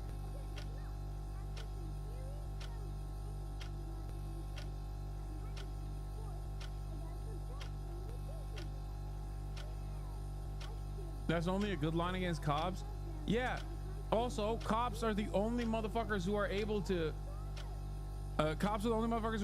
kill you on the spot if you were to say that to them without any accountability whatsoever. Can you imagine how beautiful of a world it would be if, and I've said this before, if you were in the service sector, if you're like a waiter, right? Or if you work in retail, you work at a brick and mortar retail store, and some annoying asshole comes in and is like, I don't like the way you're, excuse me, I don't like the way you're presenting these t-shirts. I think there's a different method of folding that you should be applying. And you just basically hit a button and that button automatically teleported them outside of the fucking store. Or even better, that button actually fucking slammed their mouth shut so they couldn't make a noise any longer. How amazing would that be for you? If you ever worked in retail, I feel like, think about that. You go to a restaurant, some dickhead's like, hello, I'm gonna tip you, I'm gonna pay your salary, so therefore I get to make decisions on how you bring the wine. The wine should be brought before the aperitif waiter, garçon, garçon, and then you just go click. I have a message for you. You just go click and then immediately you just shut off their mouth. I don't think I want this stuff. Well, why not? like Matrix. Like in the Matrix, where the mouth is just like shut off entirely. Think about how much more enjoyable your life would be. They were filled with such quality and high purpose. I'm afraid all that's spoiled now. No hard words, no hard feelings. Anyway. Just get somebody else. Well, if that's the way you feel, Miss Gaylord. Are you walking out on Owen Waterbury? Don't beg the girl to work for me, Ronnie. Just call the agency and get My partner and I argue about the best benign superpower. Ability to make someone shit themselves instantly is my pick. That's pretty good. They're here already. I like that. I can't see I mean, another benign superpower would be to, like, with one snap, you just instantly transport someone that like 20 meters away from you. You know what I mean? You just go like that, boom. Teleport 20 meters away. That's not benign. No, that's why I said 20 meters. That's benign. 20 meters is benign. If you could do permanent teleportation, it would not be benign. It would be a very powerful superpower. But as long as you are able to do it for 20 meters, then it's benign. You know what I mean? Well, unfortunately, Mrs. Reeves, the job doesn't fill. Well, I want you to be there anyway.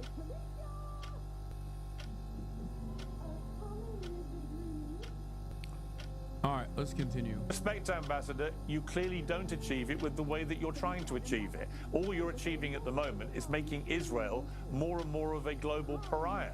When only a few days ago, you have 2 doctors in Gaza who have 10 children and 9 of them are killed in a bombardment by your forces. That doesn't make people feel, oh, this is all going great. It makes people think that you're waging a systematic destruction, not just of property and of land, but also of children. And that's what's happening. The percentage of children that you're killing compared to the percentage of you're killing of Hamas terrorists, what is it? Do you know? Do you know how many children you've killed? Well, hang on. Answer me that one question. Do you know how many Hamas terrorists you've killed and how many children you've killed? You know there's 2 numbers. I know the numbers that came from the IDF. I know the numbers that came from a very, very established Give me the two numbers. Wait a second. We killed 30,000. We killed 30,000 terrorists in phase 1 of the war. Since the war is back, I don't have the numbers. But let me tell you one thing. We never target civilians. So this question is irrelevant. How many children have you killed? Pierce, Israel is not killing children. Israel is not killing children. Hamas is using them as human shields. Israel is killing children every single day. Pierce, this is a blood label you're putting on Israel. You know it's not true. That's such an insane lie that it's almost funny when you forget that it's like a real thing that's happening. Like, saying that Israel does not kill children is like saying Americans don't eat hamburger. Okay? I'm sorry. Permanently scarred. Your reputation is over. Israel will forever be tarred with the reputational damage. It deserves a lot more than reputational damage, let's be real, of being an op to babies. Okay? Israel's #1 op are children. That is all Israel fucking kills. That's literally their #1 enemy combatant. That's the only thing that Israel can fight back against, the fucking diaper force. Saying this is blood libel does not do what you think it does. He thinks, or she thinks, sorry. She thinks when she says, "Ah, this is blood libel. You are Hamas doing blood libel." What she thinks is going on is like a lot of the onlookers are going to go, "Oh my God, I can't believe Piers Morgan is Hamas. I can't believe Piers Morgan is actually doing blood libel." No, a lot of people hear that and go, "Okay, is blood libel real then? Because I know Israel's #1 enemy is babies. I've seen it with my own 2 fucking eyes." So all you've done, unironically, is now establish a defense for Nazis to say blood libel was real, see? And point to this. And these guys don't understand that. They literally cannot get out of their own heads.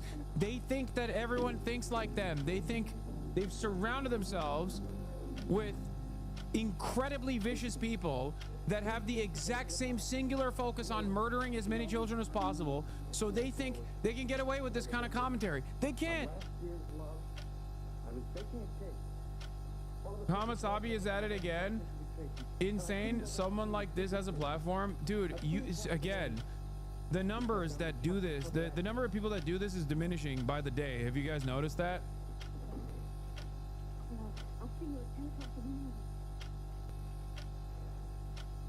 It's so funny because these like 38-year-old losers who fucking still live with their parents, if they were to talk to their moms and dads, even their fucking moms and dads who are otherwise conservative probably find what Israel's doing to be gross, but this dumb fuck still has to maintain this pro-Israeli position because like his favorite content creator is pro-Israel. You are nothing. You're not a human being, dude. You have literally dehumanized yourself. I can imagine. He started his novel today. Oh, You are a chatbot for a fucking content creator. Didn't get very far into it, but I'm sure it's going to be wonderful. He seems so excited about it. Let's have dinner. No matter what happens, I will forever think of that meme. It's like the chain being broken, the freedom meme. I think it was Evan who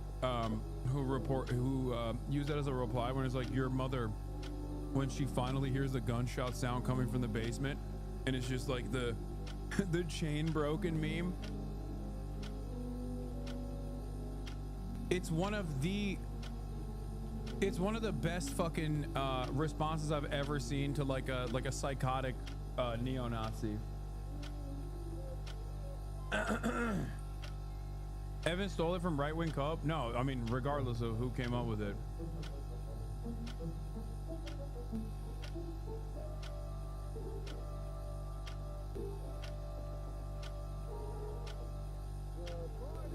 Look, I have a much nicer version of that I often say. I will usually say, this is the reason why your family acts like acts like you're not around for Thanksgiving, you know? This is why, where they're like, oh, he's not around. You're upstairs. They tell you to come down after the whole fucking family is left to pick up the leftovers. Let's see. When did he walk yesterday? Nope. On my new novel. Oh yeah, I find R words. R word and post of the day. Fuck white South Africans. Your mother when she hears a gunshot in the basement.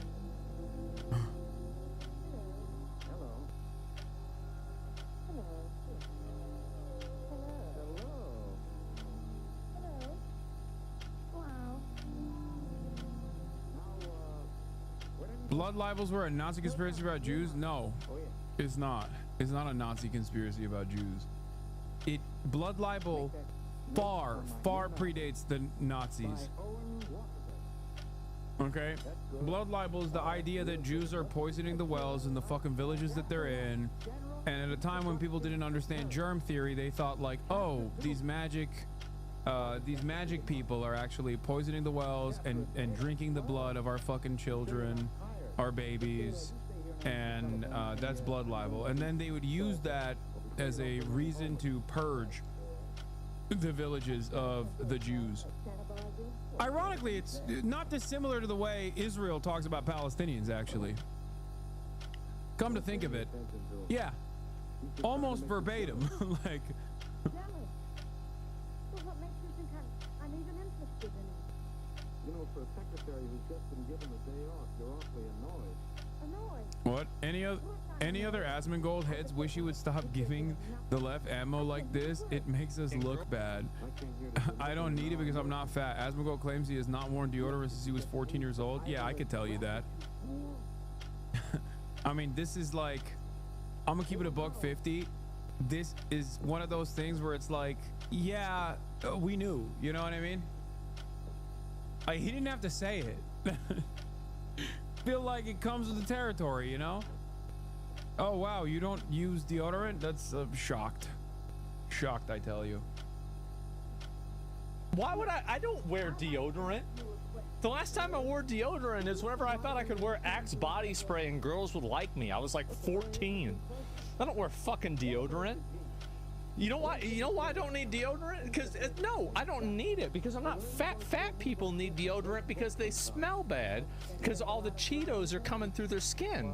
No, absolutely not. You got the grease going through. That doesn't happen with me. That absolutely happens with him. What?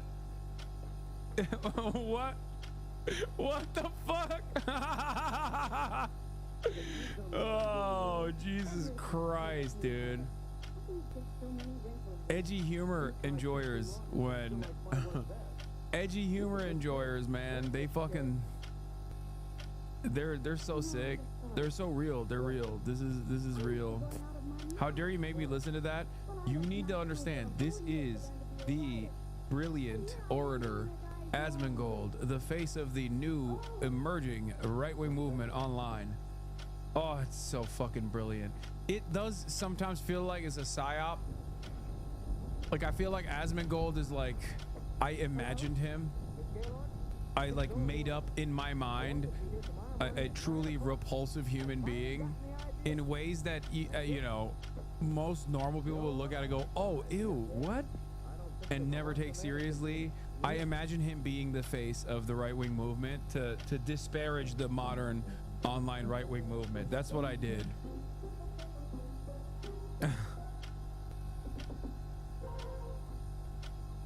Like, there's so much more work necessary to undermine Ben Shapiro's arguments. A lot of the fucking talking points he's getting directly from the American Enterprise Institute.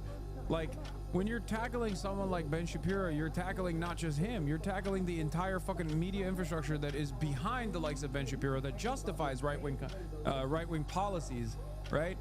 Whereas with Asmongold, it's just all you need to do is just, you know, I mean, he doesn't even present a decent argument. What the fuck is going on with my camera today? Ah!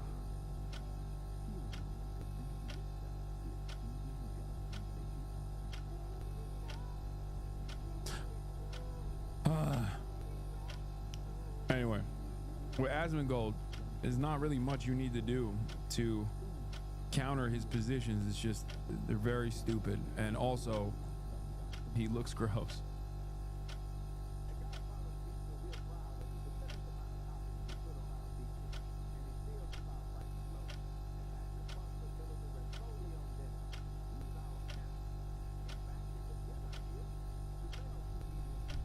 That's not like me at all, bro. Like, Hoflation, dude, he should talk about Hoflation again. Also here, the reason why I'm talking about Asmongold is because he's like popping off on Frogan about 9/11 and stuff. He's popping off on Frogan about 9/11 and acting like he's really mad about Frogan's statements on 9/11. Here's Asmongold on 9/11. one of your most popular, biggest hits was that America deserved 9/11. Remember that? Yes. But what you meant to say is that American interventionism inadvertently caused this to happen. Am I right? Exactly. Not even inadvertently. It's a concept. It's Okay, a concept that so historians call blowback. I totally agree with you about that. I completely agree with you. I think that you're right. I defended that. Wow, that's crazy. Wait, hold on. No, wait a minute. So this all starts when Asmongold says Twitch should ban political content to optimize for ad revenue. Odds that me, Hasan, Tectone, Frogan, Denims, and Central Committee cause 90% of the PR problems for the entire website. I like that 90% of the PR problems that are caused for the entire website is never actually covered by real PR, and it's just the sweatiest fucking losers on Twitter that get mad. And then those sweatiest losers on Twitter will then try to get like actual outlets to cover it. Like, hey, why won't, you know, CNN cover this? Why is CNN covering Hasan positively? Like, these guys don't understand. Most people in mainstream media don't know who the fuck Asmongold is, don't know who the fuck Tectone is, don't know who the fuck Frogan is, Denims is, Central Committee is. They barely know who the fuck I am, okay? And the ones who know who the fuck I am in mainstream media obviously understand that, like, I'm a controversial figure, but ultimately a force for good, a force for progressive politics. We are lucky that mainstream media does not know who the fuck Asmongold is. If I wanted to destroy Twitter, I would literally go to every single one of my journalist friends and be like, hey, cover Asmongold. Cover how cover how Twitch is allowing Asmongold to run rampant, to run his fucking dirty ass dick all up and down the goddamn platform, saying the most insane shit. But I'm not like Asmongold. I don't want this fucking platform to perish because I'm selfish. Okay? That's what he's been doing, though. He has been actively trying to get all of these other people to cover Twitch in a negative fashion. It hasn't worked because most people don't know who the fuck Asmongold is. Thank God. Okay? But he's aligned with people who are actively trying to send tens of thousands of emails to the likes of like CNN, NBC, MSNBC, who are working, Dan Stalkman is the guy I'm talking about, who are working in unison with the Anti-Defamation League, also known as the Apartheid Defense League, to try and get all fucking advertisers to remove ads from the platform. Why? Because I'm still on the fucking platform. They are actively trying to make this a PR issue while simultaneously turning around and being like, we should ban politics, actually. It's just a real PR issue. Yeah. You can keep running the fucking hate campaign, but I hope everyone understands that he's a rat, okay? He's a rat-ass motherfucker who does not care about what happens to smaller content creators. That is just the truth. He's a selfish, rat-like individual who doesn't even care about other people in his fucking immediate vicinity enough to shower, clearly. Anyway. Having said that, let's hear what he had to say, and then we'll see what Frogan had to say, and then I'll give some more takes. That's what I would do. If I wanted to optimize ad revenue, you know what I would do? I'd ban politics. That's what I'd do. Just ban it. The odds are that me and Hasan and Tectone and Frogan and Denim... I despise being fucking mentioned alongside the likes of Tectone from the fucking point of view of like being a liability for the platform, okay? That is disgusting, okay? I take issue with that. That is completely unacceptable. Gross. Like second generation rapist. There is no fucking comparison. Come on. No, Asmongold recognizes that he streams politics. I think he's just saying they should ban politics off the platform. And if they were to do that, he probably would stop talking about politics, I assume. Or at least go back to talking about titties in video games. Because in his mind, that's not political. He doesn't understand that there's a reason why he has such a fucking massive right-wing audience. Because for years, he presented himself as a person that is advocating for free speech. Free speech on which boundaries, of course? Oh, that's right. Titties in fucking video games.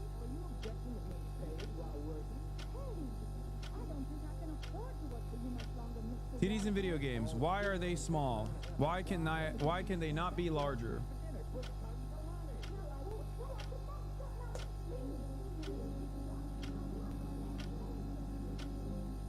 And Central Committee cause 90% of the PR problems on the... Like, imagine thinking in your dumb fuck, horse blinder focused vision of the world, okay?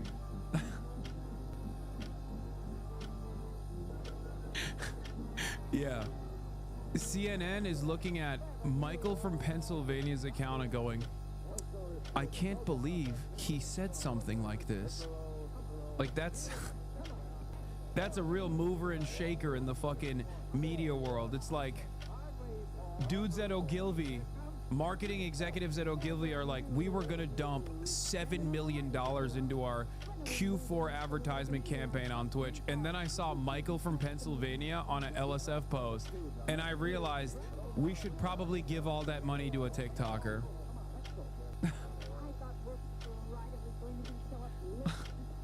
I'm sorry, guys. You got to get your head out of the fucking... You got to get your head out of your ass. It's so stupid to think that, like, what you see in the circles that you contribute to online is actually real movers and real shakers in the world of discourse. Okay, it's not. It's not. Nobody gives a fuck. Okay, like, if you want to look at actual PR problems, Asmongold is not wrong. Okay, Asmongold does cause real PR problems. Let's look at Asmongold on the news side. Okay.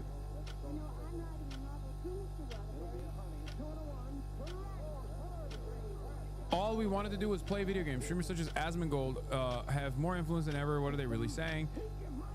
Aftermath site and all these like are fake ass websites, and it doesn't matter. MSN is an aggregator, but like Asmongold's Twitch ban is a negative. Is a negative for the platform. It's a negative PR for the platform, because he said Palestinians are inferior culture that deserve to be genocided. That's negative PR for the platform. Let's look up Hasan Piker, okay? And I'll tell you what's negative PR for the fucking platform and what's positive PR for the platform. So New York Post saying Hasan Piker back on Twitch after being yanked for comments about DC Jewish museum shooting. New York Post is not a fucking, you know, a reputable outlet. It's no different. It's a worse version of it's a worse version of what do you call it? Aftermath's a real site? Oh no, I was talking about like mainstream. I'm talking about fucking mainstream news outlets. Aftermath is great, sure, but mainstream news outlets like New York Times, CNN, CNBC, MSNBC, NBC, those are fucking real outlets. Okay, Wall Street Journal, Dexerto is not a fucking real outlet. All right, Discourse blog is fantastic, but also not in the fucking mainstream sphere. Okay, Fox News is not a reputable and serious publication. It's not a reputable or serious institution.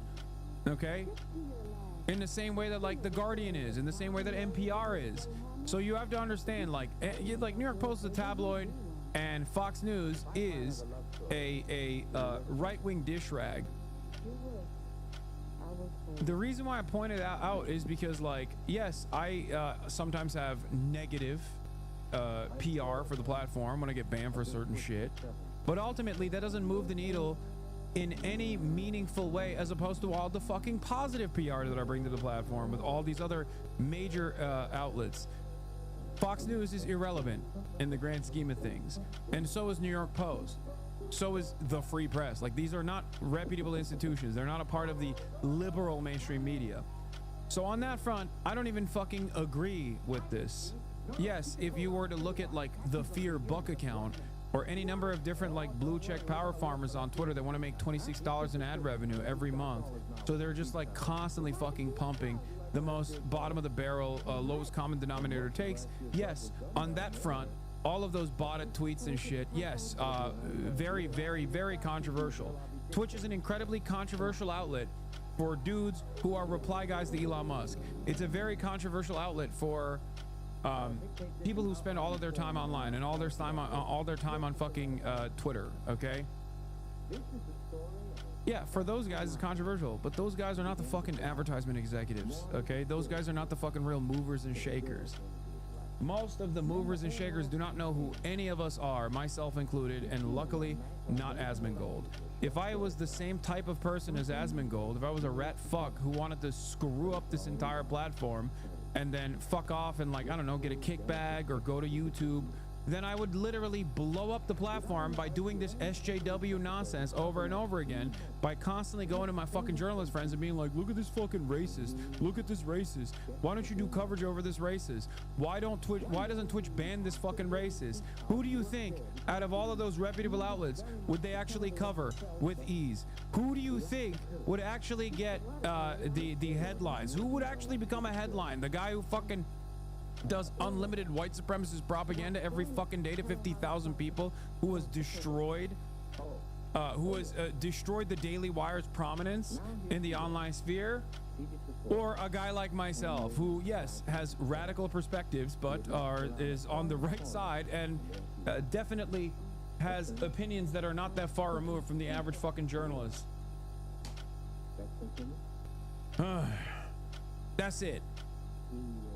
But because I'm not a rat bitch like Asmongold, I'm not gonna fucking do that. He can now turn around, watch this reaction, watch me reacting to him saying some dumb shit, and then make another fucking YouTube video being like, yeah, it's over, guys.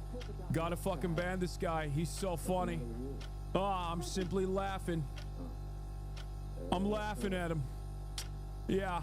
Also, who showers? I don't understand. I don't smell bad. I'm skinny. Yeah, it's common sense. So yes,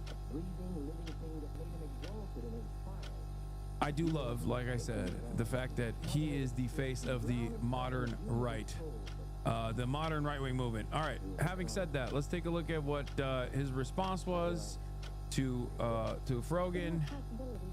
Wait, hold on. Why can't I press Control-Shift-T? Okay. So Frogan responds to that fucking dumbass take, goes, you consider me political because I wear a hijab. I am not like you, and I do not make political content anywhere but typing a tweet once in a while. And that is true. A lot of people think Frogan is political because she is my mod and because she has all of these like pop-off moments that other people hyper focus on.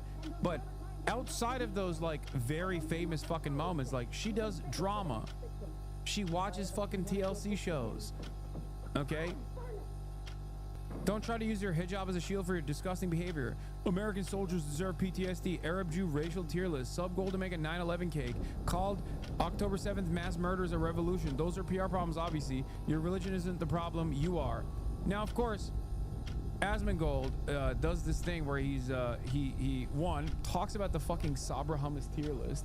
Ridiculous. Okay, peki.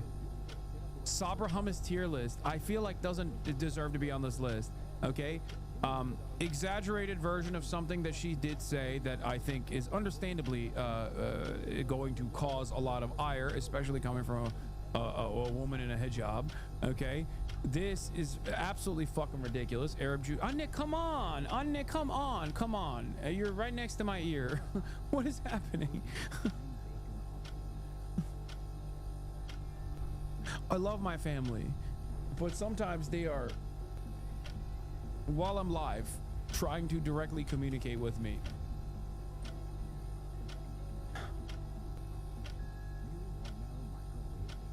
Oh. Oof.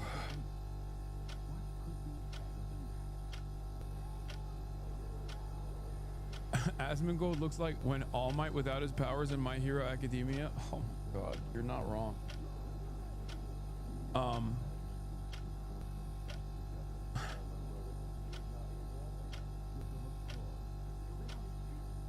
Yeah, sub goal to make a 9/11 cake. Absolutely zero fucking people give a shit about 9/11 jokes. Okay, so the reason why I took issue with this was specifically because of the 9/11 cake thing. Okay, like you can have disagreements with Frogan, who gives a fuck, right? But the idea that like you're adding on the 9/11 cake on there is so fucking annoying. And the reason why it's annoying is because you say heinous shit on a regular fucking basis, and it's always the free speech, anti-cancel culture, edgy humor motherfuckers that lose their goddamn minds anytime your targets are not like trans people or Muslims or any other kind of like marginalized community. When you talk about the American government or the fucking Israeli government, all of these edgy humor motherfuckers lose their mind. They're like, whoa, whoa, whoa, whoa, whoa. Can he say that? Can he say that? Whoa, we should kill this guy.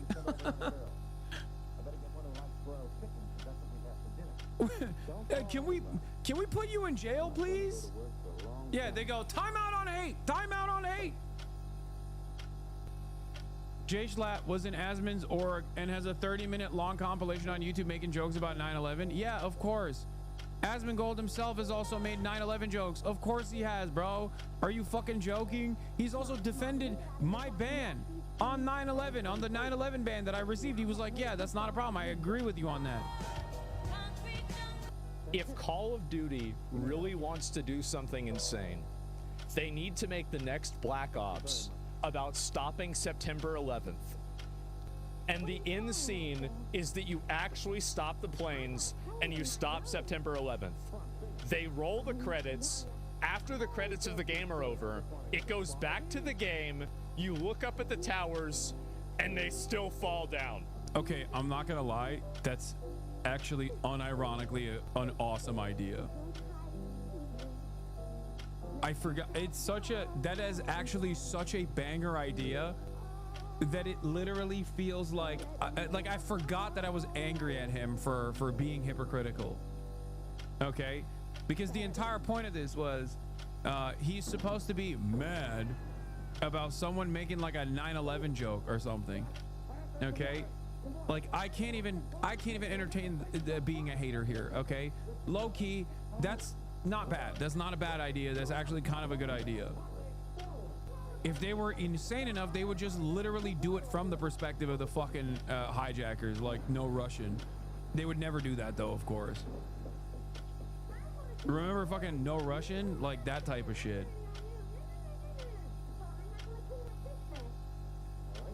Yeah, he's like, just like Hasan has a reaction stylist, Asmongold's got a reaction stylist as well, because he did not come up with this on his own.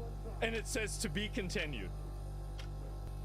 That would be absolute fucking cinema. Oh my God. I think it would be banned in every Western country. Yeah, it would be.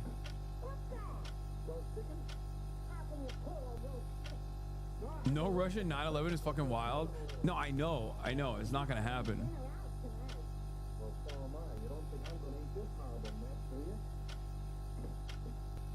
To be fair, the ending of the last Black Ops game was about a false flag attack by the CIA to justify a war in Iraq.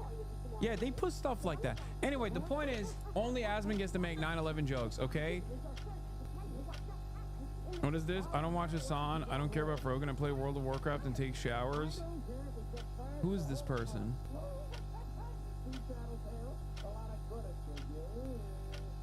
And I take showers and that makes me diametrically opposed to Asmongold.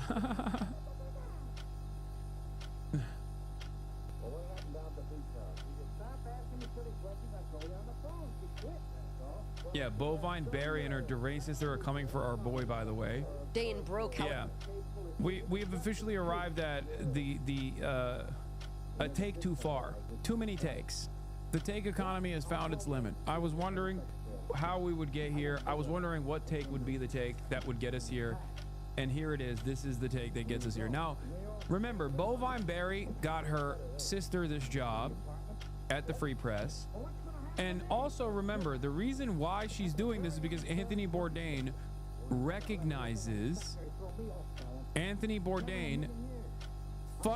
recognizes the humanity of Palestinians. When he was alive, he recognized the humanity of Palestinians, okay? Let's take a look. Anthony Bourdain broke how a generation of men eat. The cult of personality he left in his wake is frankly insufferable. A lot of what we're seeing in food culture, chef culture today has its roots in the type of eating and journalism Anthony Bourdain did. Bourdain treated ordering soup like a search and rescue mission, and now every man thinks they have to spelunk into some cave in order to get a bowl of pho, and unless they do, they're not really having dinner. Who the fuck are you talking about? This is Bovine Barry Weiss's sister, okay, who got a job at the Free Press, of course.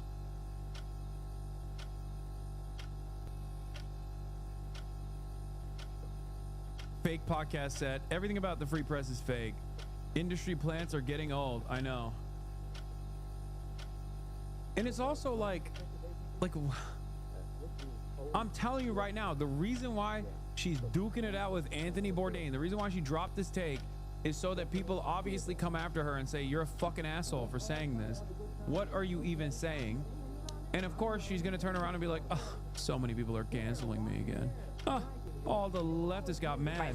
Here's Susie Weiss, sister of genocidal Zionist Barry Weiss, also known as Bovine Barry, who killed Refat al-Rayer, is now writing for her propaganda rag where she focuses on smearing pro-Palestinian students as overly privileged coddle snowflakes. Here is Susie. Here's how Susie reacted when she failed to get into an Ivy. Let's take a look. Princeton, Yale, Penn, and Vanderbilt. Among the reasons... It's like, bro, stop the presses. I did not get into an Ivy League institution. Stop the fucking presses. What goes on in American media? The crimes that American media have committed are untold. They are impossible to count. Okay, Asmonbald already reacting to your comment. Yeah, whatever. Yeah, based. Anyway, take a shower. If you're reacting to the comment, take a shower, Asmongold, please. For the love of all the people around you, like the fucking drive-through worker at Whataburger or wherever you go to get your Diet Dr. Pepper.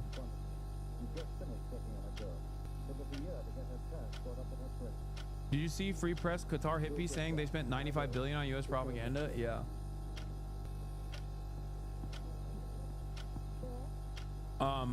Anyway. If you're not gonna shower, just wear deodorant, bro. What the fuck?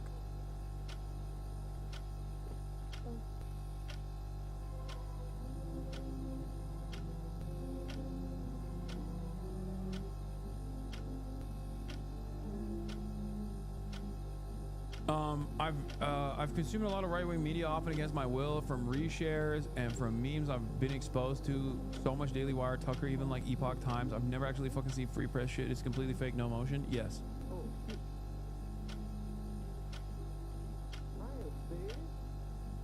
I guess Barry Weiss is still mad about this interview recorded a few months before Bourdain's death. Yeah, it's particularly painful. Look, I read the op-ed page for the New York Times and I want to fucking kill myself. Wait, you'll see. We hired a fact checker to fact check them. Oh, good. Who is it? Who's corrected there the most? I don't know, Brooks. Like, Brooks is the biggest fucking doofus. It's like Night of the Living Dead over there. Oh my God, Barry Weiss. What the hell has happened? It's the fucking worst. That guy Bennett, he needs to be shot out of the nearest cannon. Who's the one with the obsession for Asian sex trade? Christoph. A little fucking creepy, disgusting. Maureen Dowd, how the fuck do you have a job? How did you qualify? You used to work for Waterbury. With her principals out with her ex-boss. What about Elsie? Who's she out with? Well, don't say about Steve and her principals. We find out of it. You know, I bet Harris hired you just to spy on me. Crazy. It's madness. I guess Barry never forgot.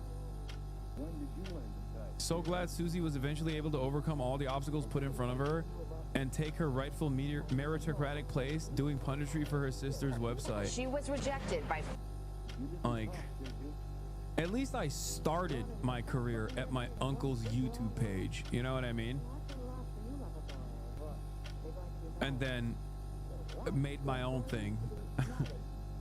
Barry's sister, Barry herself, literally self-canceled from the New York Times because no one would fucking fire her, only to then try and make a career out of being self-canceled from the New York Times, and then went to the nearest billionaires to set up a propaganda dish rag called the Free Press and a fake unaccredited university, and then hired her little sister. Princeton, Yale, Penn, and Vanderbilt. Among the reasons Susie says she was rejected, quote, diversity. I offer about as much diversity as a saltine cracker. She writes, I also probably should have started a fake charity, collecting donations for the underprivileged chimpanzees of the Congo. She even blames her parents, writing, I noticed long ago that my parents gave up on parenting me. I've never sat down at a piano, never plucked a violin. Still, the competition is steep. Princeton accepted only 7% of its over 26,000 applicants this year. Stop the presses. A rich white woman was not allowed to get into Princeton. What are we doing, man? Well, how is this news, bro?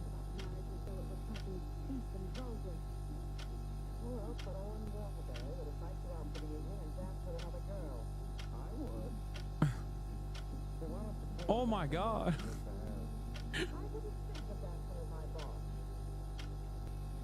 It's crazy. Like, this is This is some shit you tell your friends, okay? Not mainstream media.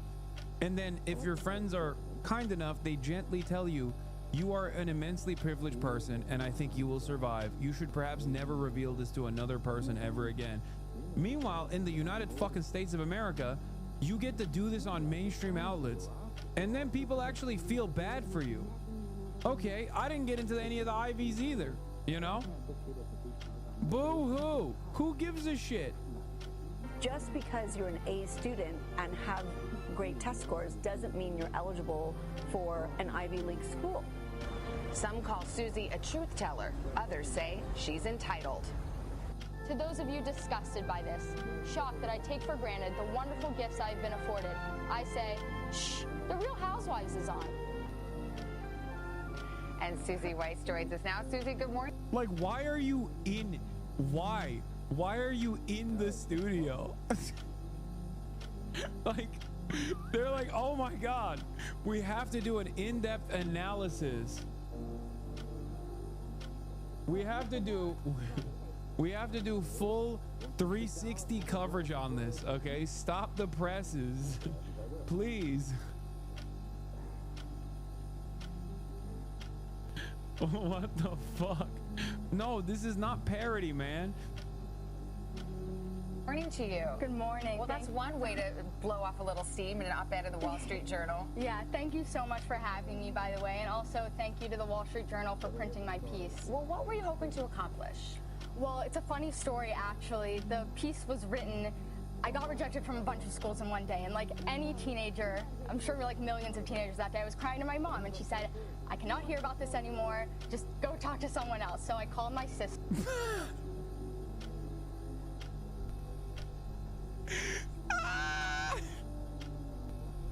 Bro, she did do the thing that I said. Oh my God. Oh my God, turns out she did try it. So I called my sister, who works, I guess at the time that she worked at Wall Street Journal. And I was crying, but she was hysterically laughing, and she said, go write this down. So I did, and this is what came out of it. Actually, we asked our viewers what they thought. We put the op-ed online. 53% said it's a whiny one-woman pity party. 30%.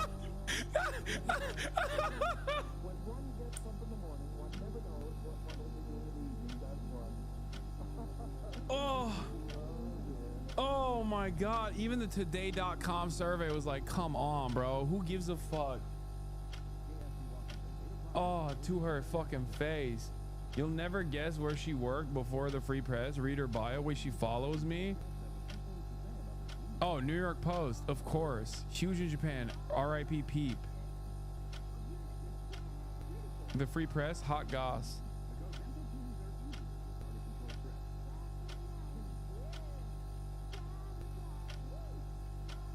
Both of the Weiss sisters follow me. I'm under attack. Wait, did she mean Lil Peep? What the fuck? Wait. Lil Peep was a massive anti-Zionist. He was on that Free Palestine shit way before anybody else. He's a communist, dude. He was a communist.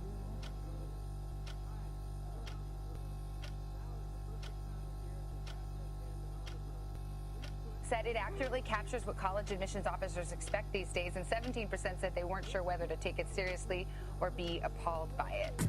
So what do you say to those 53% who say, okay, you're blaming others, but not yourself? I want to did you call my grandparents? Because I don't think you got them in there. Well, where would they come down?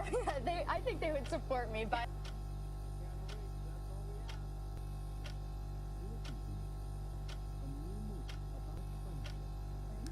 Anyway, she's back now. Now she's doing takes. Really good takes. Anthony Bourdain broke how a generation of men eat. The cult of personality he left in his wake is frankly insufferable. A lot of what we're seeing in food culture, chef culture today has its roots in the type of eating and journalism Anthony Bourdain did. Bourdain treated ordering soup like a search and rescue mission, and now every man thinks they have to spelunk into some cave in order to get a bowl of pho, and unless they do, they're not really having dinner. Everyone just needs to calm down, take a step back, enjoy the slice of pizza or burger you're eating. It's not that deep.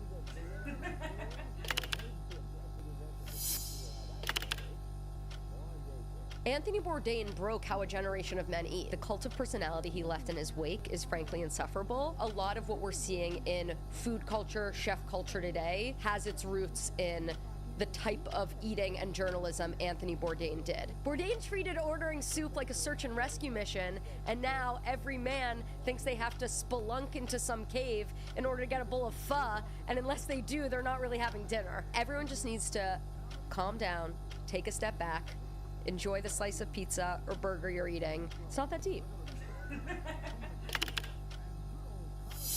Kaisenat, save us. He won't save you. We're Anthony gonna watch it Bourdain again. broke how a generation of men eat. The cult of personality he left in his wake is Okay, I'll stop.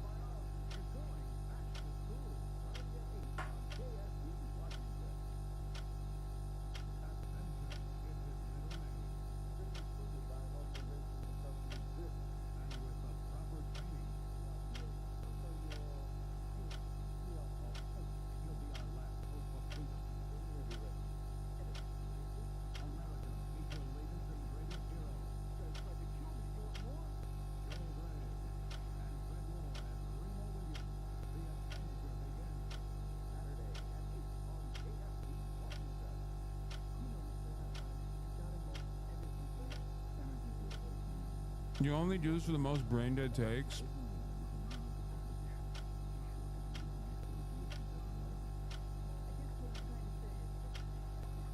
Yeah. Sorry.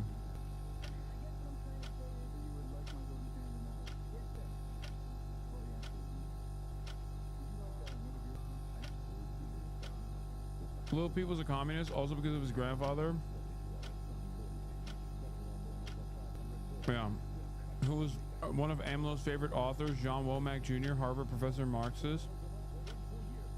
Yep.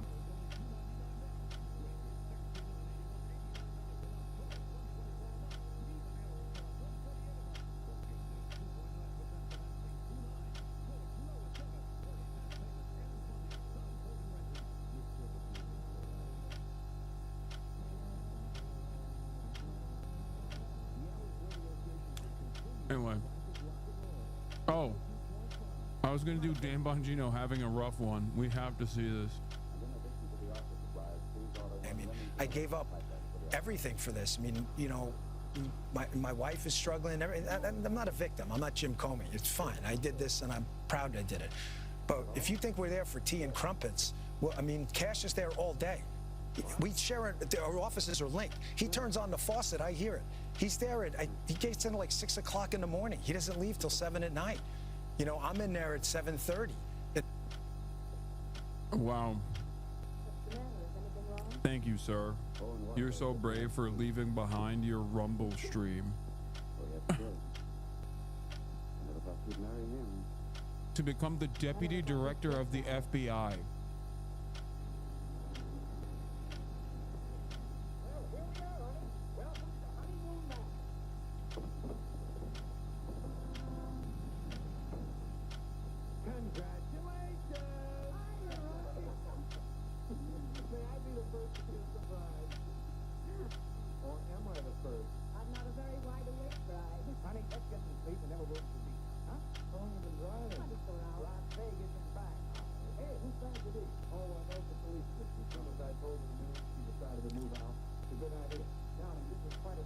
In the morning, you know, he uses the gym. I work out in my apartment, but I stare at these four walls all day in D.C. You know, by myself, divorced from my wife. Not divorced, but I mean separated, divorced, and it's hard. I mean, you know, we love each other, and it's hard to be apart. But you're doing some great work. You straighten out at the FBI. You moving buildings. There's a lot of change. Again, one more thing. I mean, I gave up everything for this. I mean, he's a victim, dude. I wanna be at the RNC. I wanna see Patricia McCloskey. sit with Dan Bongino. I wanna show the American flag. Eggs behind the toilet in grandma's basement. I wanna ask him if he'll be my dad. I wanna change my name to Nick Bongino. I wanna tell him about the man in the stairs. He kinda looks like Dan Bongino. Grandma tries to tell me not to go down there, but I would be safe with Dan Bongino. I wanna be at the RNC. I wanna be like Dan Bongino. I wanna be at the RNC. I wanna be like Dan Bongino. Banger. Felix says, now this is riffing. It's Barry Wise's sister. She gave her some culture reporter sinecure to allegedly provide some levity amidst the nonstop Israel didn't kill any families and they also deserved it broadcast.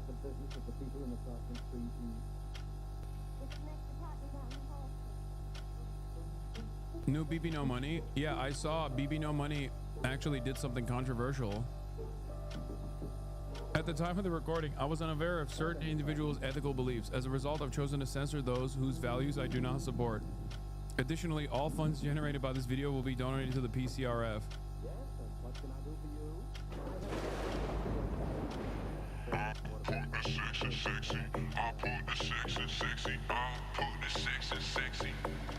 Well, I got rose gold on my wrist. I don't wear electric. Too many zeros on a check. Can't count it. Pretty Sherman on my Jimmy. Bitches slipping Hendrix. Wet hair, don't care if you ain't eccentric. ASOP. I got soft skin. GOAT.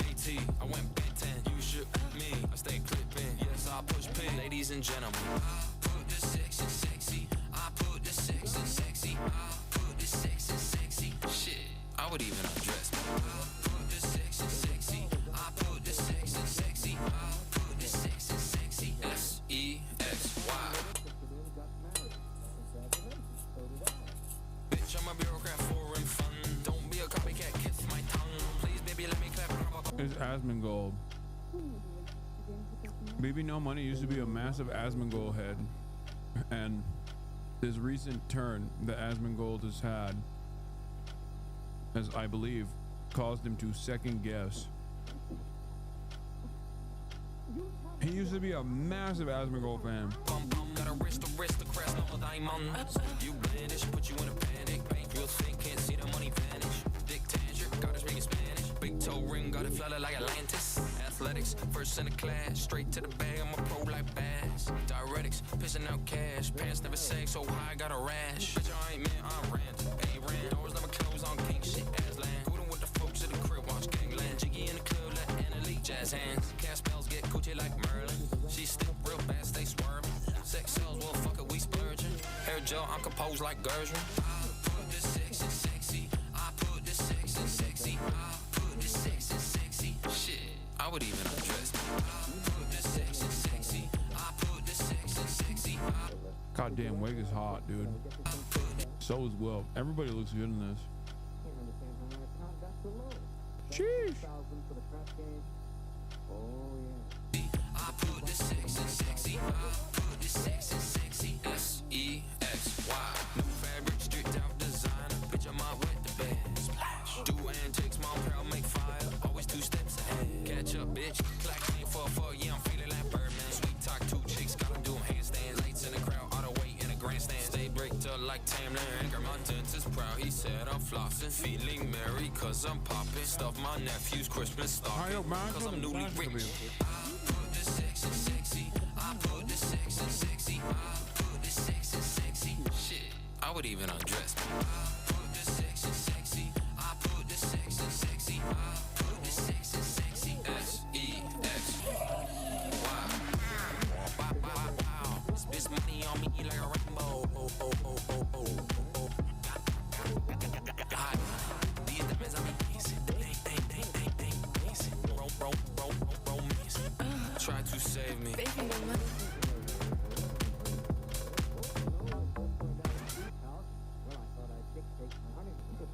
Where you were not invited?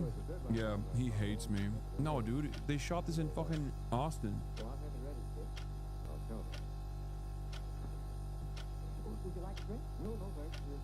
Yes, chatter.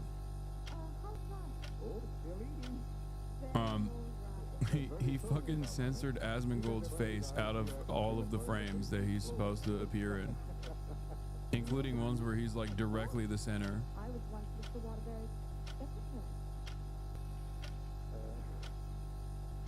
Well, thanks an awful lot for coming, Dick. Happy honeymoon. Thank you.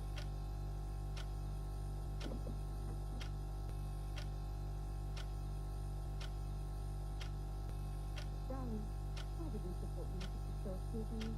Well, I owe him $20,000. I drew it as advance royalty against my next novel. That mink coat Mr. Fulton had on? That one you gave him? Oh, Bernie meant nothing to me. I'd written a bestseller and I was throwing money around like water. You can always take it back and give it to Mr. I'm surprised they survived the stench. Yeah.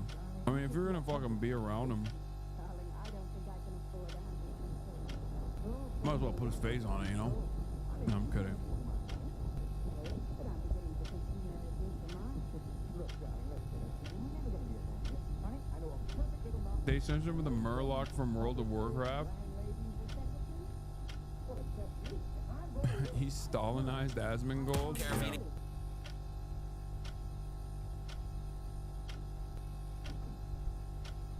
Spread love and positivity. How long did you work on Walmart? I'm rather proud of this one, Dick. Where's Mrs. Waterbury? Oh, she's down at the village getting good. She wants to tell you one of the special women. Yeah, this was filmed a long time ago. I remember because Will wasn't. Will flew back for this. How'd you like the book?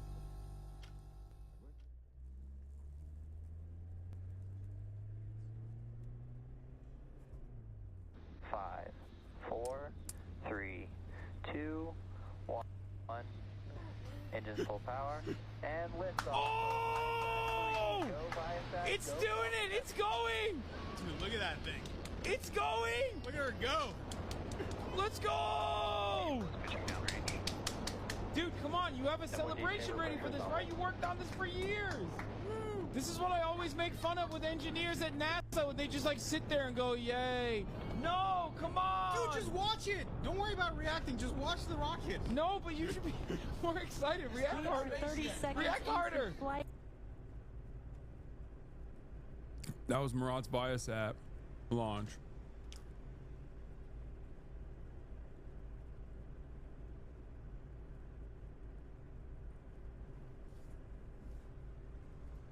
Before I became a divisive figure,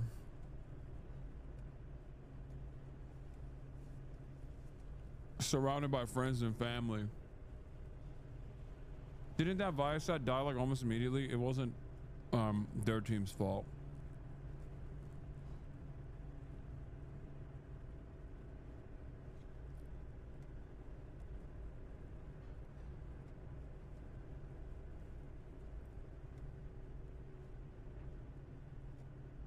I'm very proud of him. Oh, yeah, Dan Bongino, a man who has taken severe penalties for doing the right thing. Anyway, I'm skipping the Harvard thing because I don't give a shit. But we should talk about the Trump administration aggressively revoking Chinese student visas. States will aggressively revoke visas of Chinese students. That is the message, the warning, and the threat, really, now coming from the Secretary of State, Marco Rubio, announcing that the Department of State will be targeting those, quote, with connections to the Chinese Communist Party or studying in critical fields. This is expected to further rock the already shaky 90-day truce that China on tariffs with the Trump administration, and also further rock this blanket of uncertainty hanging over colleges and universities across the country, first and foremost when it comes to Harvard. For 15 years, China was the top source of international students studying in the United States. That is until India took the lead just last year. So let's get this. It could have a huge impact. CNN's Jennifer Hansler has much more on this. She's tracking this announcement. And Jen, what are you learning about what the Secretary of State is saying here?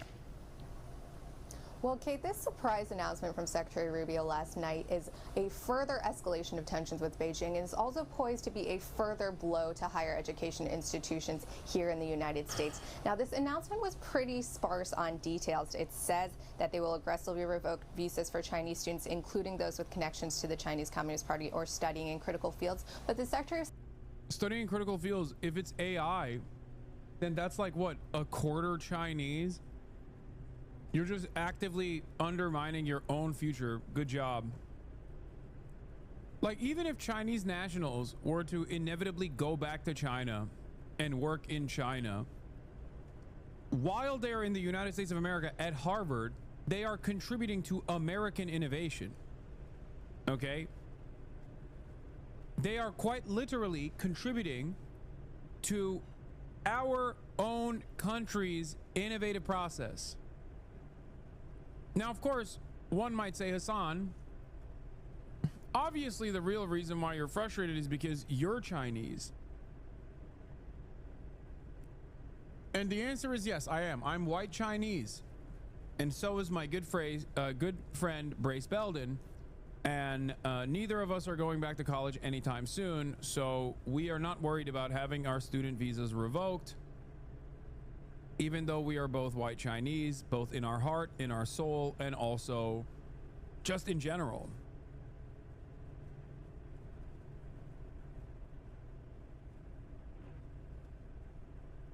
But yeah, I mean racial Jake. State does not define what those critical fields are or how they are going to establish a connection to the CCP. Given how ubiquitous it is in China, will it just be that a family member is a member, that the student themselves is a member? Those questions remain unanswered. Now, there's also questions about how they are going to further revise their visa vetting process for those from China in Hong Kong. It is notable that the Secretary of State said they would be working with the Department of Homeland Security on the visa revocation, which indicates that they are going to be aggressive about potentially not allowing these students to remain in the United States once their visas are revoked. Now, this is just among a slew of actions that the administration has taken over the past several days, targeting visas, especially those for international students. On Tuesday, the State Department ordered all of its embassies and consulates around the world to pause all new visa appointments for student and exchange visa applicants. This pause is so they can work on an expanded social media vetting policy. They say that this policy guidance is going to be rolled out in the coming days, but it is likely to have an impact on the number of students who will be able to obtain those visas and come and study here in the United States. That in turn, of course, Kate, is going to impact the universities here who rely on these students for enrollment numbers and tuition money. I should also note that they escalated their feud with Harvard. I learned from senior administration officials last night that they are now reviewing. Like, doing this on American colleges would destroy the UC system.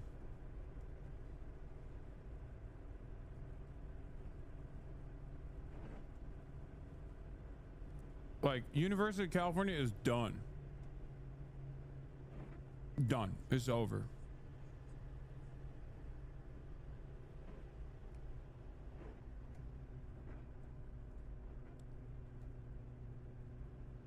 Doing the visas of all Harvard-affiliated visa holders, not just students, Kate. That is an important new development as well. Thank you so much, and great reporting as always. In another blow to international students in higher education across the U.S., the State Department says that it will work with the Department of Homeland Security to stop some Chinese students from attending school in the U.S. U.S. Secretary of State Marco Rubio announced Wednesday that the administration will, quote, aggressively revoke visas for Chinese students, including those with connections to the Chinese Communist Party. I can't believe I'm saying this because what a sad state of affairs we live in. But I think this was Laura Loomer's doing.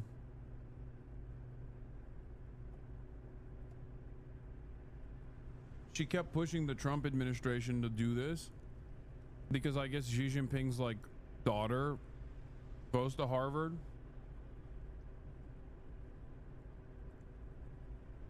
So yes, I think we have been Loomered again.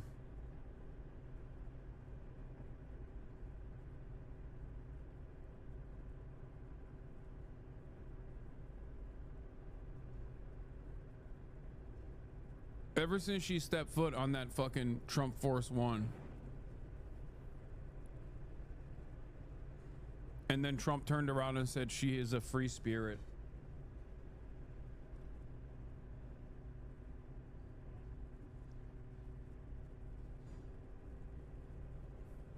Most Chinese and Indian STEM PhD graduates in the US stay long after graduation.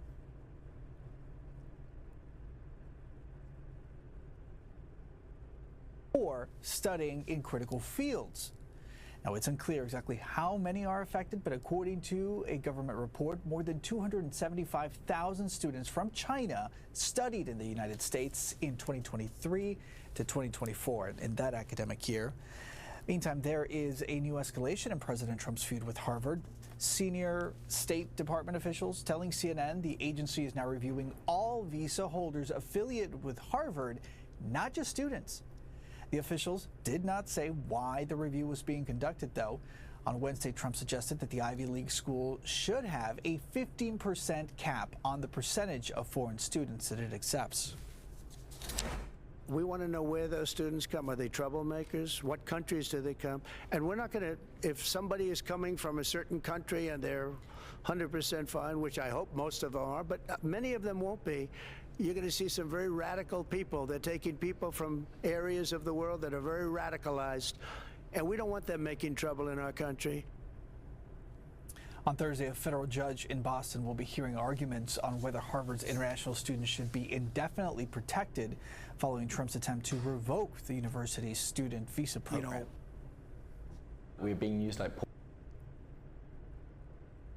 Activist Laura Loomer is calling for Chinese President Xi Jinping's daughter to be deported in the wake of Trump administration's edict to revoke visas of some Chinese students,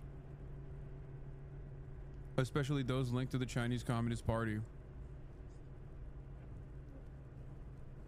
President Xi's daughter, Xi Mingzhe, according to Financial Express, previously attended Harvard University, Loomer said. Deport Xi Jinping's daughter. She lives in Massachusetts and went to Harvard.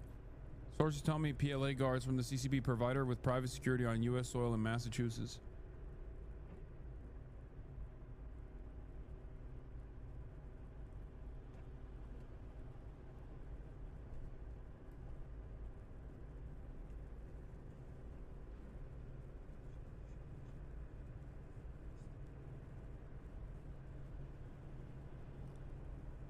The People's Liberation Army is the military arm of the Chinese Communist Party.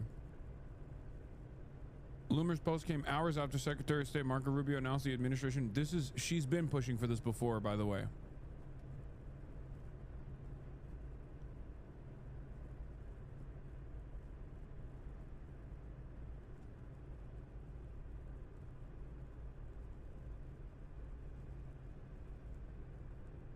Imagine pulling Xi Jinping's daughter. That is insane. That is... wow. Is she married? Okay, chatters. You're not... You know what? You deserve it, okay?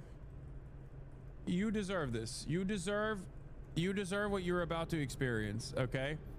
I'm sorry. You did this. Married in a year in the suburbs, with a kid on the way in 3. Convincing yourself you're living the American dream. And I'll be dancing out California. Kid who got it all wrong. Convincing myself one day I'll write love songs. You'll be married in a year in the suburbs. You deserve this. You deserve this. You need to hear this. And this isn't even the OG video, because the OG video on TikTok shows his little feet. And by the way, you might have guessed it, but I'm gonna say it anyway. He's not wearing any shoes. He's actually wearing socks, and he gets on his tippy toes.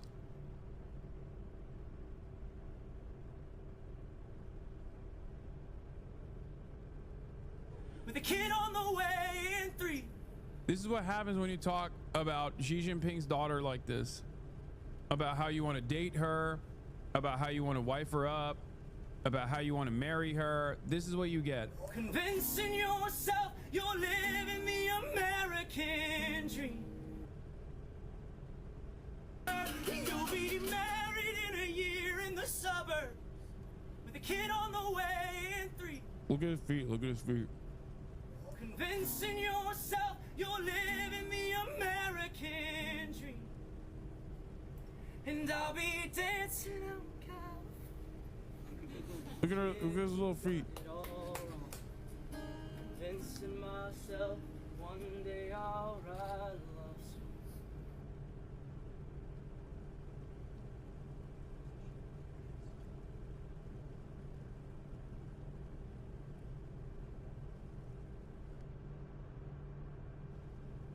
Who is this? Is the song of the summer, dude. Song of the fucking summer. Sometimes I like to show you stuff like this to basically prove, without saying anything, that maybe listening to music is bad. Okay? Look at him stomping his little feet. Oh my god. Oh my god. Look at how much air he gets, bro.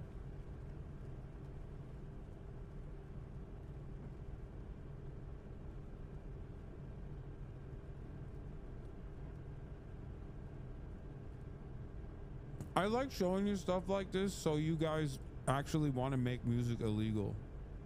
A year in the suburbs with a kid on the way in 3. Convincing yourself. I love when he goes like this. Like he hits the riff and then goes with a kid on the way in 3. Like, thanks, man. You're living the American dream. I think myself and everyone included on TikTok, when we first encountered this, we all collectively thought this is Kyle Gordon doing shenanigans again. For those of you who don't know, Kyle Gordon is an amazing and unironically very talented comedian who impersonates like different genres of music from different time periods, and he is incredible. And when I saw this, I was like, oh, there goes Kyle Gordon again, fucking around. And then I found out, no, this is like a person who's doing this deliberately. There's a lot of stuff on TikTok. There's a lot of stuff on TikTok that's like just really bad. There's just like really bad coworker music on TikTok. Like they have, Kyle Gordon is not one of them. Kyle Gordon actually makes bangers, but there's like that one guy who kind of looks like Keizo, but is a rapper. You know what I'm talking about? Like sometimes they'll do, no, not Jelly Roll. Is it Jelly Roll? No, I don't think it's Jelly Roll. The bubonic guy.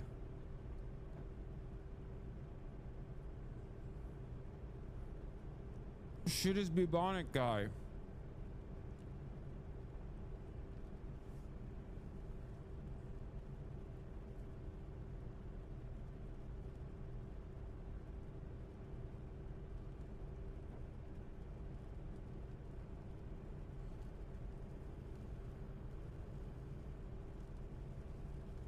What's the name of the guy? Shit is bubonic?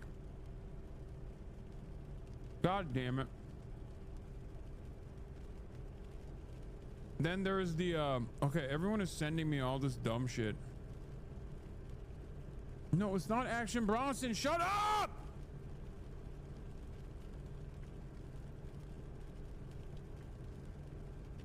Here. Yeah, I found it. Fuck, man. Everyone is like, it's Action Bronson. It's not.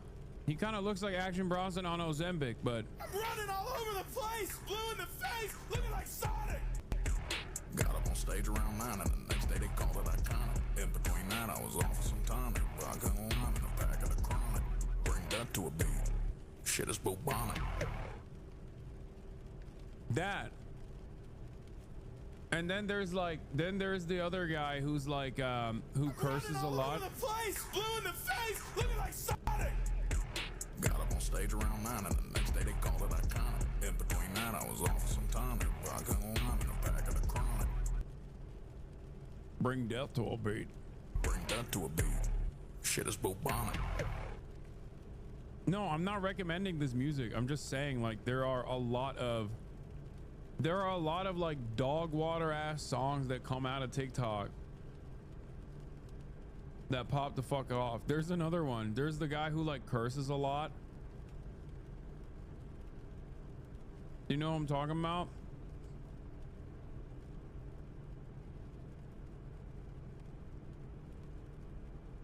You must know who I'm talking about. You are a bad person for trying to shame someone that is bearing their soul, by far your worst quality.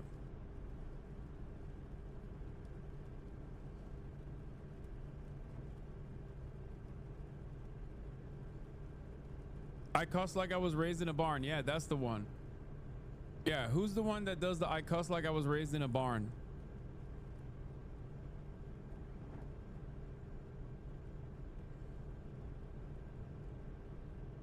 I like to cuss like I was raised in a barn. Fuck, shit, piss, cock, titties, and darn.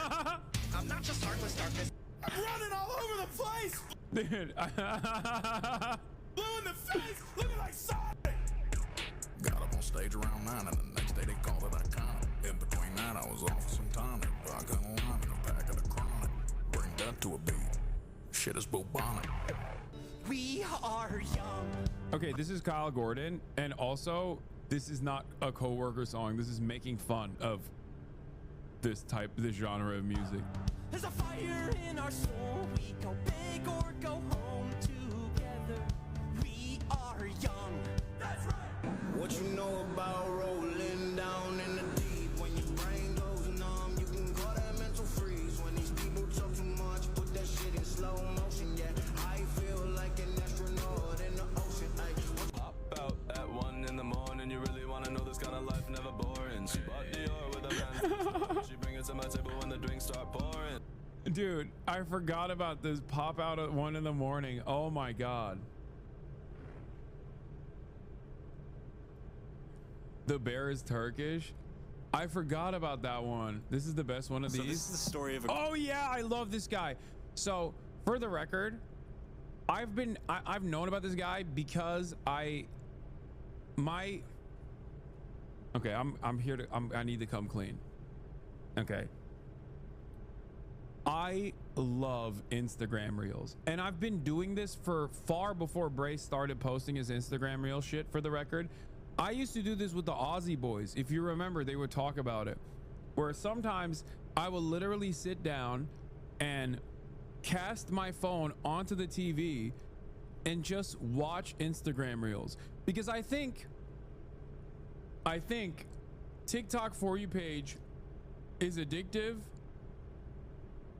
but Instagram Reels are so fucking cringe.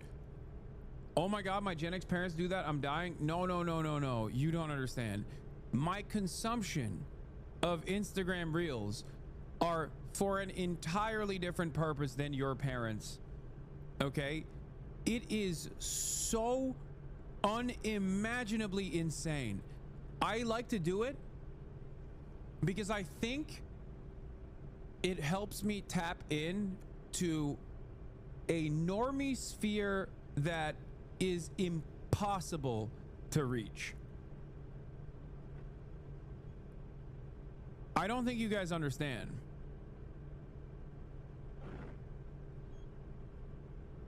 It's like people watching.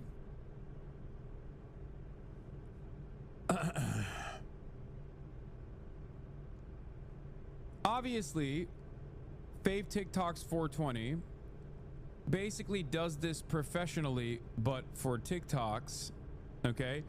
But I personally think Instagram Reels is an untapped territory of madness and cringe. And the reason why I brought all of this is because this guy's been popping on Instagram Reels for years. Girl where everyone's first impression of her is that she's really innocent. But when you get to actually talking to her, you find out she's kind of got a dirty mind. She got that innocent face, but a dirty little mind. A body like that should be a crime. So take over your life without warning. Got you addicted to the high in the morning. Listen to some good revolutionary shit. TikTok put me on. No, I'm not gonna do that. This is not time for looking at like serious stuff. We're looking at cringe shit. So yeah, no, that guy is really bad. He is really, really bad. It's awesome. He's so bad, it's fucking amazing.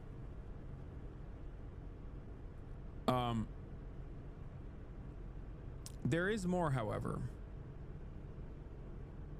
I really hate when I am on a wavelength and chat is just on a totally separate wavelength. Like, I'm trying to show you guys something and there are motherfuckers who are like, bro, watch this hour-and-a-half philosophical YouTube video essay about the ethics of murdering people on the street, like ethics of vigilante justice. Can you please watch this instead? No, man, we're doing some dumb shit. Can you fucking get with the goddamn program? She's 5'5" with a little attitude. She likes guys, but she likes some girls too. Dark eyes and her hair matches her mood. She's my type, never will forget the view.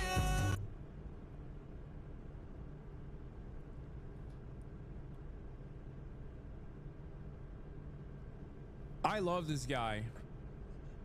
I love him. You have TISM episodes where you hyper focus and chat's gonna learn to live with it. No, but it's like, this is a very specific wavelength that we're on, and I wish that me and the entire community could be on the same fucking wavelength, but we have other people with very specific types of autism that literally go, no, you have to watch this video, please.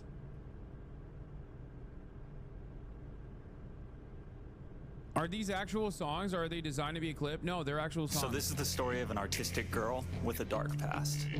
She's a dark little artist with ink in her veins. She's been through the hardest, but prospered from pain. She appears to be heartless, surrounded by flames, but through all the darkness, a lover is Women can be cringe too. Oh, this is another one of my favorite creatures, dude. Oh my god. I am a vibration, people can tune in. I broadcast, I am love, I am abundance. I am an armor made the golden light, I trust it. My spirit guides, they help me land upon the best path. I'm learning how to navigate being an empath. Sometimes the red flags look green, I forget that I'm even. I remember I'm the farmer that's been planting all the seeds. I meditate for circle 999 and feel free. Oh, please forgive, cause I am sorry. It's not forgiving, I let go because I love you. It's not forgiving, I let go because I love me. I'm well aware that This is like this person has a daughter. I think this might be her daughter. Yeah, happy late Mother's Day to all the mamas out here. I was taking to social media. I was 18 years old when I had my daughter. Like, she has a child, bro. She has a fucking child. What do you mean you're gonna come around and tell me that you wanna have my baby? That's crazy. What do you mean it's only been a couple days but now you wanna get married? I think she's also done like hella drugs since that last video that we watched, because I feel like she's gotten like weirder, if it's even possible. Her parents are loaded and work for Lockheed Martin.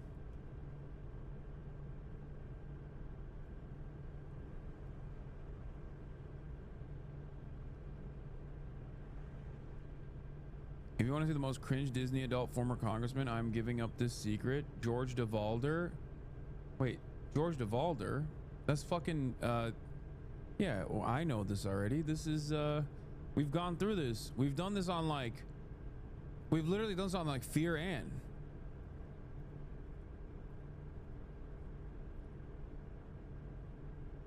That's the queen.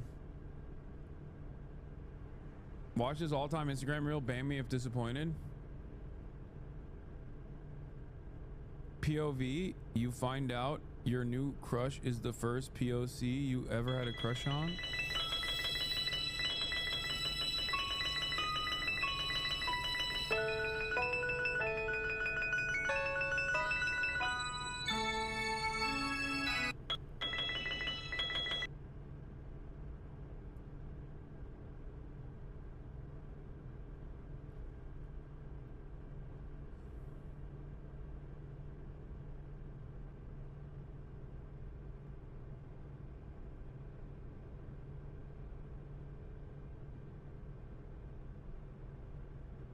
Why did you do that?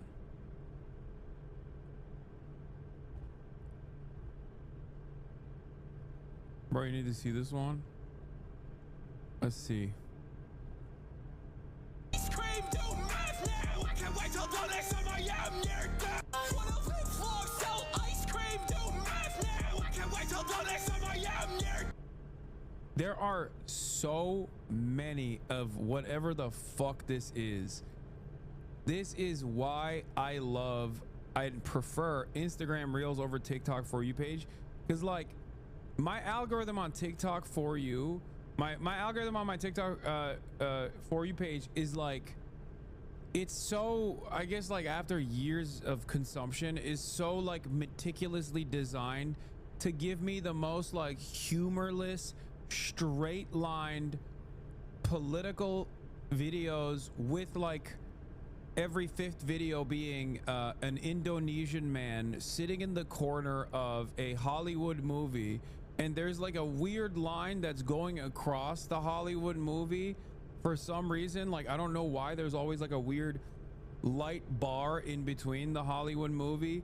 And then also it's not even like a movie, it's not even a scene sometimes from a movie, but it's instead AI voice depicting what is going on in the movie.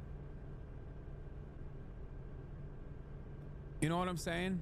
Like, that's the type of shit I got on my TikTok free page. Like,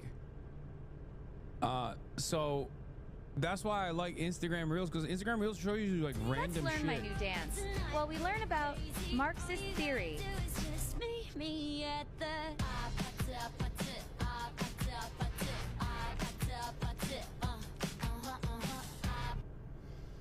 Marxism is essentially a materialist philosophy. The genius of Marx was that he allied the humanist philosophy of Hegel with the economics of people like Ricardo. Marx said, up until now, philosophers have only sought to interpret the world. The point is to change it.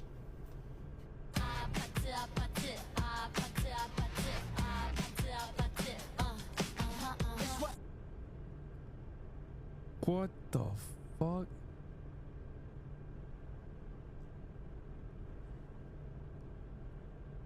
This Finance Lion Furry is my favorite rapper on Instagram. Finance Lion Furry?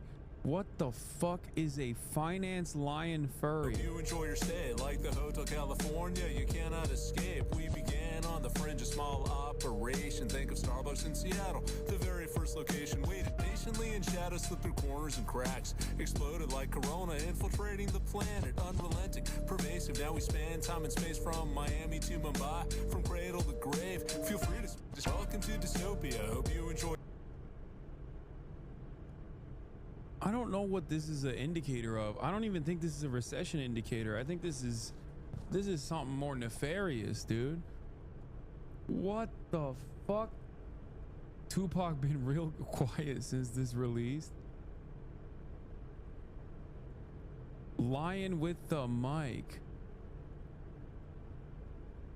I started breaking out of that box and digging inside, and I found some passion and I found some fire, and I put.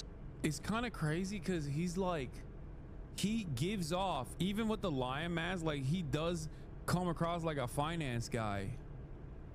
Why do I do this? Why do I wear this mask? Why do I rap in this monotone Obama voice? Why do I make all this cringy content? He's looking for attention. He must be having a midlife crisis. Nah, not at all. I do this to wake people up, to provide a little clarity, to free the fucking mind. If you're with me, follow this account. Peace.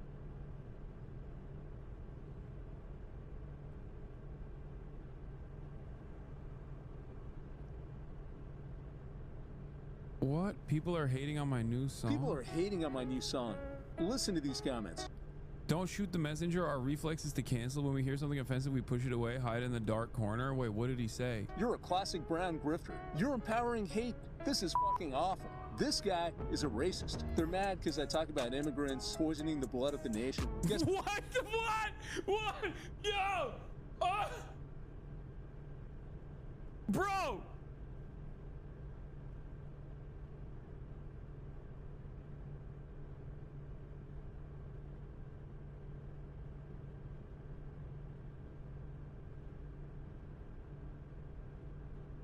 How the fuck do we get to the 14 words, dude? Bro, what? A finance furry rapper who's a Nazi? Why are people mad at me? I'm just saying the truth about Hitler. In his TikTok bio, it says he's a South Asian hip-hop artist.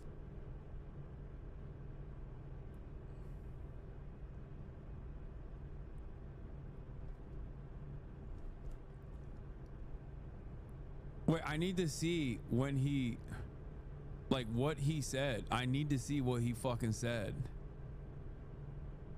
TikTok banned my video. Which one was it, I wonder, where he was like,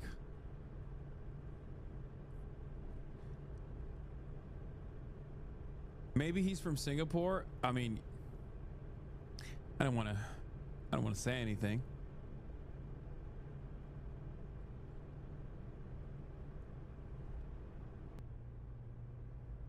Reactionary politics is so crazy because, like, it basically infiltrates every circle. I feel like VTubers initially were like people who for one reason or another wanted to, like, hide their faces, hide their identities. A lot of them come from, like, marginalized backgrounds, right? And now you got, like, fucking lolicon Nazi VTubers. Like, every fandom, no matter how gay, no matter how queer, no matter how, like, marginalized it might be initially, ultimately always will have these fucking neo-Nazis show up to it and fuck up the bag for everybody else. Like, it's crazy. On the one hand, you got, like, Iron Mouse, and then on the other hand, you have these, like, fucking lolicon VTubers who are just insane. I saw a tweet about this. I saw a tweet about this on my timeline. It also went viral. It was like the fucking dude, the dude that's always complaining about me being like, Hasan is 700% done now, saying that he wants to sue me for slander for calling him a pedophile, only to discover that a slander case would open him up to discovery.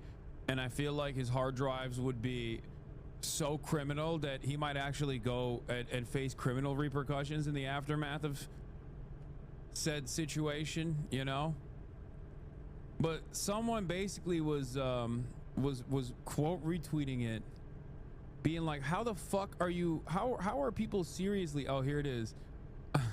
I can't take any VTubers seriously, bro. You are a cartoon character. Imagine if Bugs Bunny was defending Israel and being a pedophile. Call me a pedophile. Lolicon Zionist VTuber says he's looking into lawsuits, learns about how Discovery works, immediately stops looking. Greenblatt went on CNN only hours after the shooting had taken place to make incredibly slanderous statements about me. I don't remember him making any slanderous statements. You call me a pedophile. That's slander. Mr. Hasan, in case we're Also, aren't VTubers supposed to have, like, cool voices? Isn't that part of it?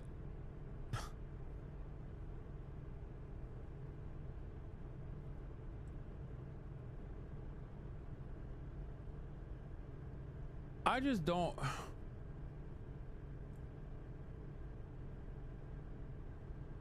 I don't get it. I don't get it. Like, how the fuck did this happen? Is there seriously no news to cover? Dude, let me fucking breathe, man. Take a day off. Yesterday, I mean, this morning I talked about how much fucking politics I do for like 7 hours every day, and it's cooking my brain. And god damn, immediately people are just like, bro, what the fuck? Get back to politics, news monkey.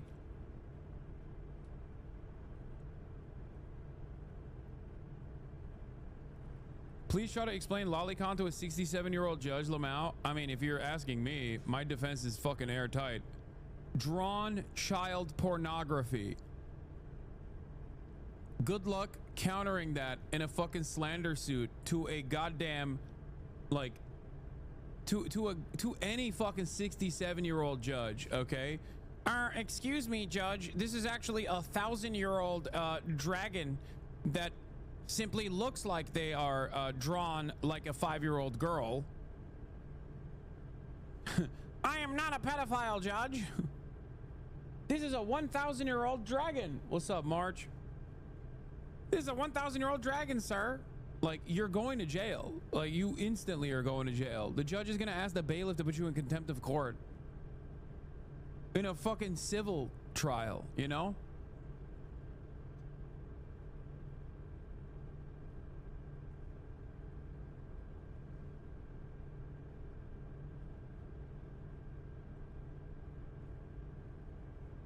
But yeah, I just don't get it. I just don't understand. I don't understand why it works this way. How this works. How you get to be like this.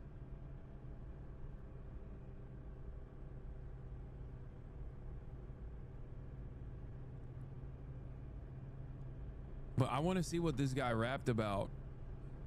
TikTok banned my video. They said it was hate speech. Check out this clip. An immigrant's home, they poison the blood of our nation. They're dirty, they're all criminals. Gangsters and dope illiterate thugs. Where's Fluffy? They ate her for lunch. I mean, yeah, it's mean. I love this. That's what Jackson P. Reed said. I love this. Dude, this is how easy it is to fucking grift to the right. Oh my God. Yeah, it's mean. Maybe it is hateful, but TikTok, you're censoring the wrong person. I was quoting Donald Trump. If you want to hear more, stream my song Trump's Just Like Us. The link is in the caption.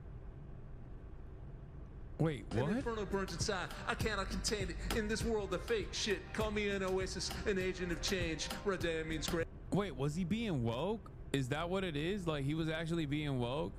Conservative reggae? Oh, yes. I knew exactly what you were gonna show. Okay. This is a anti-woman reggae white boy who sings reggae, but he's against women and against vaccines and against abortions. Also, I don't know why he literally looks like fucking Johnny Jihad. I'm sorry. He looks less reggae here and more like he's, you know, found the light of Allah and then maybe went to one too many different weird forums online to get a fucking one-way ticket to Syria to join like the Free Syrian Army or some shit. He is now a part. He's gonna do a fucking full makeover and now become a part of the new Syrian government. Okay. Abortions, gender dysphoria supported by government fund. Carbon reduction, paralleling isolation. Objectively appearing to hate the children. Objectively injecting nanotechnology in arm. Objectively lowering demographic alarm. Objectively boasting about their anti-family agenda. Bro, you Austin, come here. You have to see this. Yo, I know I don't listen to music. I know I say I don't listen to music, but you got to see some straight heat, dude.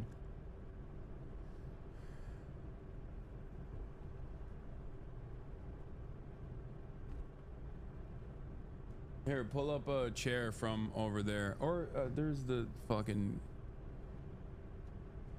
You got to see this, bro. This is straight bars fire. Oh, my charger for my backpack. Bro, check this shit out. Vaccines and abortions, gender dysphoria supported by government fund. Carbon reduction, paralleling isolation. Objectively appearing to hate the children. Wait, what the Reggae fuck? artist warns the people that the government is trying to do vaccines. Okay. And also the government is is pro-abortion to kill children. I mean, yeah. True. Based. Like he's so, I mean, just like so true. You know what I mean? Oh yeah. Bro, he's totally off time for the music. No. We need more of this. I need to see more of this motherfucker, bro. What is this? ChatGPT. Worldwide, what is the minority race?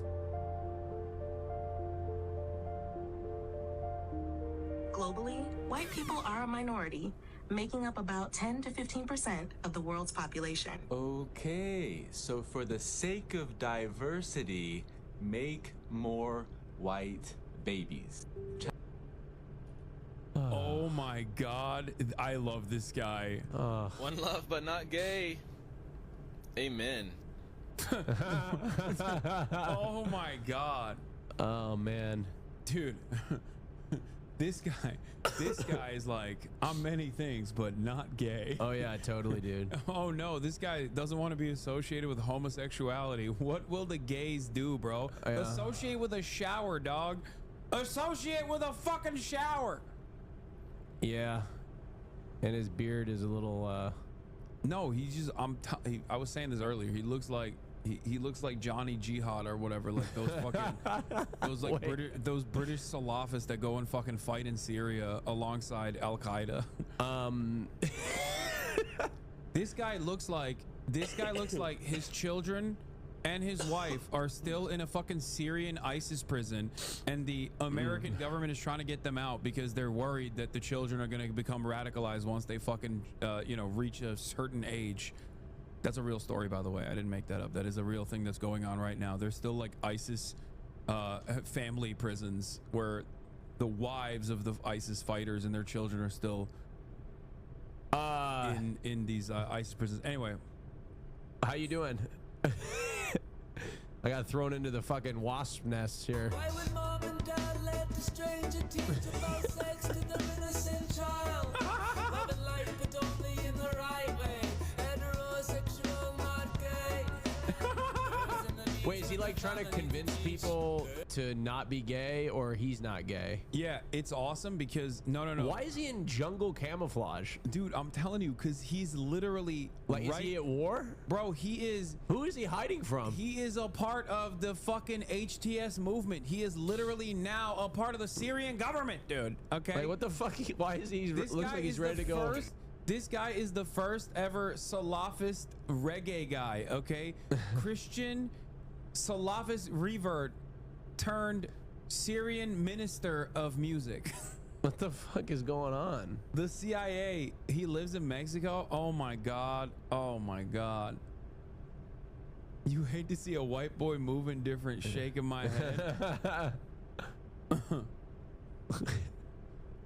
in the bees for the family to teach. Birds in the bees. Fuck, somebody said I look like Dom Toretto. Birds in the bees for the family to teach to the children. He does look like Bad Empanada, low key. That's not.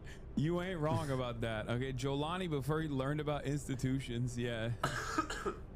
Jolani, before he got hit with the Zelensky ray. When they're ready for that, mom and dad should know when to have that chat. Are you attending Straight Pride this year? Yeah, that's why I'm going to the straightest place I can go to, bro. Yeah, he's escaping. I think it's just very strange that he's escaping Los Angeles in the gayest weekend of the year. Like the moment gay month hits, he's out of here. I am going to the straightest place you can go to mathematically in the continental United States. Okay, Houston, Texas. Oh, just the most. Wait, what the fuck? Just the grayest. Why are you going to Houston, Texas? That's where DreamCon is. You know, I was driving in Houston, Texas once, and I was driving around, and I was like, "Are we going in circles?" And they're like, "No." Yeah. It's just everything. Every couple miles, there's a strip mall that looks the exact fucking same as the one that was a couple miles back. And then interspersed between mega churches. Yeah. And it's fucking hot as shit. Oh, yeah. It's going to be awesome. I mean, maybe all of Texas is like that. Riverwalk, no, that's San Antonio. Birds and the bees for the family to teach. Birds and the bees for the family to teach.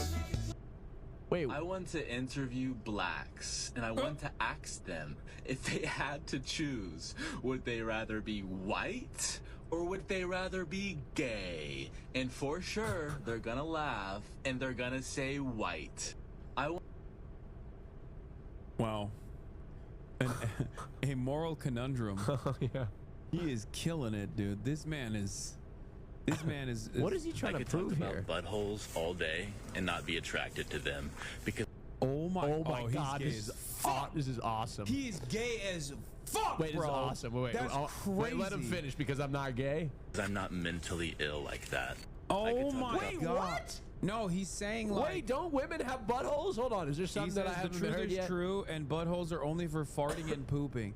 No, this guy talks way too much about gay people not to have at least tasted one dick. You know what I mean? Oh God. Protect the children. Reggae artist warns the people.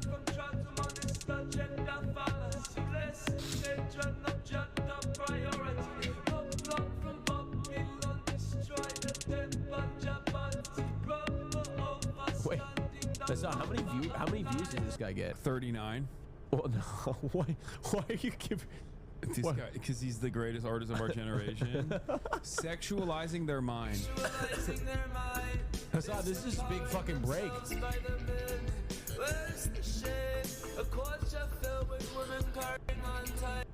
He just.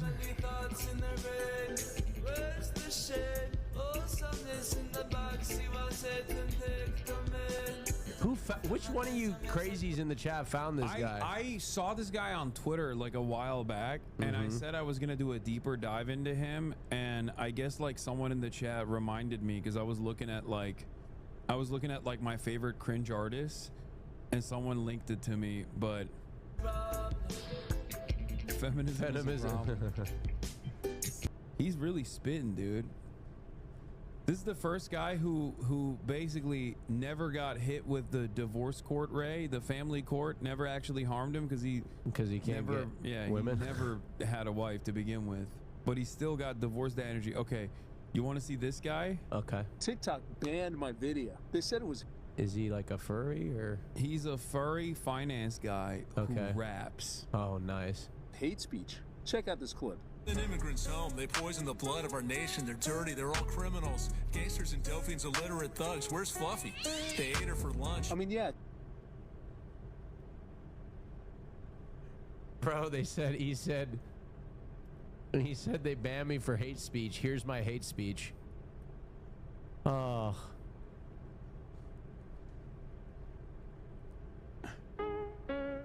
Why do they keep calling me a Nazi?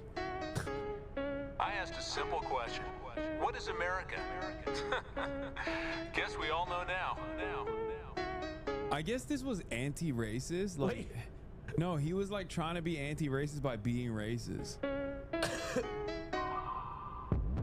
I started with a question. Now I got the answer. What is? I'm a rapper from Israel, and this is my song.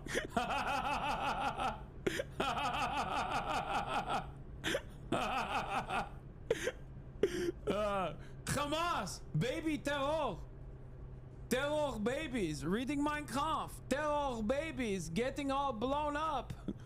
It's America, Trump and MAGA. The people have spoken. Fuck Kamala Harris, put on your red hat. Don't be embarrassed, America's back. Jesus is king, we're drilling for oil. Taking a swing in China, Iran. Nothing more Christ-like than saying fuck everybody but white people. They poison the blood of our nation. They're dirty, they're all criminals. Yeah. Gangsters and Delphine's illiterate thugs. Where's Fluffy?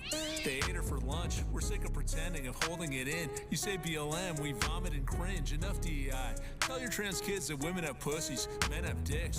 Give it up for President Trump. Show him some love. He just like us. Give it up. Some of you motherfuckers heard it on H3. Yeah, I saw the top comment. A lot of you guys fucking love drama. You are drama pedophiles, okay? You aren't drama perverts, you are drama pedophiles where you like literally can't help yourself, okay? Just like a pedophile around a kindergarten, you literally have to seek it out. Okay, you have to seek it out like a heat-seeking missile. Okay, a pedophile to a kindergarten, you to drama. Okay, stop. It's true. You need to fucking internalize this, and you need to squash that part of your fucking brain. Okay, we're enjoying some fucking incredible rap music. Okay, the greatest rap music of all time, and you have to, like a heat-seeking missile, laser in obsessively on any mention of fucking Ethan Klein you possibly can find. on the internet, okay? It's gross. It's gross. Stop. Listen to great rap music instead. For President Trump, show him some love. He's just like us. The liberals can't fathom or even imagine how anyone thinks Donald Trump is the answer. The man is a racist, a rapist. His character flaws are worse than Kardashian marriage. He's greedy. He's a liar. He's a bully. He's a tyrant. He's conceited. Yeah, it turns out he's anti-Trump. Like, he was saying, like, this is Trump. This is Trump's America. And entitled. He's vindictive, prone to violence. No shit, you sanctimonious prick. Those are the reasons we like him. Those are the traits we admire. That's how we beat down our rivals. America first. We take what we want. We blow countries up with the bombs that we drop. We pivot, we floss like Hasanabi VOD. Did he just say in the lyrics, this guy, our guy is a piece of shit, and that's why we like him? I think he's saying America's a piece of shit. We love him because he's a piece of shit. That's what you. The reason you don't like him. I think he like hates America. I think he's saying like this is who we are. He's like, dude, this is deep art. Okay, deep art makes you think. Okay, it leads you down this journey of deep understanding. Okay, that's the social function of this beautiful cacophony of sounds. Okay, I'm gonna go. Okay. I gotta go set up. Set up for what? Good, cause I got shit. I got set up. Even Martin said, "Set up for what?" You have to sit your pretty ass down and then do this a bunch of times to your fucking hair. I do, and I got make sure that I got y'all some gifts, and I gotta hide them. Wait, what? Really? Yes. What do you think I did? I just got a fucking fraud alert because I spent so much fucking money at the gay store. Oh wow. Yeah. Yeah. I had to talk to my fucking bank because it's like, hey, we know you're gay, but are you sure this is you? You're such a broke boy. Too gay of a purchase. It doesn't match your history. You're such a fucking broke boy that you have a limit of $100 daily. Yeah. How much money could you have spent at the gay store? I don't know, like $400. That's $400 triggered a fraud alert? Yeah, because you don't understand. Fraud alerts are triggered by like it can be triggered by something for $3. It's shopping behavior that doesn't fit your profile. That's what a fraud alert is. $400 at the gay store is shopping behavior that fits your profile. No, I don't spend $400 usually. It's like, this is too many. I can't even tell you what I bought because it would blow the surprise. That's crazy. That Did Hasan just turn to me and call me broke? Yeah. He's like, $400? I don't get a fraud alert at all. $400 at the gay store should not be triggering. If I spend $400, they call me and they're like, "Are you okay?" Pride Month is in 3 days.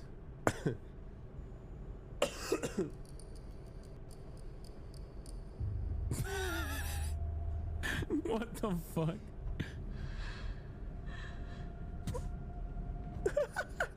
That's me. That's how I feel. That's how I feel about Pride Month coming up. It's a little I can't talk. I can't blow the content for the podcast. Someone spends $800 at the straight store. Yeah, baby. Yeah. Oh my God. He has a website and you can book him, Hasan, Lying with a Mic. So Lying with a Mic is actually fucking cool. Like he's saying that like this is Trump represents America and America is shit. Like that's what he's saying. I misunderstood this guy because his music is too deep. By one law, money is God. Give it up, give it up. For President Trump, show him some love. He just like us. Give it up, give it up. For President Trump. Wait, he's actually really good on Palestine? Shut the fuck up. Khalil is f***ed. This is Mahmoud Khalil, a Columbia University student. He might be deported for protesting against Israel. Why would he take that I'm gonna chance? get some water. Why would he risk his education, his family, his livelihood? No. Here's my answer. Check it out. Something is awakened. I've lost the patience to stand by in the face of genocidal Oh my God, there's like people walking around him. arrangements orchestrated by madmen who repeat empty statements and condone the decimation of a helpless population and of a helpless population of a helpless population. Oh, he did the triple fucking helpless population. Oh my God. This is a new immortal technique. I can't believe this fucking furry has a better take on Israel-Palestine than Bernie Sanders. Who hasn't? Piers Morgan has outflanked Bernie Sanders, and now Lion with a Mic has outflanked Bernie Sanders.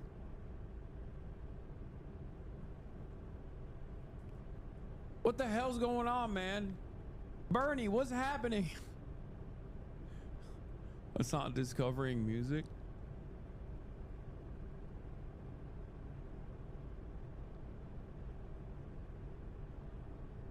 We do not have to hand it to this guy.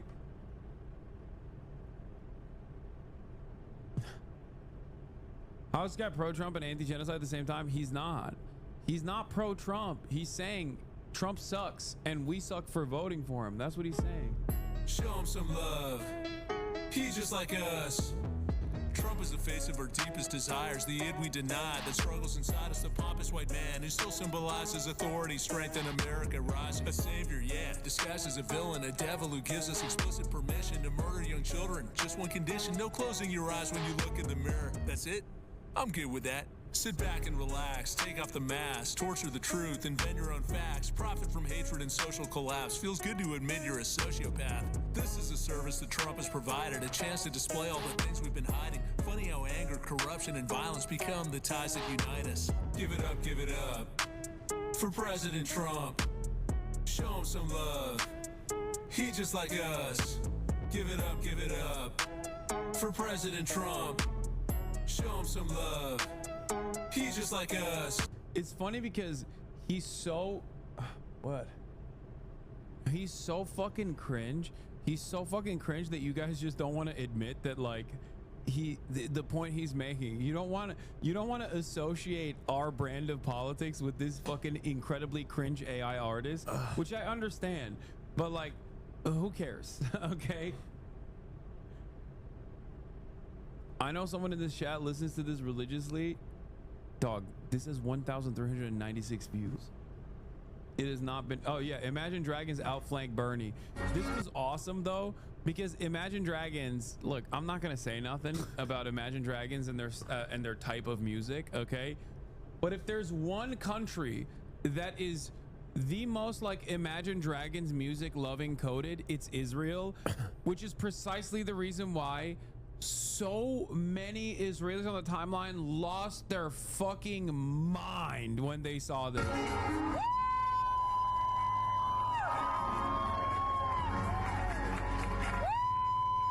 He's so fucking jacked. I know. I've always thought it was so funny how jacked he is for no reason.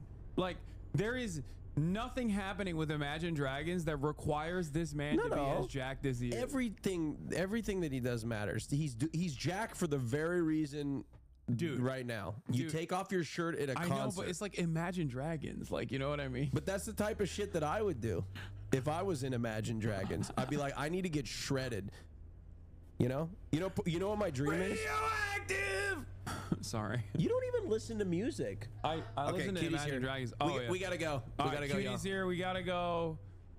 Everybody, love you all. I gotta go film the episode of the podcast. We have to film it even earlier than usual because Cutie has some fucking obligations. Okay. Unfortunately, somebody is a busy bee, okay, and that is QT Cinderella. So obviously for Princess Diva QT Cinderella, we have to make sure that we film at a reasonable time.